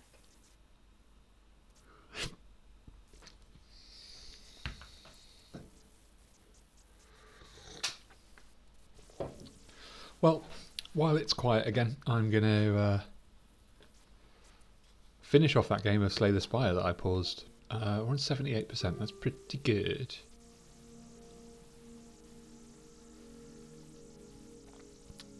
Josh, have you read back through the chat, have you? Alright, so I'm fighting the time eater here. Let's neutralise. I think play this one, and then I think I'm going to have to block here. Actually, no, let's Blade Dance, because I want to be building that strength, and let's use the block potion now. And then I think I'll put the vulnerable on. Might have been better to use that later in the fight, but just want to get an early advantage. So Josh and Mortal, what are some movies that you're actually interested in? Because we talked a lot about like Marvel and stuff like that. I haven't been a watcher of movies for a while. I think I kind of got into a mindset of like movies are too long. I want to go back to making movies that are like an hour and 20 minutes. But I'll happily sit and watch like 6 episodes of Malcolm in the Middle back to back. So I don't know what's up with that.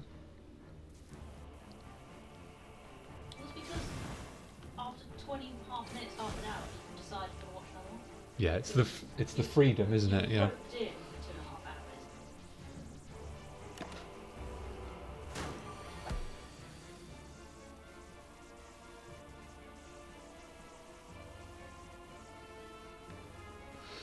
Mortal, in that 15 minutes we were gone, did you manage to draw anything?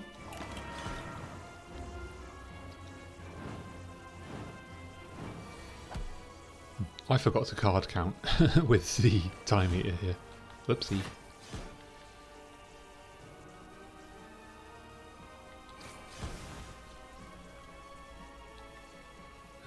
Let's play this one.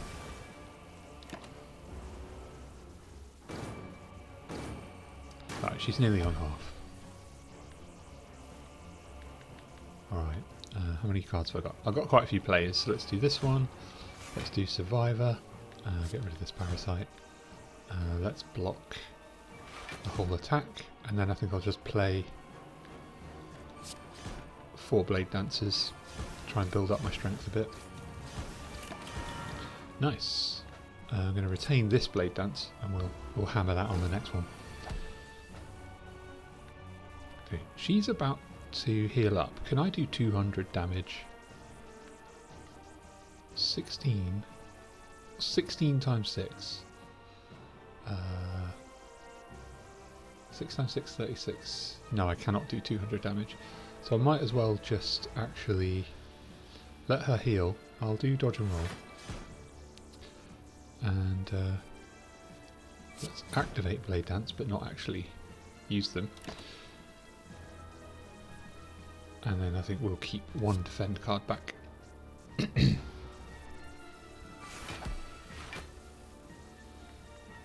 Alright. Let's do that. So we're blocking... What's the incoming damage there? 16, 24. Yeah, we're good. In fact, that makes her weaker. Shiv. Right. I'm pretty confident we've got this one now.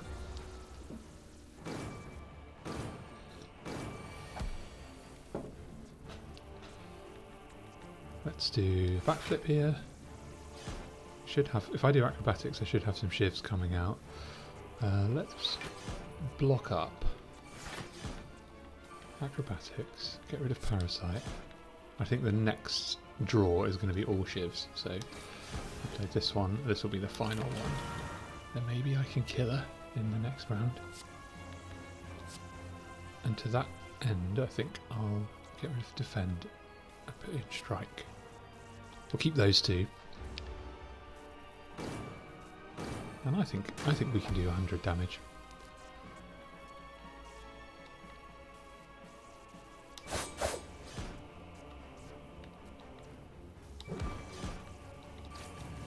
Easy money. And there we go, we got it. Cool. That's Ascension 2 unlocked. What a strange way to get to the end of this game on a 6-hour live stream. 706 damage, and we've done 5,944,990,471 damage by everyone. What are we unlocking here? The Duvu doll, the smiling mask, and the tiny chest. Cool. And we've got 706 points, which I am happy with.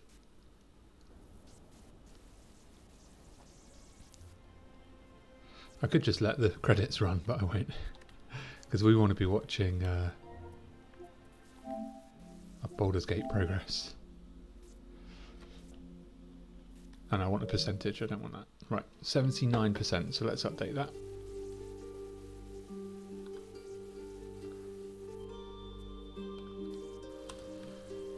Alright. 5 hours that's taken. Nice. So Josh is watching Spy Family. I'm not... Spy X Family. I don't know that one. Mortal saying you think it's easier to binge shows because the varied plot lines break it up mentally rather than investing in one big plot for a movie. Yeah, I agree. I think just the idea of signing up. Also, because like in between episodes, I get up and do stuff like clear up dishes or make tea or whatever, and sometimes it's harder to do that with a film. So Mortal was right in the middle of mapping out a skull so you could detail the head properly. Hi Logan, yeah, we're back. You have a good outline going, Mortal. A pose outline.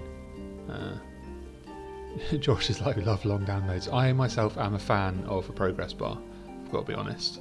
I don't know what's wrong with me, I don't know why I like that so much, but I do. And Mortal's saying, yeah, the longer the better.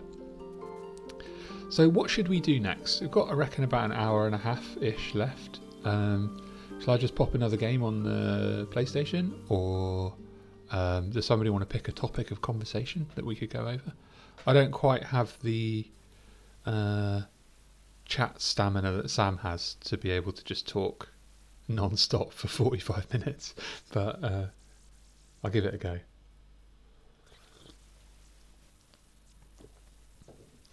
Josh is saying the Mark Forster Thomas movie. I wonder if they'll do a model real people hybrid like the Magic Railroad, but much better.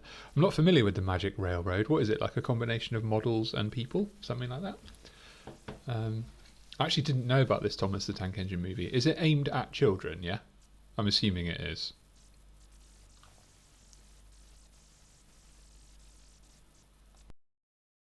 I'll be right back.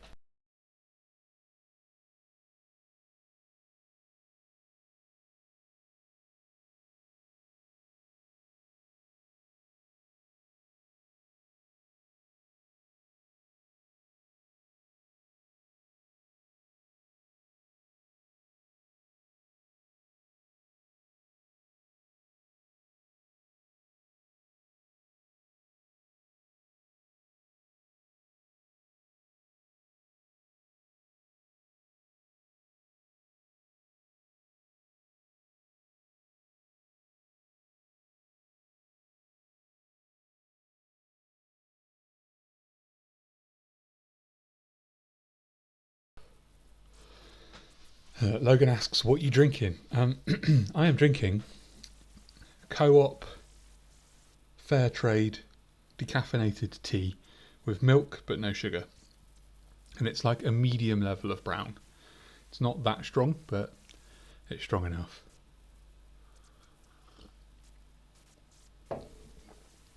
I'm not familiar with the Christopher Robin movie either. You are clearly much more knowledgeable about cinema than I am.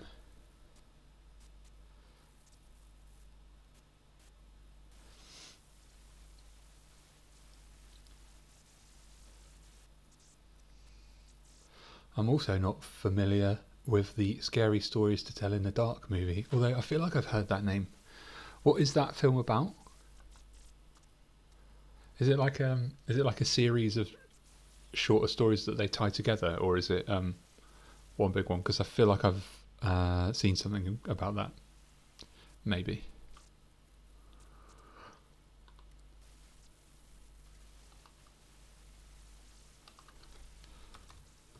%.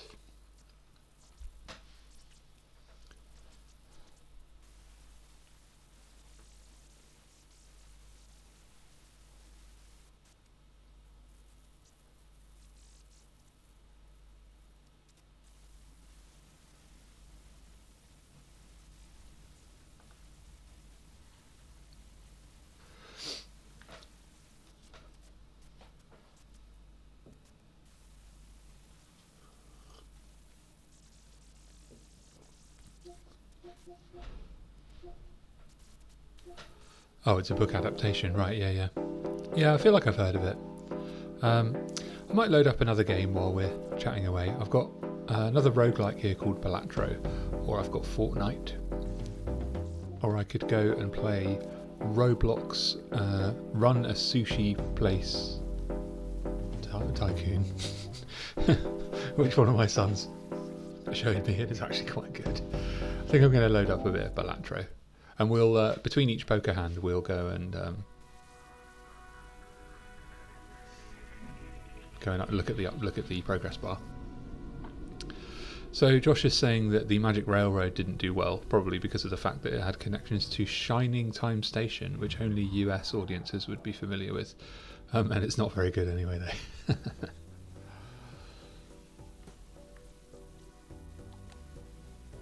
All right. I'm going to select the yellow deck, start with an extra $10, and we'll play.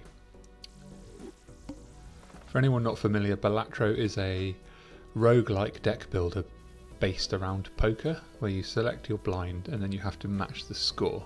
In this case, it'll be 300 by playing poker hands.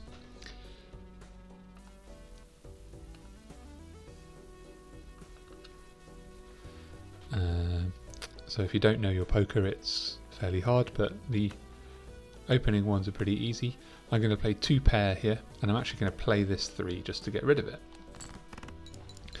And there's a score modifier right over on the left. I actually might slow the pace of the game down a little bit. Settings, game speed, let's go for half and see how that is. So I've got another couple of pairs here, which should hopefully put me over the 300 mark. 2 queens, score 10 each.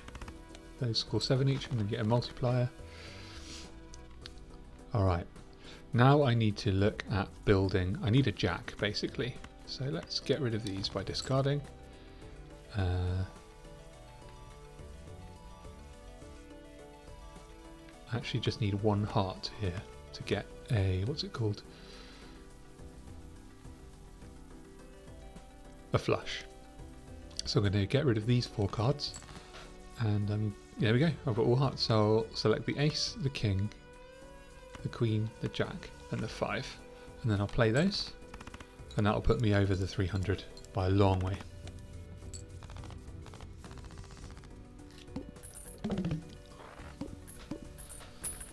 There we go. Going to cash out for $6, and now I've got $20 to spend in the shop. Oh, hello Levi. What do I know about Baldur's Gate? Not a great deal. I've watched a full playthrough. The reason we're playing Balatro at the moment is just because we've been on this stream for 5 hours, and we're watching the progress bar and then updating the install as it happens. Oh look, it's happening live. And we've just been chatting and stuff. My girlfriend came on, talked for a little while. I played a game of Slay the Spire in the background.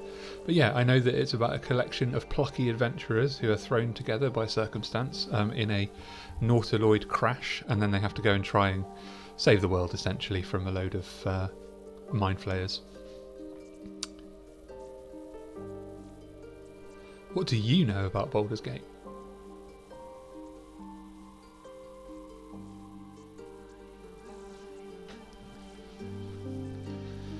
Oh, someone mentioned Dark Alliance earlier, and I meant to ask about it. Is that the one where you play as Drizzt from one of the sets of novels?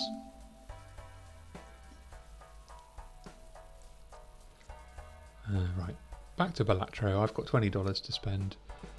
I could buy this voucher. I'm gonna buy...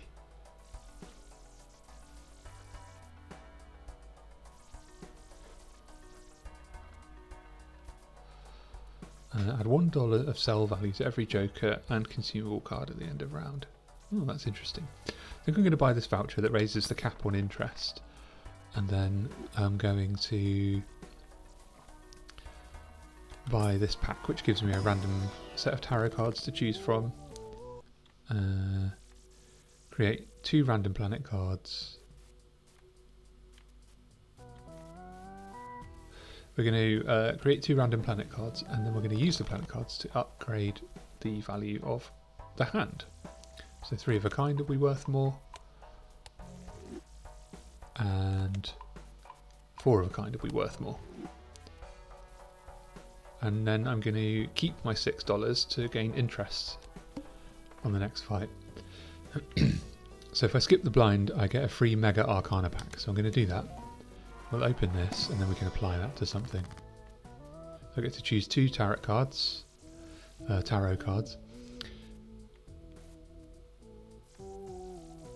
We want this one to create a random Joker, which adds modifiers, and then we're going to select these, swap them around, and then we're going to play this one that converts that king into... oh, hang on. I'm going to keep swapping these around.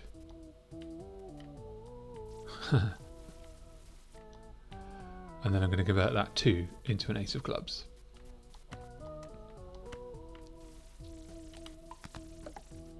Boom! Now I've got 2 aces of clubs in my hand. We'll play the boss in a minute. Let's have a look at the progress. It's still 81.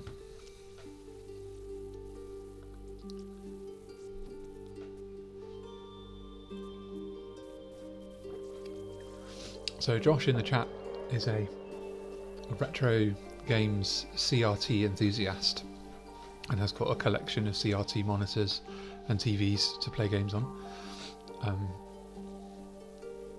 I've seen some photos of some of them, they look pretty cool.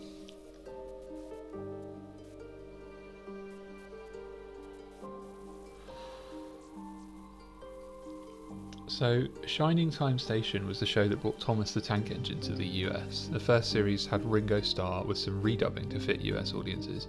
Those episodes would later be redubbed. Ah, I didn't know that. I knew that Ringo Starr did the original narration. I think at one point they were going to get Pierce Brosnan to do it. I don't know if that ever happened or not. And it was George Carlin that made it, the comedian? I didn't know that.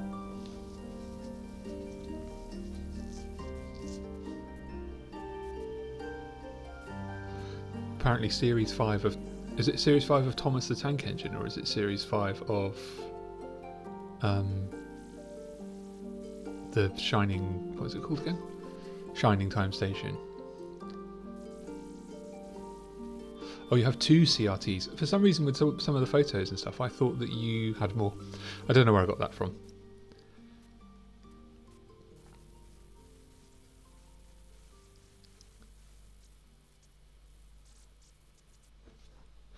It looks like we may well have lost Levi.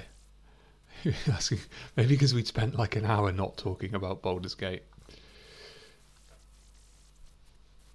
I'm still not sure exactly what character I'm going to go for, because the thing is, Lae'zel's a fighter, and I was going to do a fighter character, but I could just use her as the fighter. I still haven't decided. I'm sure it will come to me. I usually come up with my D&D characters at the last minute.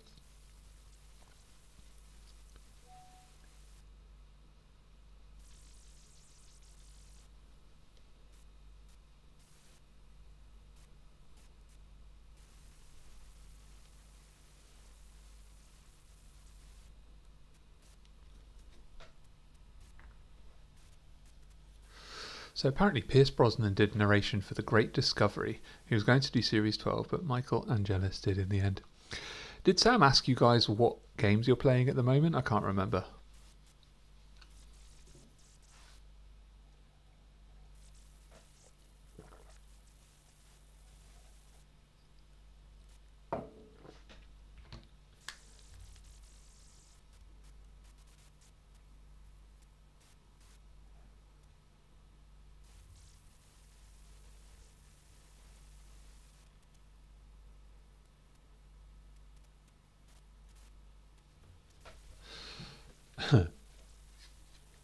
Hello, Logan. Yeah, Josh knows quite a bit about the history of like certain TV shows and stuff. Thomas the Tank Engine seems to be one of them. Oh, you're playing Lego Batman! What a legendary game that is. I've played it over the years quite a few times with various like either my own children or like just children in the family and stuff. Lots of fun.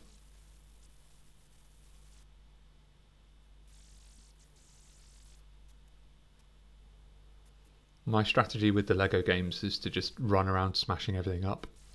That seems to get you where you need to go. We discovered that one when we were playing Lego Harry Potter many years ago.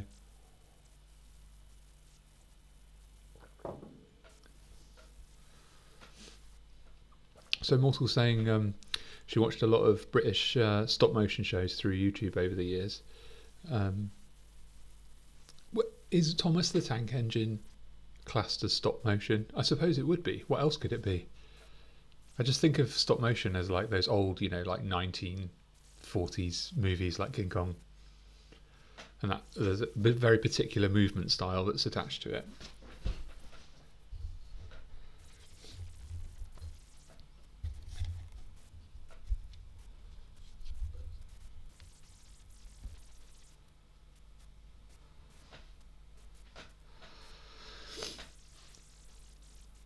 Oh, you want to get Simpsons Hit and Run on PlayStation 2? That game was so much fun. I can remember playing that quite late into the night.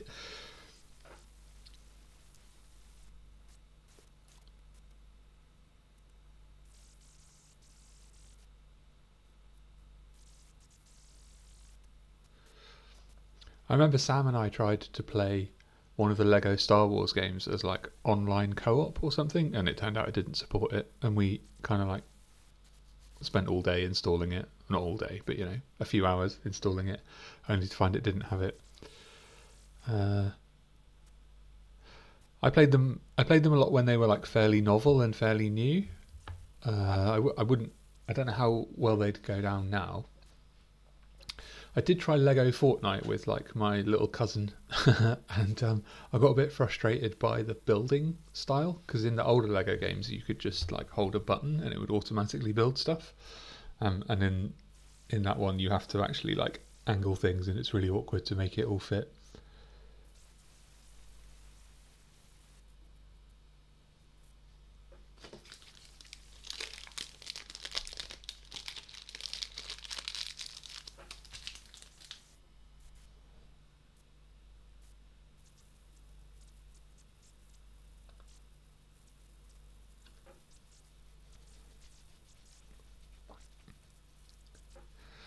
I think a lot of people emulate Hit and Run. It's just one of those games. It's a bit like Crazy Taxi as well. It's essentially the same game, actually. I always kind of install Crazy Taxi with a sense of enthusiasm, and then realise very quickly that it's just impossible to get anywhere, because it was designed to just grab money.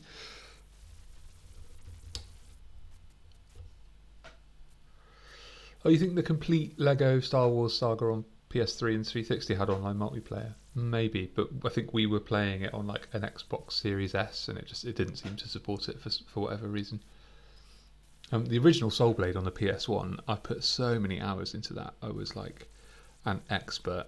I could beat it and like the post game stuff on the hardest setting. And then Soul Calibur, I just kind of dropped off. I don't really like fighting games. It was just a byproduct of the fact that it was all I had. Soul Blade was something I think it was lent to me, and then the person who lent it to me just said, "Oh, don't worry, I don't want it back." And I had like 3 games on the PS1. One was a big RPG that I kind of fully completed. One was Metal Gear Solid, and then one was Soul Blade.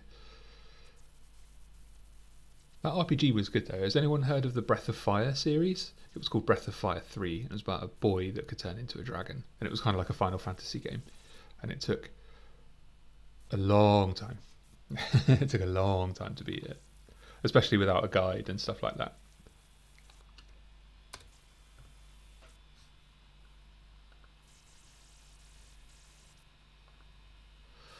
Which was the Soul Calibur version where you could have Yoda if you got the Xbox 360 version and Darth Vader if you got the PS3 version? Was that 2?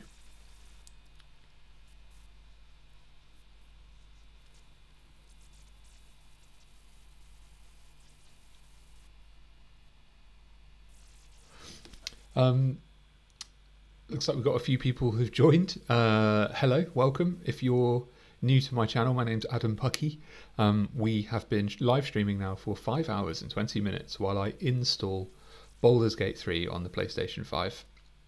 I am aware that I am using my bandwidth to stream, thereby slowing down the install process, but one of the people on my Discord server, Mortal Anonymous, who you'll find in the chat, suggested that I, as a joke, that I stream the install process, and I thought, why not? So I plugged the PlayStation into a laptop, hooked up a microphone, and here we are. It's been an interesting day, actually. I've managed to clean my house in the background, do my dishes, make dinner for me and my girlfriend. My girlfriend took over for a little while and talked about movies with everyone in the chat. We played a game of Slay the Spire. I have loaded up a game of Balatro, but I'm actually a bit fried. I don't know if I can focus on that game. But yeah, welcome. I generally make content that is... Well, I started streaming Skyrim yesterday, which was fun. I do Slay the Spire videos. I quite like deck building and roguelike games.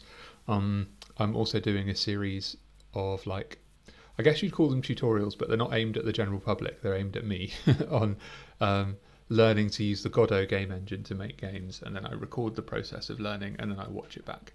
But they're quite bite-sized, and they're quite easy to watch if you want to have an explore of my channel. This stream isn't necessarily an example of the kind of stuff that we do, but if you're interested in us and want to see more, you can like and subscribe and stuff like that if you want. And we do have a Discord server as well, which you'll find a link to in the front page of the channel. But yeah, this has been a very odd and very interesting day. We're on 83% now. Woo! Let's update the progress bar.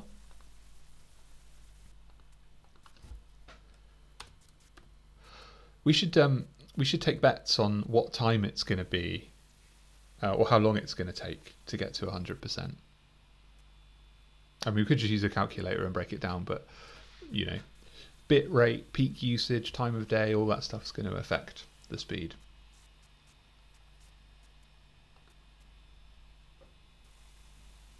Oh, you have all 3 versions of Soul Calibur 2. So it's Link on the GameCube one. Oh, I didn't know that. That's cool. Spawn on the Xbox version and Heihachi on the PlayStation 2.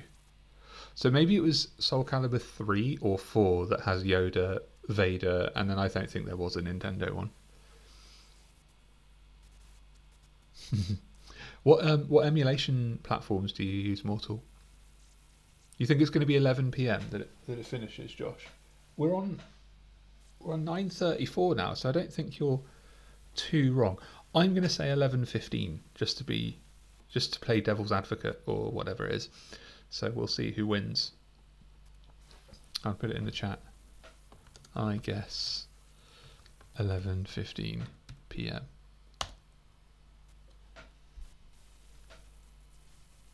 Oh, you think it'll be about 6:30? I think 6:30 for you is going to be 11:30 for us.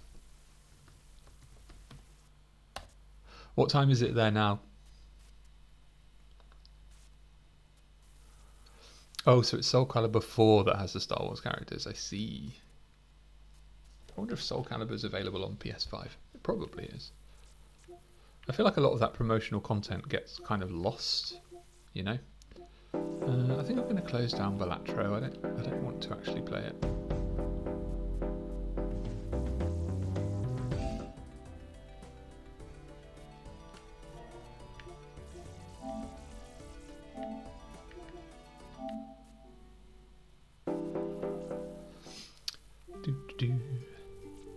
What was I looking for? Soul Calibur.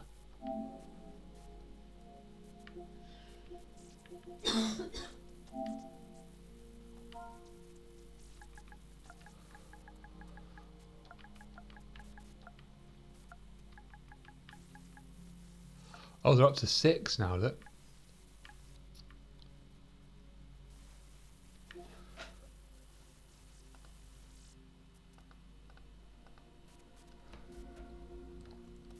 So what we got here? Soul Calibur Broken Destiny and Soul Calibur 6. It doesn't look like there are any of the older ones available. Classics.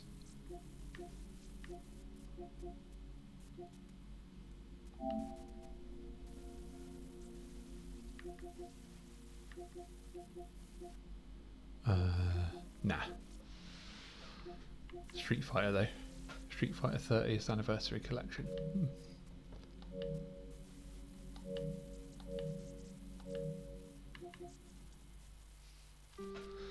Still on 83%.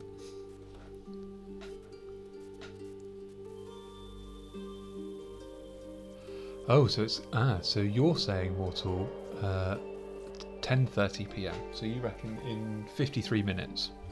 Okay. Mortal guesses 10:30 p.m.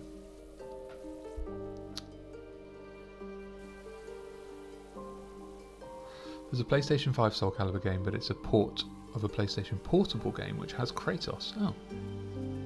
You're very knowledgeable about Soul Calibur. I really enjoyed them when they came out. I enjoyed the first Soul Calibur because I had liked Soul Blade so much, and then I just kind of dropped off. There just seemed to be loads coming out all the time, and I actually don't like fighting games that much.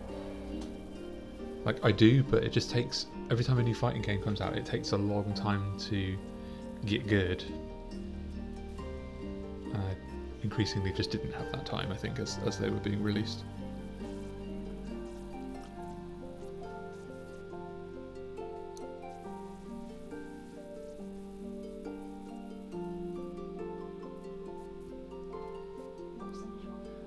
So percentage at the moment is 83. Nearly 84. It'll be there soon, I think. You're not going to get to... Are you going to actually start playing it? I don't... My head might be too fried to actually do it. If I do, I won't do it on this stream. I'll shut this down and then do it directly on the PlayStation. Well, I won't be able to hang out for that because I've got to go to work tomorrow. Oh. Maybe I might stream like the character creation bit as like its own little. Huh? I like that bit. Oh well, I already know what I'm going to make, so. Well, I don't. But I might change my mind though.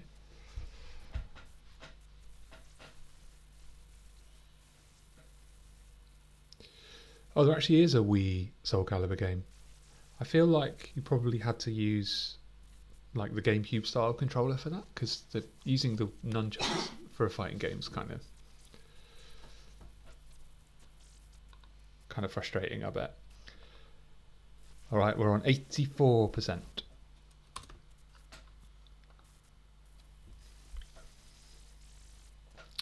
So the emulators you like are Dolphin. Is that the Nintendo one? Yeah. Scum VM. Oh, I know that one. Duck Station, PC SX2, Zemu Xenia, Sameboy, and PP SSPP. I'm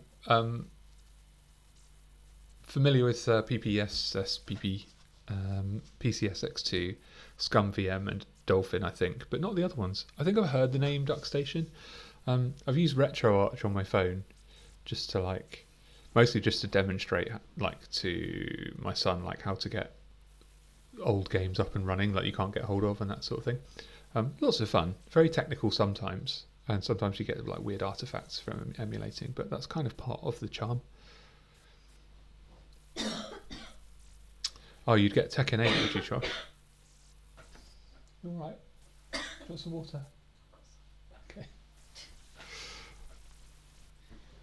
Oh, Dolphin is GameCube, and do you know why? Do you know that's because the Dolphin was the project name for it before it got announced?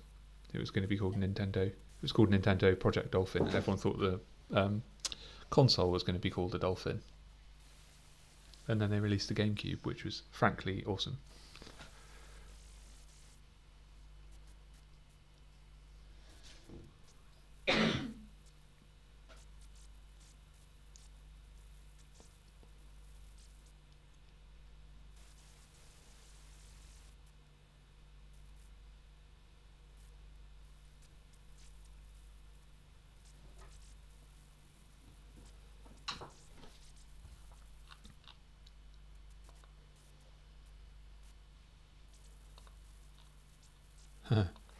My live chat over here is updating quicker than it is on OBS.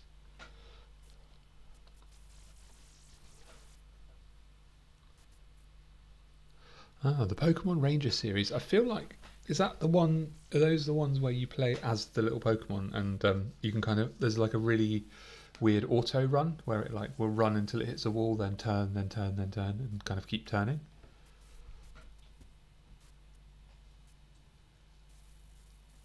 There are a lot of interesting side Pokemon games. Sam actually recently played, I don't know if she finished, but the Legends of Arceus game, or Pokemon Legends Arceus. She was streaming it for a bit, and that was quite interesting. I like the visuals on it. A lot of my kids have played various mainline Pokemon games over the years. Of your kids? My kids, yeah. All hundreds of them. Oh, okay, sorry. I should say my kids have played a lot of the mainline Pokemon games. Yeah, a lot of my kids, my army of kids. And I played the original one when it came out because I was 17 when it came out, and that was lots of fun. I've still got not the original copy, but a copy of that in my house. And I bought them together. I bought 2 Game Boys, a carry case, a load of Pokemon games, including Yellow, and I sent Pokemon Red or Blue over to my son in America so that he could play it.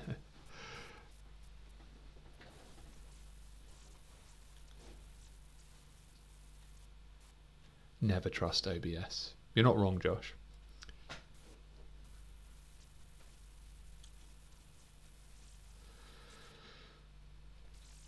So Pokemon Ranger is one where you play a ranger and draw loops around Pokemon to catch them. Is it on the DS, is it? That was Nintendo DS, yeah. Was it? Cool. I thought so. It was the drawing that gave it away. It was either going to be the DS or the Wii. That was a 3DS series. Ah, yeah, okay. I didn't like it. Sam says it wasn't one of her favourite ones, that one.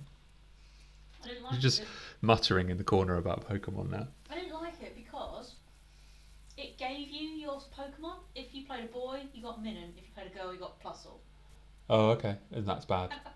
Well, the whole point of Pokemon is you choose your Pokemon.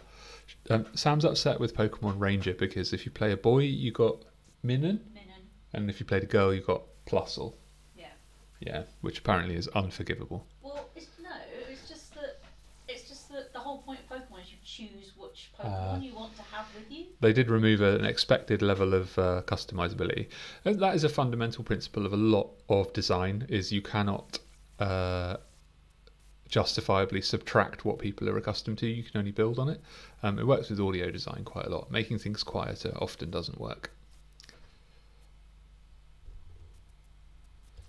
I think my first Pokemon game was obviously Pokemon Red, and then I think my eldest son's first Pokemon game was Pokemon White.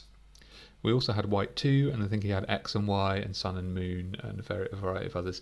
Also during the pandemic he bought Sword and Shield for himself, which he played to death, and and bred the Pokemon to have like insanely overpowered ones, and bred them for ages until he got a shiny version of everything, and then he made me a team of Pokemon and stuff like that. But there was we had a lot of free time on our hands during the pandemic. Oh, we're on 85%. Just need to pop to the loo and grab a glass of water. I'll be right back. I'm not grabbing a glass of water from the loo. That would be weird.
Alright, I'm back.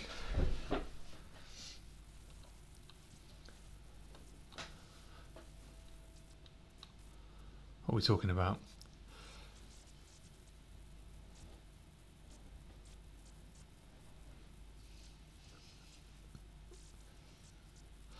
Oh, I think Sam played Pearl.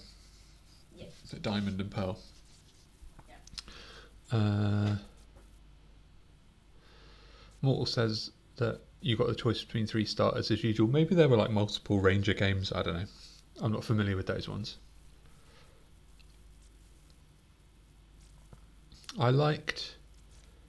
I wouldn't say I've got like a favourite Pokemon game as such, but my favourite Pokemon is Umbreon.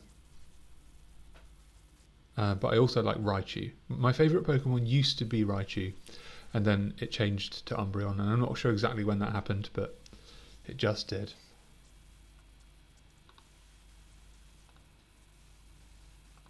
%.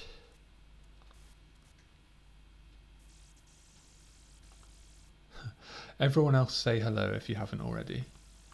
I think a few people who've been with us since the start have just backgrounded the stream now because, 5 hours and 40 minutes is a long time to just sit watching something install.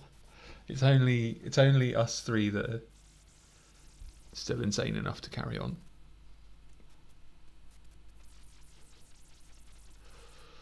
Banette. I don't know which one is Banette. I'll look that up. I'll guarantee you that Sam knows which one Banette is. Yeah, it's a ghost type. She says, yeah, it's a ghost type.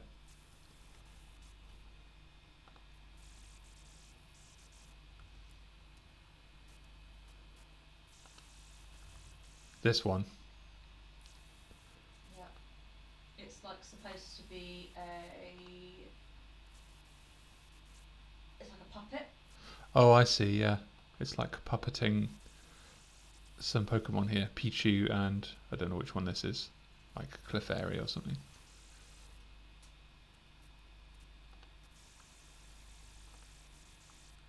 Oh look, Sam's in the chat. She's also sitting right there. She's very cold. She's wearing a big jumper of mine. I'm trying to do my own shit.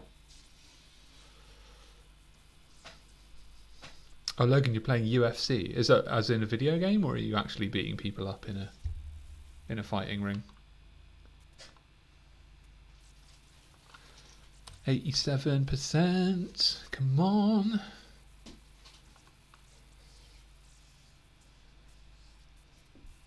You gonna play as a boy or a girl? I haven't decided. You're in a romance. I haven't decided. I'll just see what comes up. Probably male character, and I was thinking going for a fighter barbarian, like multi-class, but Karlach is a barbarian and Lae'zel is a fighter. I probably won't have Karlach in the party, but I'm intending to rotate them all in and out anyway, so I'm not sure. I think I'll just go into the character screen and just see what takes my fancy at the time. If the Blade Singer Wizard was available, then I'd probably pick that, but it's not in Baldur's Gate. Hello Starship. Yep, we're on 87. We're all updated. We're just discussing Pokemon. Oh. It's it's telling me to sign into. It's telling me to sign into the chat. What the hell? It's my own chat. Oh, a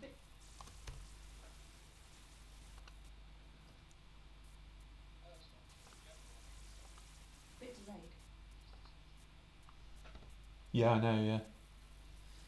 There's not a lot I can do about it.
Oh, I'm quiet because it logged me out of the chat, and now I've reloaded the chat, and it's just literally replaced it with like a full screen version of the.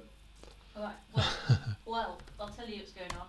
Prince has declared that he's actually in the middle of a real fight where he's like in between punches, he's turning around to like type to us. Okay. So there you go. Makes sense. I do have the chat open over there, but I was like getting confused because Google logged me out of the chat in OBS, and I had to log it back in again.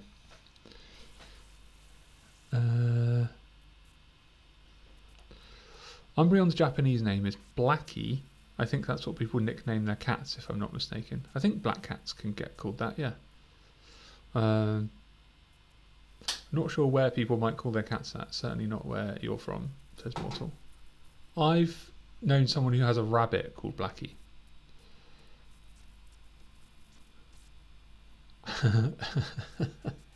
Are you winning, son? I was not winning against the Google login screen. Josh, do you remember the time when James Woods met James Woods like a meme? Because I don't know what that means.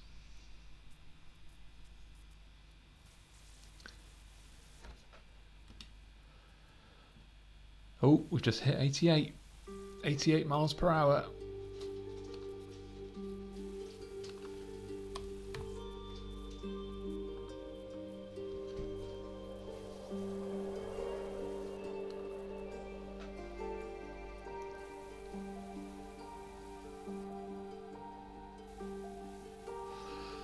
Does anybody know, is the character creation, is that,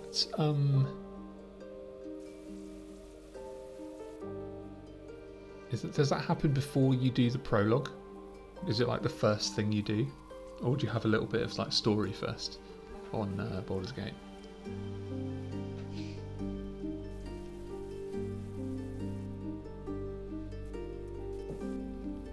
Oh, I reckon Sam will probably get the Simpsons reference about James Woods. It's plucking at some vague memory of mine. I feel like I know nothing.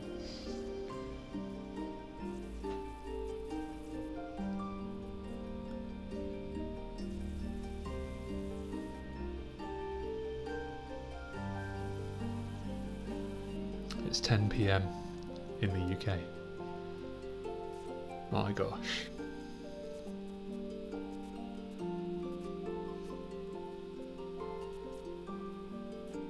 I'm wondering if I can live stream from the PlayStation whilst live streaming from this laptop and do a separate live stream for character creation and also keep it on this one. That seems silly because nobody would watch the other one. No, I'll shut this one down and I'll do like a starter one.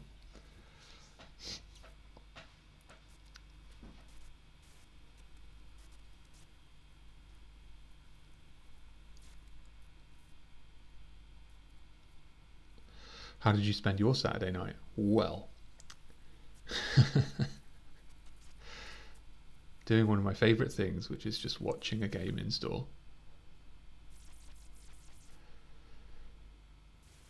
Oh, so Mortal's talking about the scene in classic Batman series where Adam West plays Batman having a conversation with Bruce Wayne over the phone, and I have seen that scene. I don't think I've seen it in like watching the series when I was a kid, but I've seen it, referenced in other things. It's pretty impressive, but like it's not that impressive. It's just an actor doing two voices. Oh, you're saying it's amazing. All right, I revised what I said. It's amazing. that was tired Adam coming out. So there's a Family Guy episode where the Griffins go to Springfield after their car gets stolen. They end up meeting the Simpsons. Okay. Understood.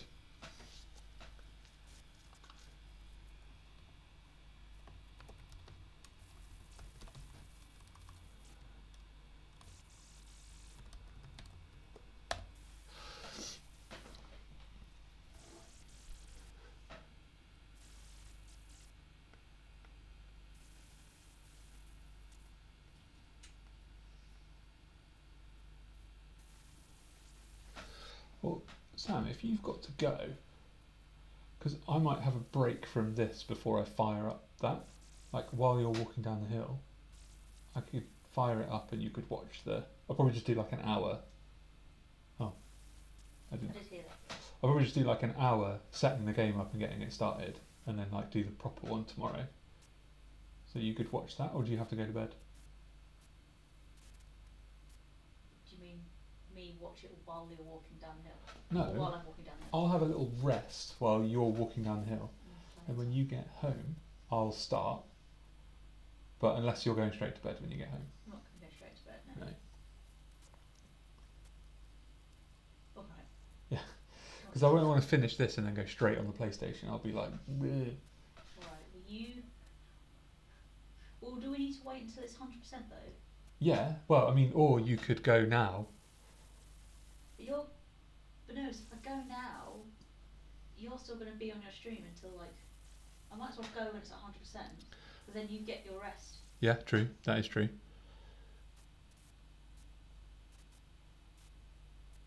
89%. I've actually got a colossal headache. I'm going to take a paracetamol. Drink your water. Yeah, it's empty. I'll get another one. You've got 207 subscribers now, by the way. 207? Yeah. A guy who was on here called Jula Moon, something like that, subscribed. I saw him join. I was on 206 this morning. Mortal says the scene's not technically impressive, it's just funny. You're not wrong, it is. I don't know why I was being so negative. I think I was just tired.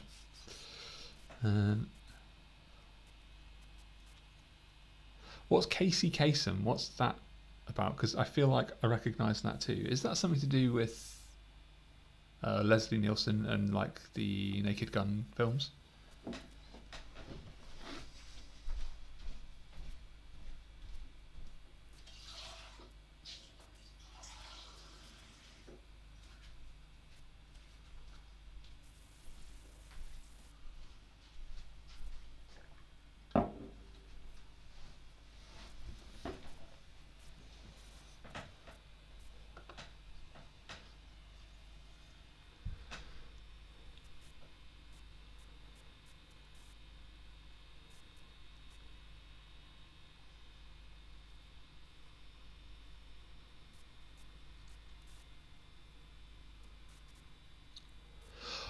Oh, is as in the cartoon, or yeah?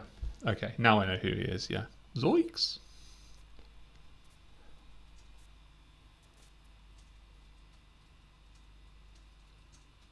Yeah, it is an entertaining scene, that's for sure. The Batman one. When we get to 90%, I think we should make a concentrated effort to try and talk about Baldur's Gate things. I'll try and think up some Baldur's Gate questions. Maybe Starship should do some Baldur's Gate jokes. I'm going to look up a Baldur's Gate joke. There should be some terrible ones.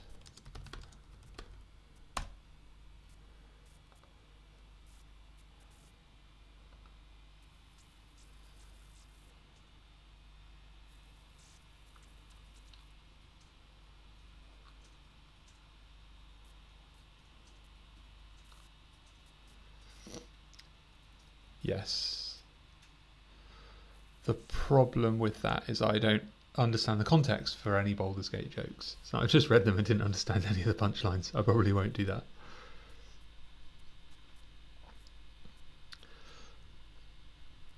Well, there's like I saw a meme once that was like the whole of the Bad Batch is just Bradley, what's he called? Bradley D. Baker talking to himself. Because he does every voice of every character in the Bad Batch apart from Omega. Yeah, and Stewie and Brian is just Seth MacFarlane talking to himself.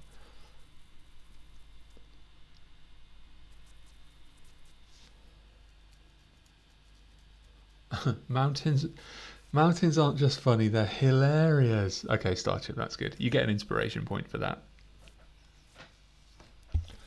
1 insp for Starship. Here they come, thick and fast now. Starship. Why don't dragons eat paladins? Because they taste lawful. That's so bad.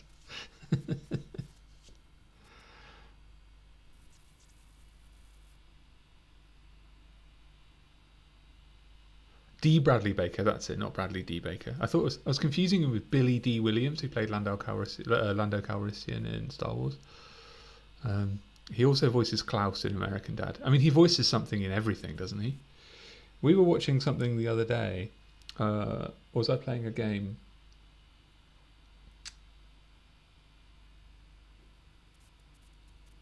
I was playing something, I think. I don't remember what I was watching, but basically somebody sounded like Jerry from Rick and Morty. It's a crap story. What was it we were watching where we had to look up if it was the actor playing Jerry from Rick and Morty? Oh, Sam can't hear me. She's got her earphones in.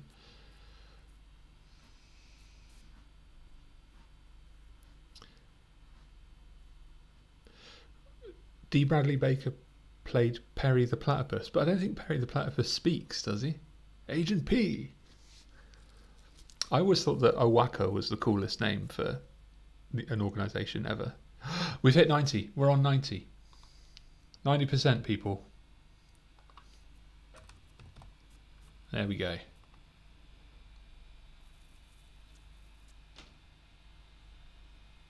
This makes me very happy.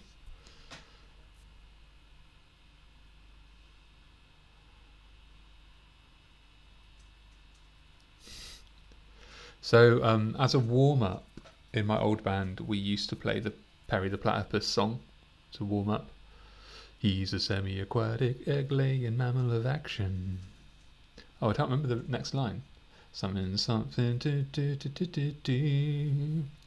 He's got more than just mad skills. He's got a beaver tail and a bill. I'm just going back a few years. It's like 12 years ago.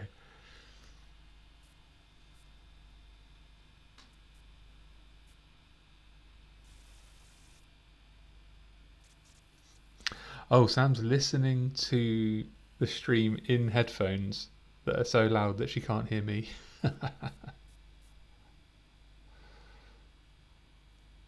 I'll put it in the chat.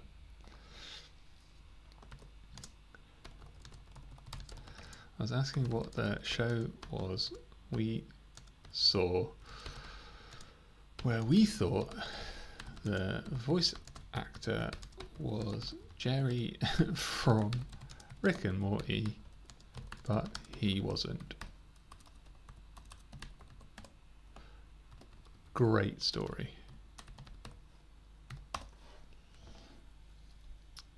Oh, he's a furry little flatfoot who never flinch from a fray. That makes sense. He's got more than just mad skills. Thanks, Mortal. I liked the aglet song. They did a whole song about aglets on the end of shoelaces. That was pretty funny.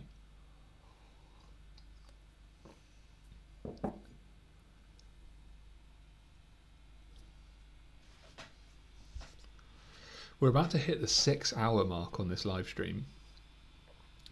The original install said 7 hours, and then by the time I started the stream it was saying 6, but I'm guessing it was something like 6.5 or whatever.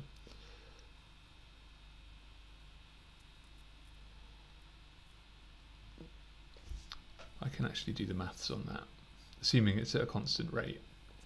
So it'll be 60 times 6. 360 divided by 90.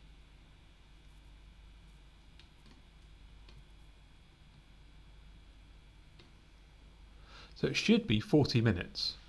So it should be ready just before 11. Obviously it takes a few minutes for the PlayStation to process the install and all of that, but usually not that long.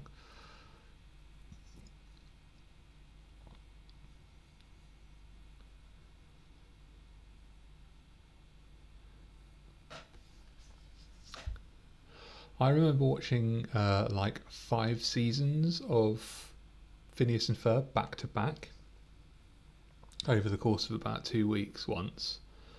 Um, I seem to remember on a PS3 I had to change the DNS server settings so that Netflix would deliver me American stuff because it was technically owned by Disney or some weird licensing thing. And because it was a bit unstable, I decided to just watch the entire thing all at once. Ooh, says Mortal, 90%. We're going to be on 91 pretty soon. Pretty soon, if you ask me.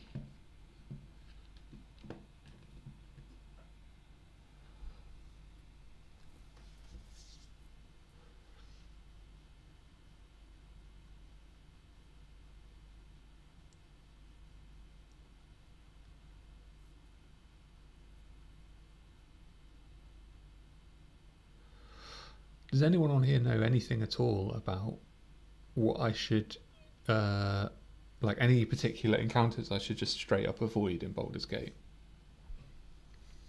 You're a pro binger. I misread that as pro binger, Mortal. I'm a pro binger, no shame in it. I like to impersonate Chandler Bing. Oh, you want me to? Oh, I don't know if I want to put that on because it might get my entire stream copyright struck.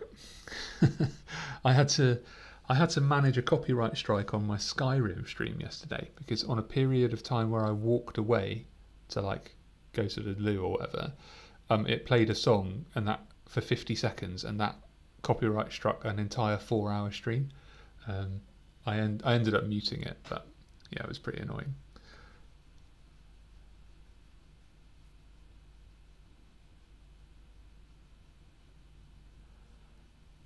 Oh, the Lilo and Stitch TV show. I actually remember that. You watched all of that over a 3-day weekend. That's pretty impressive.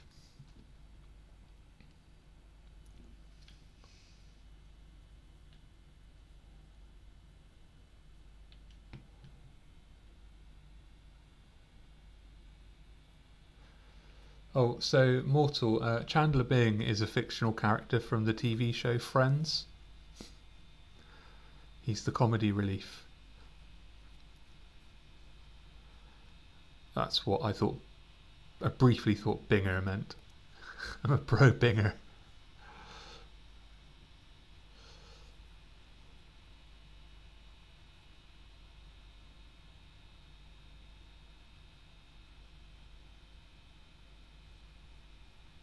Is SA Music the guy that does the a cappella singing?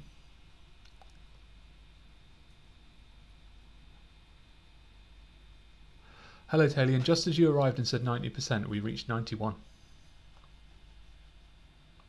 I feel like we're in the big numbers now. It's big money.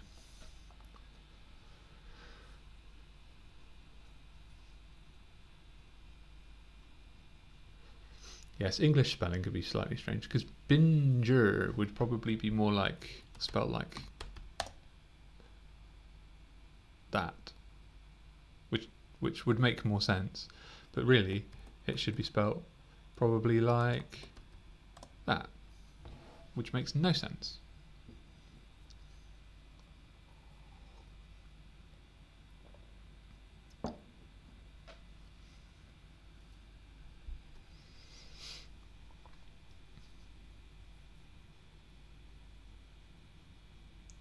Josh is saying I must be thinking of someone else. Yeah, maybe. Who knows? After 6 hours doing this live stream, I no longer trust my own mind, my own judgment.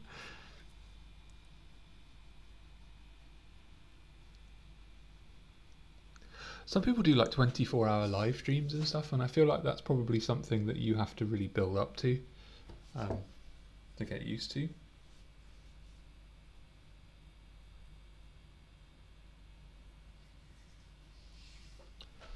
Okay, I keep trying to turn the conversation to Baldur's Gate, so I'm going to try again. I'm going to ask you guys a question, which is a really basic question, which is which characters do you think I should have in the party? I'm going to have my own character, which is like just a base character I'm going to make myself, which doesn't say anything. So I'll have room for 3 other characters. Once I've collected everyone, who should I have? Talion, I did finish my Slay the Spire attempt and I won. I beat the Time Eater very easily, but I didn't go for a heart kill, so I just finished Act 3 and then unlocked some relics. I've unlocked Ascension 2 for every character on that save file now. CRT Rex does really long streams. Like how long?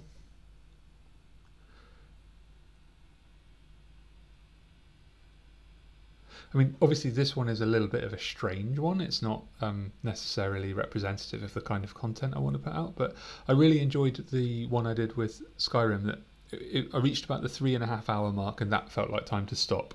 So I spent 20 minutes wrapping it up, and that felt like really fun. I felt really good coming off of it. I've done live streams before of Slay the Spire where I finished the run and then switched it off, and like I wanted to carry on after about an hour.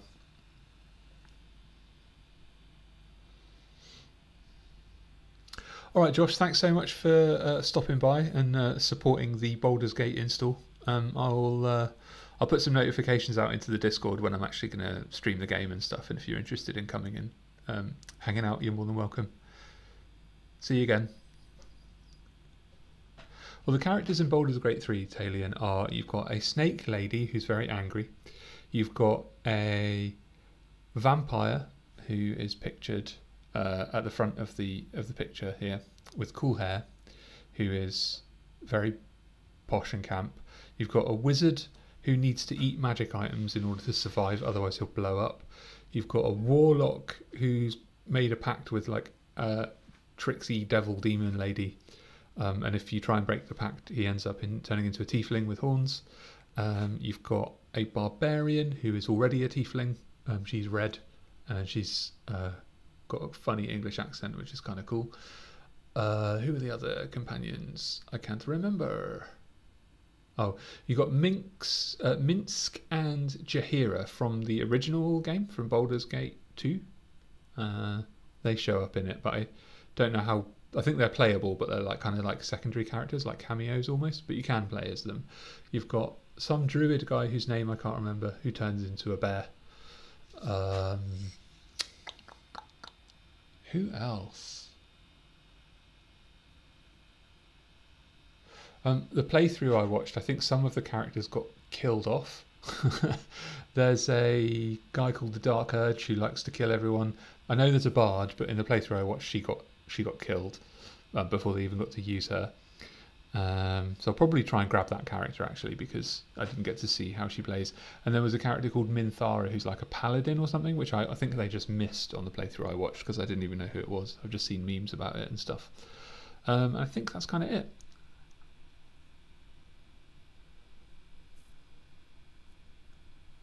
Yeah, I'm playing a wizard in my actual D&D campaign at the moment, a blade singer wizard, and he's lots of fun. He's a warforged, so he's a robot, but he's really, really charismatic. Except I dump statted his charisma, so he's like too charismatic and alienates everyone. It's lots of fun, and he's got a mechanical raven. Yeah, the Githyanki is Lae'zel. She's the fighter, and she's the one who's really angry all the time. Oh, there's a cleric called Shadowheart, who's a trickery domain cleric, and she has a whole quest line that's all about like choosing light versus dark sort of thing. She's pretty cool. I think you more or less have to have her for quite a while. Like you have to make a conscious choice to not use her. She's definitely like a fan favourite though. We're on 92%.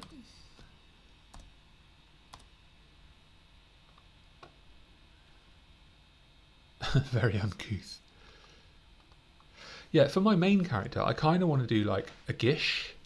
So like a spell sword, maybe class it as a fighter Eldritch Knight with a few spells and that kind of thing. Or that's kind of why I want to do the Blade Singer, because the Blade Singer is like a combination of spells and swords. Or maybe the Circle of Swords, the College of Swords Bard as well, which is kind of a combat focused bard. I don't really know. I think I'll go into the character creator and I'll just kind of see what comes to me. I like to just press the random button and see what gets generated, and then go, aha, oh, I like this, and then kind of base the character around the way it looks and stuff.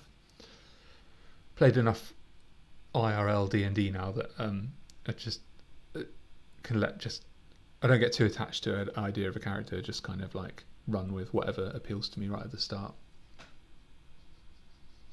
Do you play actual D&D, Talion?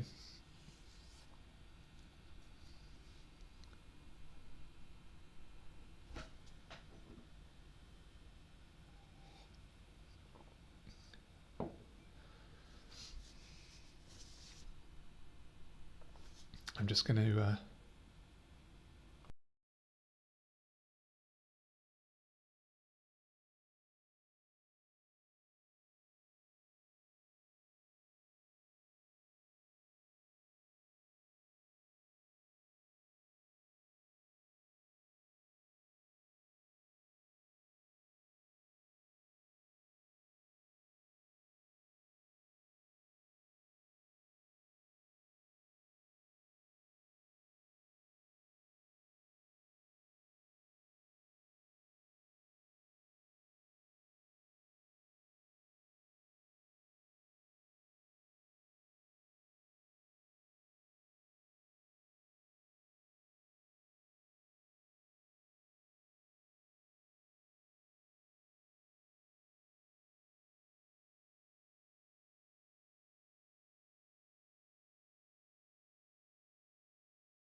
yeah, I prefer in-person to online groups as well.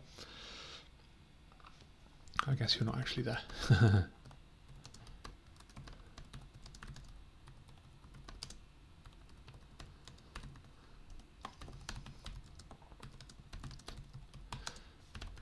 Although I do enjoy text-based.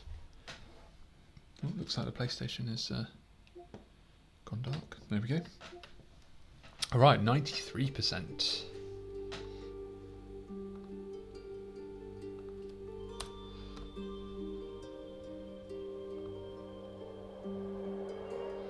I reckon about half an hour now. That's what I reckon.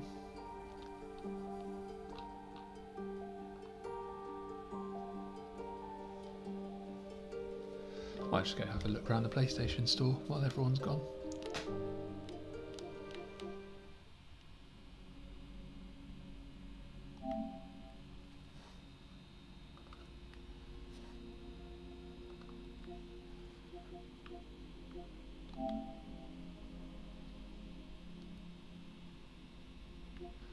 Spider-Man 2 trial, Final Fantasy 16. No, it's just on offer. That's a shame. Sea of Stars. That's a good game. I played that. Baldur's Gate we now own. Nice. God of War Ragnarok trial. I want to play the first one of those actually. Should be pretty good. Ah, Stray. Surprised Stray isn't on PS Plus actually. A lot of these are on Game Pass as well.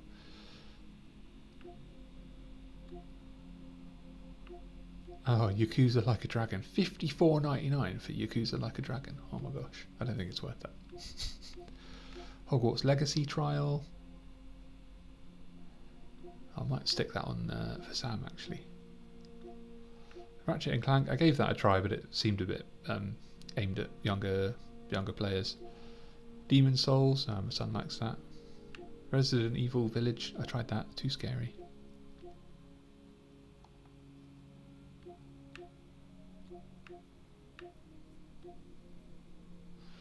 Everyone's playing Dragon's Dogma 2 at the moment, just as I've installed Baldur's Gate 3 a year later.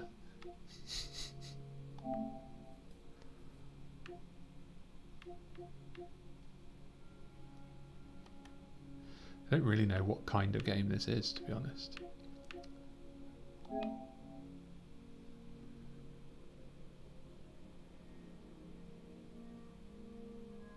Single player narrative driven action RPG. So you go around fighting, it's not like turn based. Fair enough.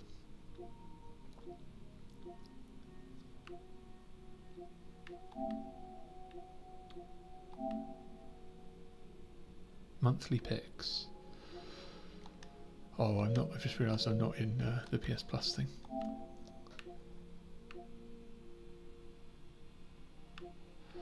I tried this Mystic Pillars, and like the first world in it, the first kind of 12 things are they're quite hard, but they're like not too bad. And then it gets to the first one of the second world, and it's just impossible. It's like a numbers puzzle game, very hard.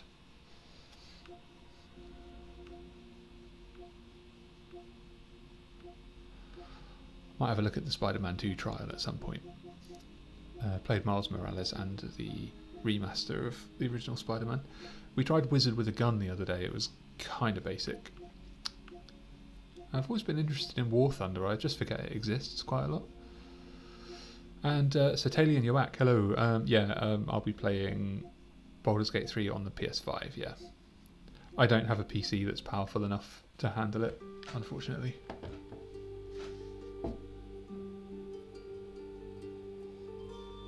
But the PS5 is as powerful as a very, very good gaming PC. If you obviously it just runs games, so it devotes all its hardware to that. The operating system's a lot lighter than Windows. I feel like we're just about to tick over to 94%.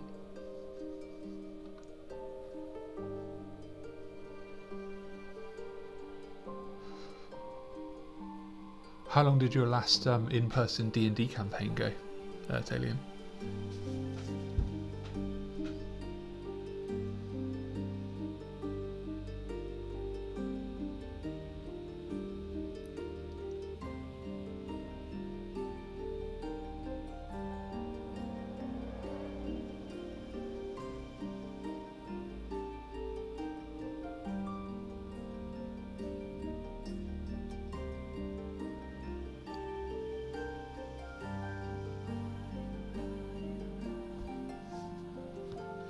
Play a game of Among Us.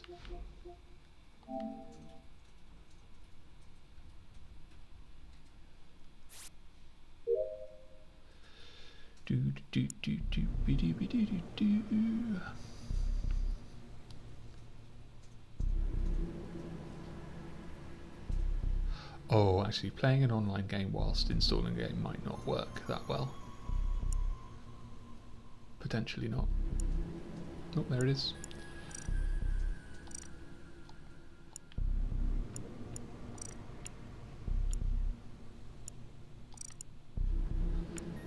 Let's find a game.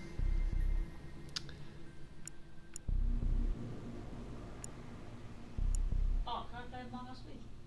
Yeah, okay. I'll give you the room code. Sam's going to play Among Us. Oh well. Let me know when you got it installed, and I'll jump out of a game and send you a room code. You play a game and I'll Yeah. So your last D&D game, Taylor, didn't last long due to main players moving. You did have a campaign that ran a good year. We're quite lucky in our house in that in our town, I should say, because we've got a club. Well, talking and focusing on this is actually quite difficult. You don't have it? I do. Oh, cool. But it's downloading an update. Okay. Oh yeah, there was a big update. I'm going to skip voting. Oh, I disconnected anyway.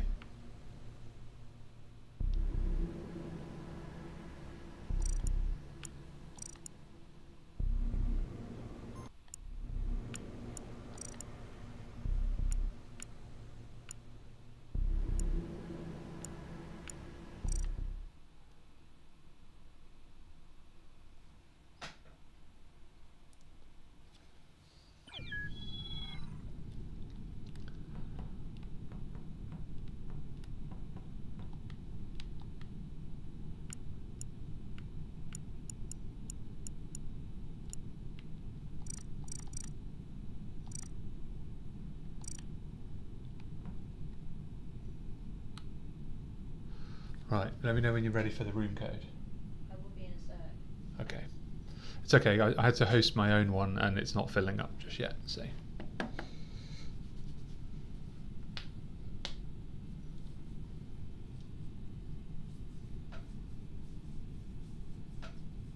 they play local or online game? It's an online game, isn't it? Yeah. Although my ping is like insanely high.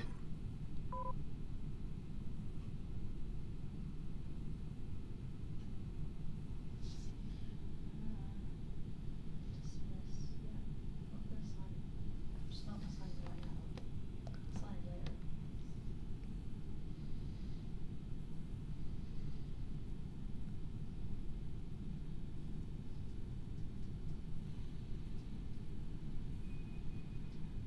Right, online. Host. Do I join a private one? Right? No, I've created a public one and I'll give you the room code when you're ready. So I go to private and enter code. Yeah. What's the code? ZKU ZKU SFG. FG. Okay. Yep. Could not find the game you're looking for. Maybe you need to go to public.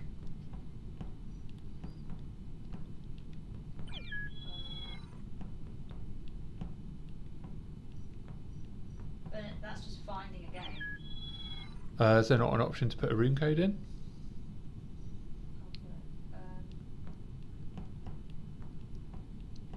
No. Hmm. Hang on.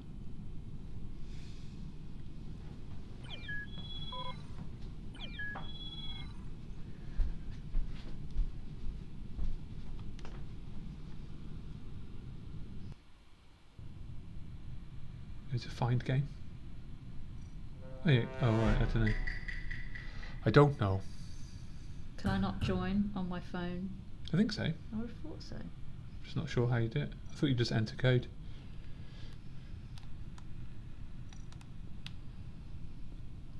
Oh well. Well, this will be over soon. You can join the next one.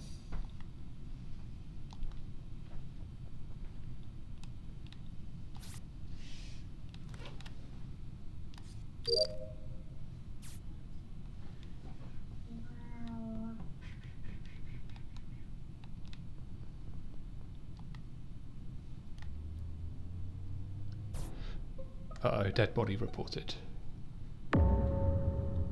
Latuza is dead. This is just like Baldur's Gate.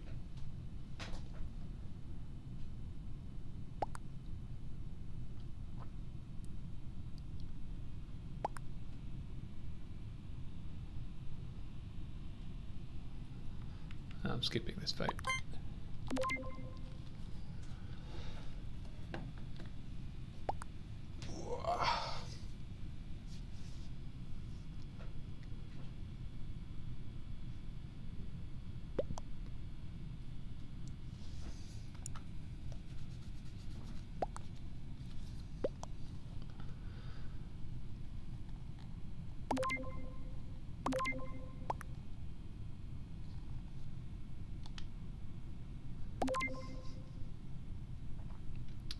Who hasn't voted yet?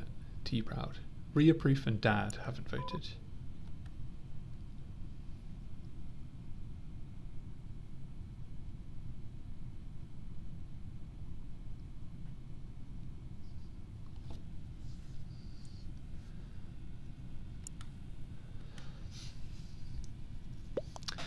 Come on, idiots, vote.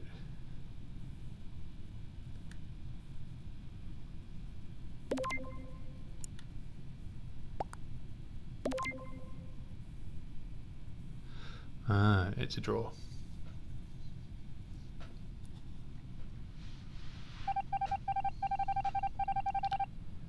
No one was ejected. Skipped.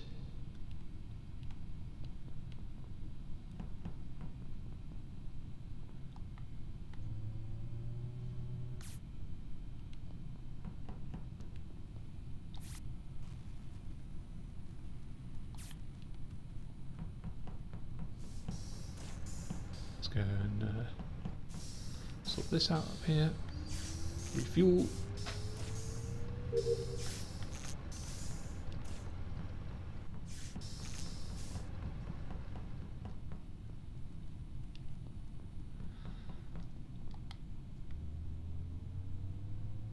It's like 100 people fixing that problem.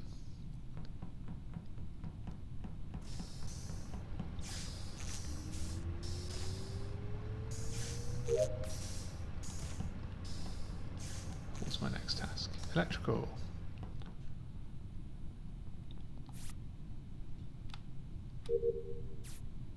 Done.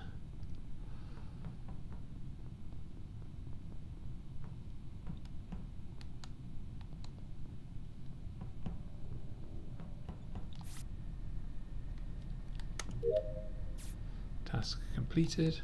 Have I done all of my tasks? I've done all my tasks. Reaproof has reported T-Proud. I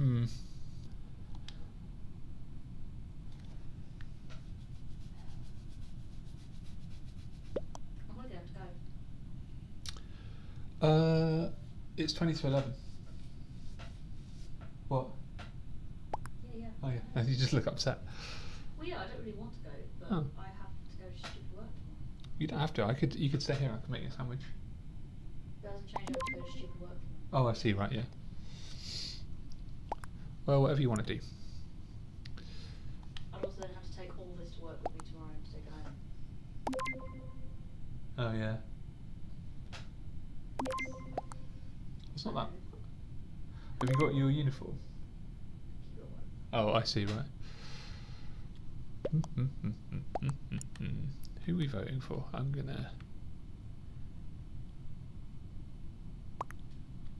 voting for Reaproof.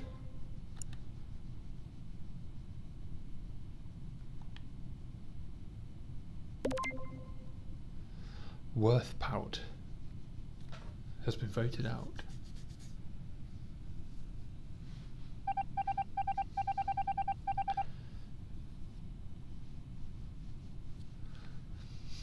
Okay, all my tasks are done, unless I've got one over here that I can't see because of my camera. Oh yeah, I have.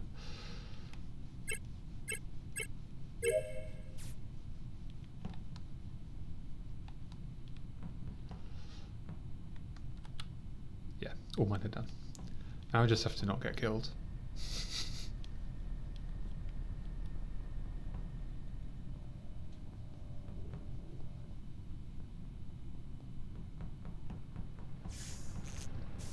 Oh yeah, you can't hide if you're not an engineer. Reactor. I'm gonna hide in the reactor up here and hope nobody comes up here. Looks like we might get the win. Very exciting.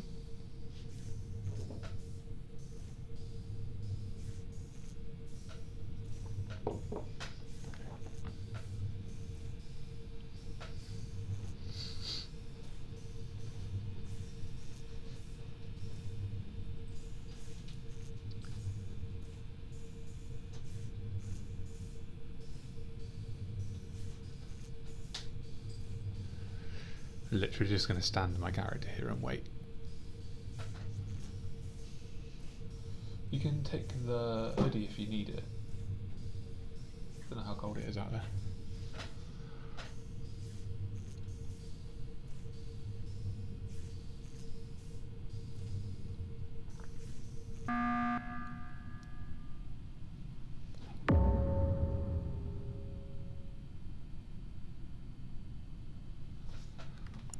Poet is dead.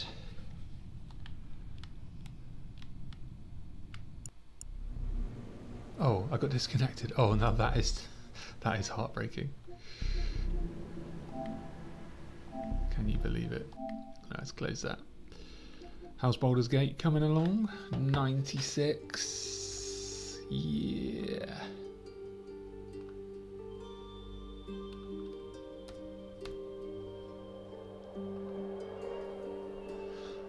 96%. That's about 15 minutes to go.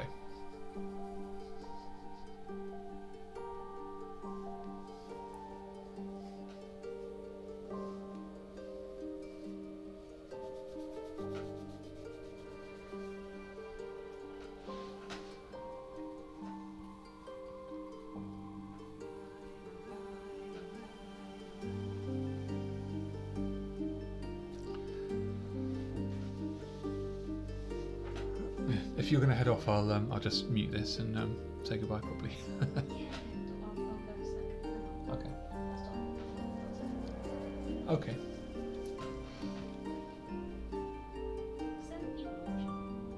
I know. One of them is my phone, and one of them is my computer in the other room. From when I was logged on earlier, I forgot to log it off. So it's 5 people, which is still cool. This is true, yeah.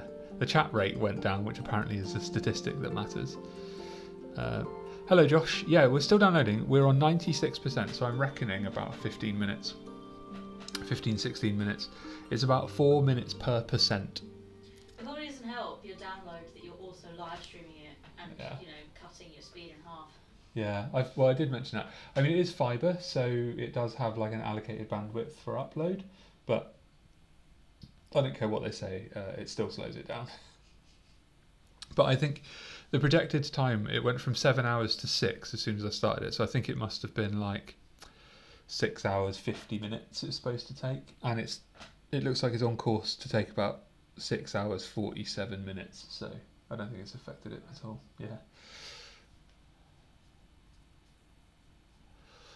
Yeah, Talion, it is currently what time is it?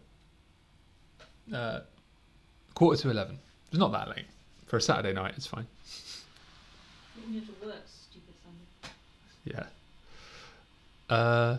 Josh, I'm using Ethernet to download to the PlayStation, but the stream is actually running off a laptop that's connected via Wi-Fi. It's not particularly data intensive stream because mostly the screen's doing nothing. If you have a lot of activity on the stream, it increases the bit rate. If you have a lot of changing colours and stuff like that. So we are on 97%.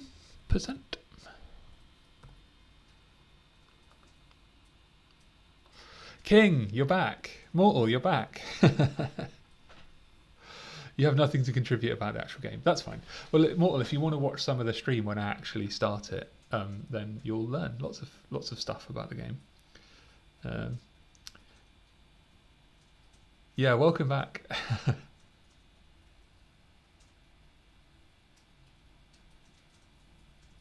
I've been streaming now for, here, I'll show you.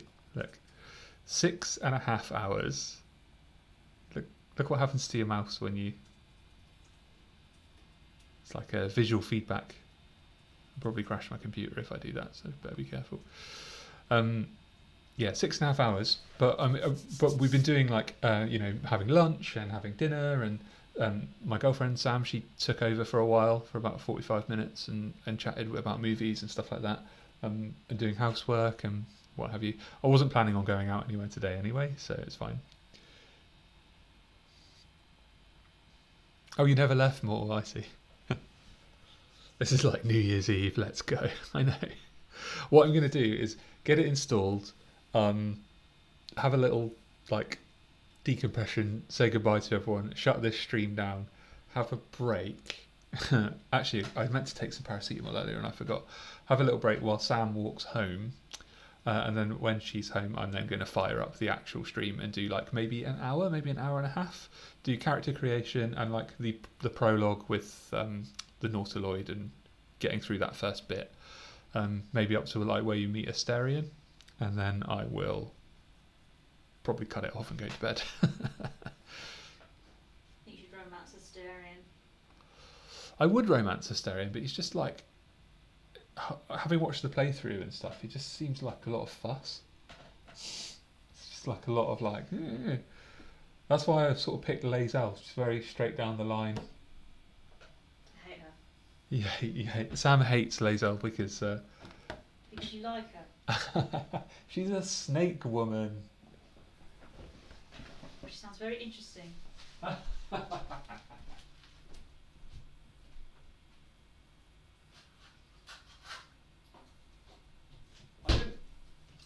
didn't get jealous when you married someone in Skyrim and they turned out to be a dragon emperor or something. Well, even you know that was cool.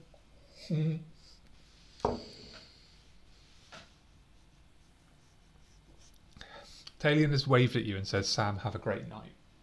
Oh. Sam has to go because she doesn't want to carry all her stuff to work tomorrow morning, so she's going down to her house. Mortal, I don't know where your pencil might be. Perhaps it's behind your laptop, or behind your phone, or under your phone, or it's fallen on the floor. I can't help you, man.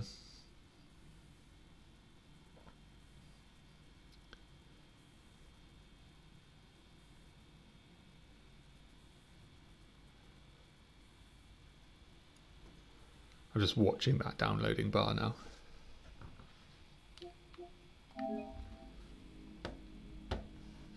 BG install progress.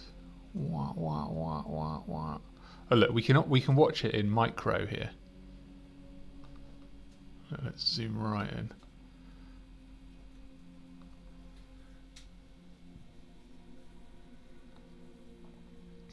This is some intense stuff, I'm telling you. Talion, yes. In England, we often have to work on a Sunday. I don't know if that is an American thing. I imagine it is, because you have all the same businesses that we have here. But yeah, it's rough. King says made a drow character last time you played, and he looks like a Nightcrawler from X-Men. Oh, nice. I downloaded the demo onto PS5, and I created a purple tiefling warlock.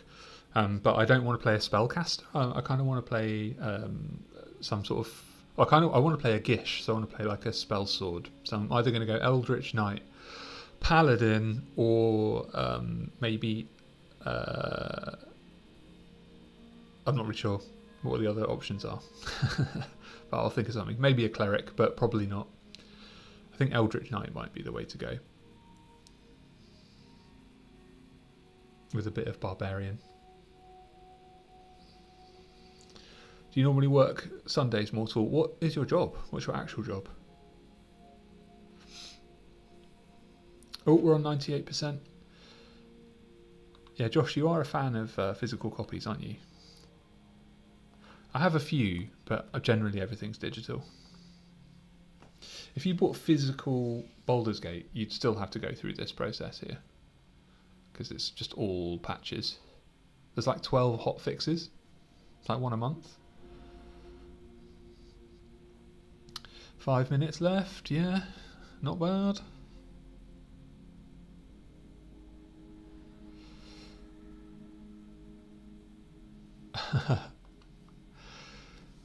Now let's be clear, I have absolutely no, I don't think it's because Lae'zel's not hot, it's just somebody asked me, who would you pick out of the, they are a horrific group of people. They're all absolutely awful, with the exception of maybe Will, who's actually nice, but then did make a pact with a demon, but for nice reasons. They're all just sassy and horrible to each other. She's the only one who doesn't tell lies, and I think that's kind of what I responded to. And I felt quite sorry for her when you do she's got a whole storyline arc, and it causes you to feel a pity. And that's kind of, I guess that's why I picked that. But it's arbitrary, really. I'm not particularly invested. If I could go through the whole game and just avoid romancing anyone, I probably will do that. I'm not sure if that's a possibility, but we'll try it. I'm going to try it. I installed the original Baldur's Gate 2 recently, and I tried to play it, and I don't know if it was just because it was windowed on a modern screen or whatever, but it looked awful. I remember it looking a lot better in the 90s, not just from nostalgia, but the quality of the monitor and stuff like that. And I just couldn't see it. I couldn't see what was happening. So in the end, I gave up on it.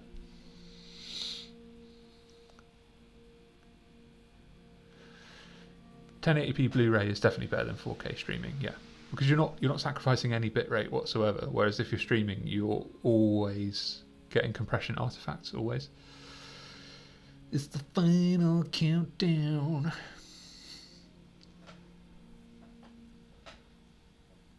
This is it. I can't believe you guys stayed with me this whole time. Stayed with us this whole time. I'm so moved. I do need a CRT TV, Josh. I also need a bigger house with another room that I can put all this stuff in. Yes. Sam says your I house. also want. So this is what I say. We need to move into like a 4-bedroom house because it's like a room to sleep in, Yeah. a room for me and my stuff, a room for you and your stuff, a room for a child when they want to come and stay. Yeah. Well, actually, on my PS5, I busted the output down to 1080p just for streaming Helldivers, because Helldivers is quite visually intensive. There's a lot happening when you're down on a map fighting. I busted it down to 1080p, and I actually forgot. It looks absolutely fine on my TV.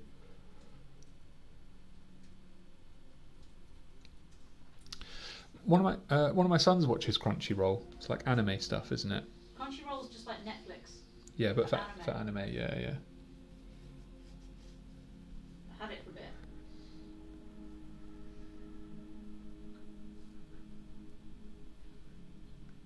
Josh is selling me RGB SCART cables.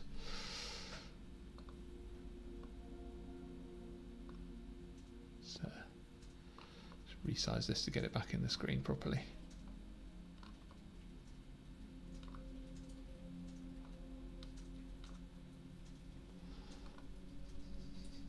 Oh, we're on 99%.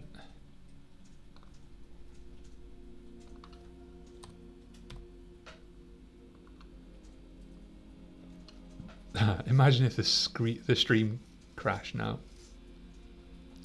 I just realised it will never make it to 100% because it's 99.20 gig. So we're going to be... I'm going to change this to just say hooray.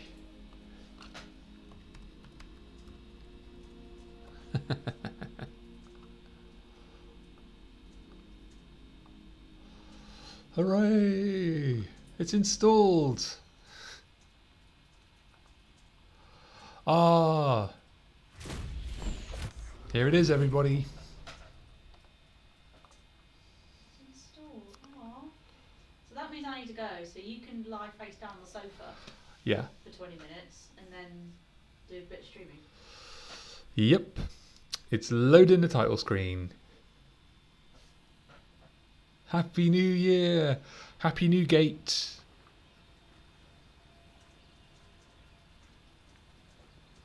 Woo! I need to add some emojis. Woo! There it is, look. Press X to continue. I will. Let's all press X together. Hang on. I can't even see the flipping thing. 3, 2, 1. You're 10 seconds behind me, but I'm doing it now. X. Alright, so it's giving me the option to continue because I played that demo, which I won't be doing. I'll be doing a new game. Because the continue is the tiefling character that I made before. What a weird day. What an insanely weird day. If I tot up how much an hour of my time is worth and then quantify that in monetary value, this game is now one of the most expensive video games I've ever bought. Mortal, I don't think you stepped away even once. Even once. So thank you so much. Everyone else, even if you had to step away, thanks so much. It's like accepting an award. Samantha, thanks for joining in. Thanks for covering me. I'd just like to thank, my agent and my parents and everyone on Discord and all my fans, all my adoring fans. This is really about you, you know what I'm saying?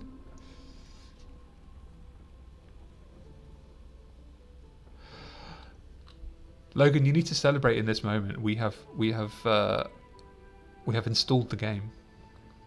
So it's actually 6 hours and 44 minutes. So not too bad at all. So I think what I'm going to do is I'm not going to hit new game. I'm going to wrap it up there, and then we'll be doing the new game probably in about half an hour to 40 minutes if anyone's still around, where I'll be making a character and doing the opening sections. I want to give Sam a chance to get home. And yeah, Mortal, you are a professional binger. And the winner is me, because I get to play a new game. So I sort of feel awkward signing off now. Is there anything anyone wants to say before I go? The real Baldur's Gate was the friends we made along the way. Exactly. The real Baldur's Gate was my YouTube viewing stats, which got heavily boosted by today. Very quick installation.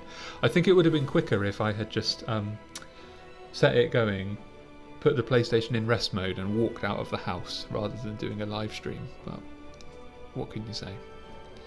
My final stats are my highest concurrent viewers are 8, which is wrong because I've had higher than that actually here. Chat rate is currently 6 and views are 110. So we had 110 views today, which is pretty outstanding. So yeah, any of you who aren't in the Discord, if you want notifications for when this stream's going to be going live, let's quickly grab a Discord link, and if you didn't already join, you can jump over there now. Otherwise, if you're subscribed or whatever, you'll obviously catch it through YouTube, but I just find YouTube a bit inconsistent. Let's grab an invite. Invite.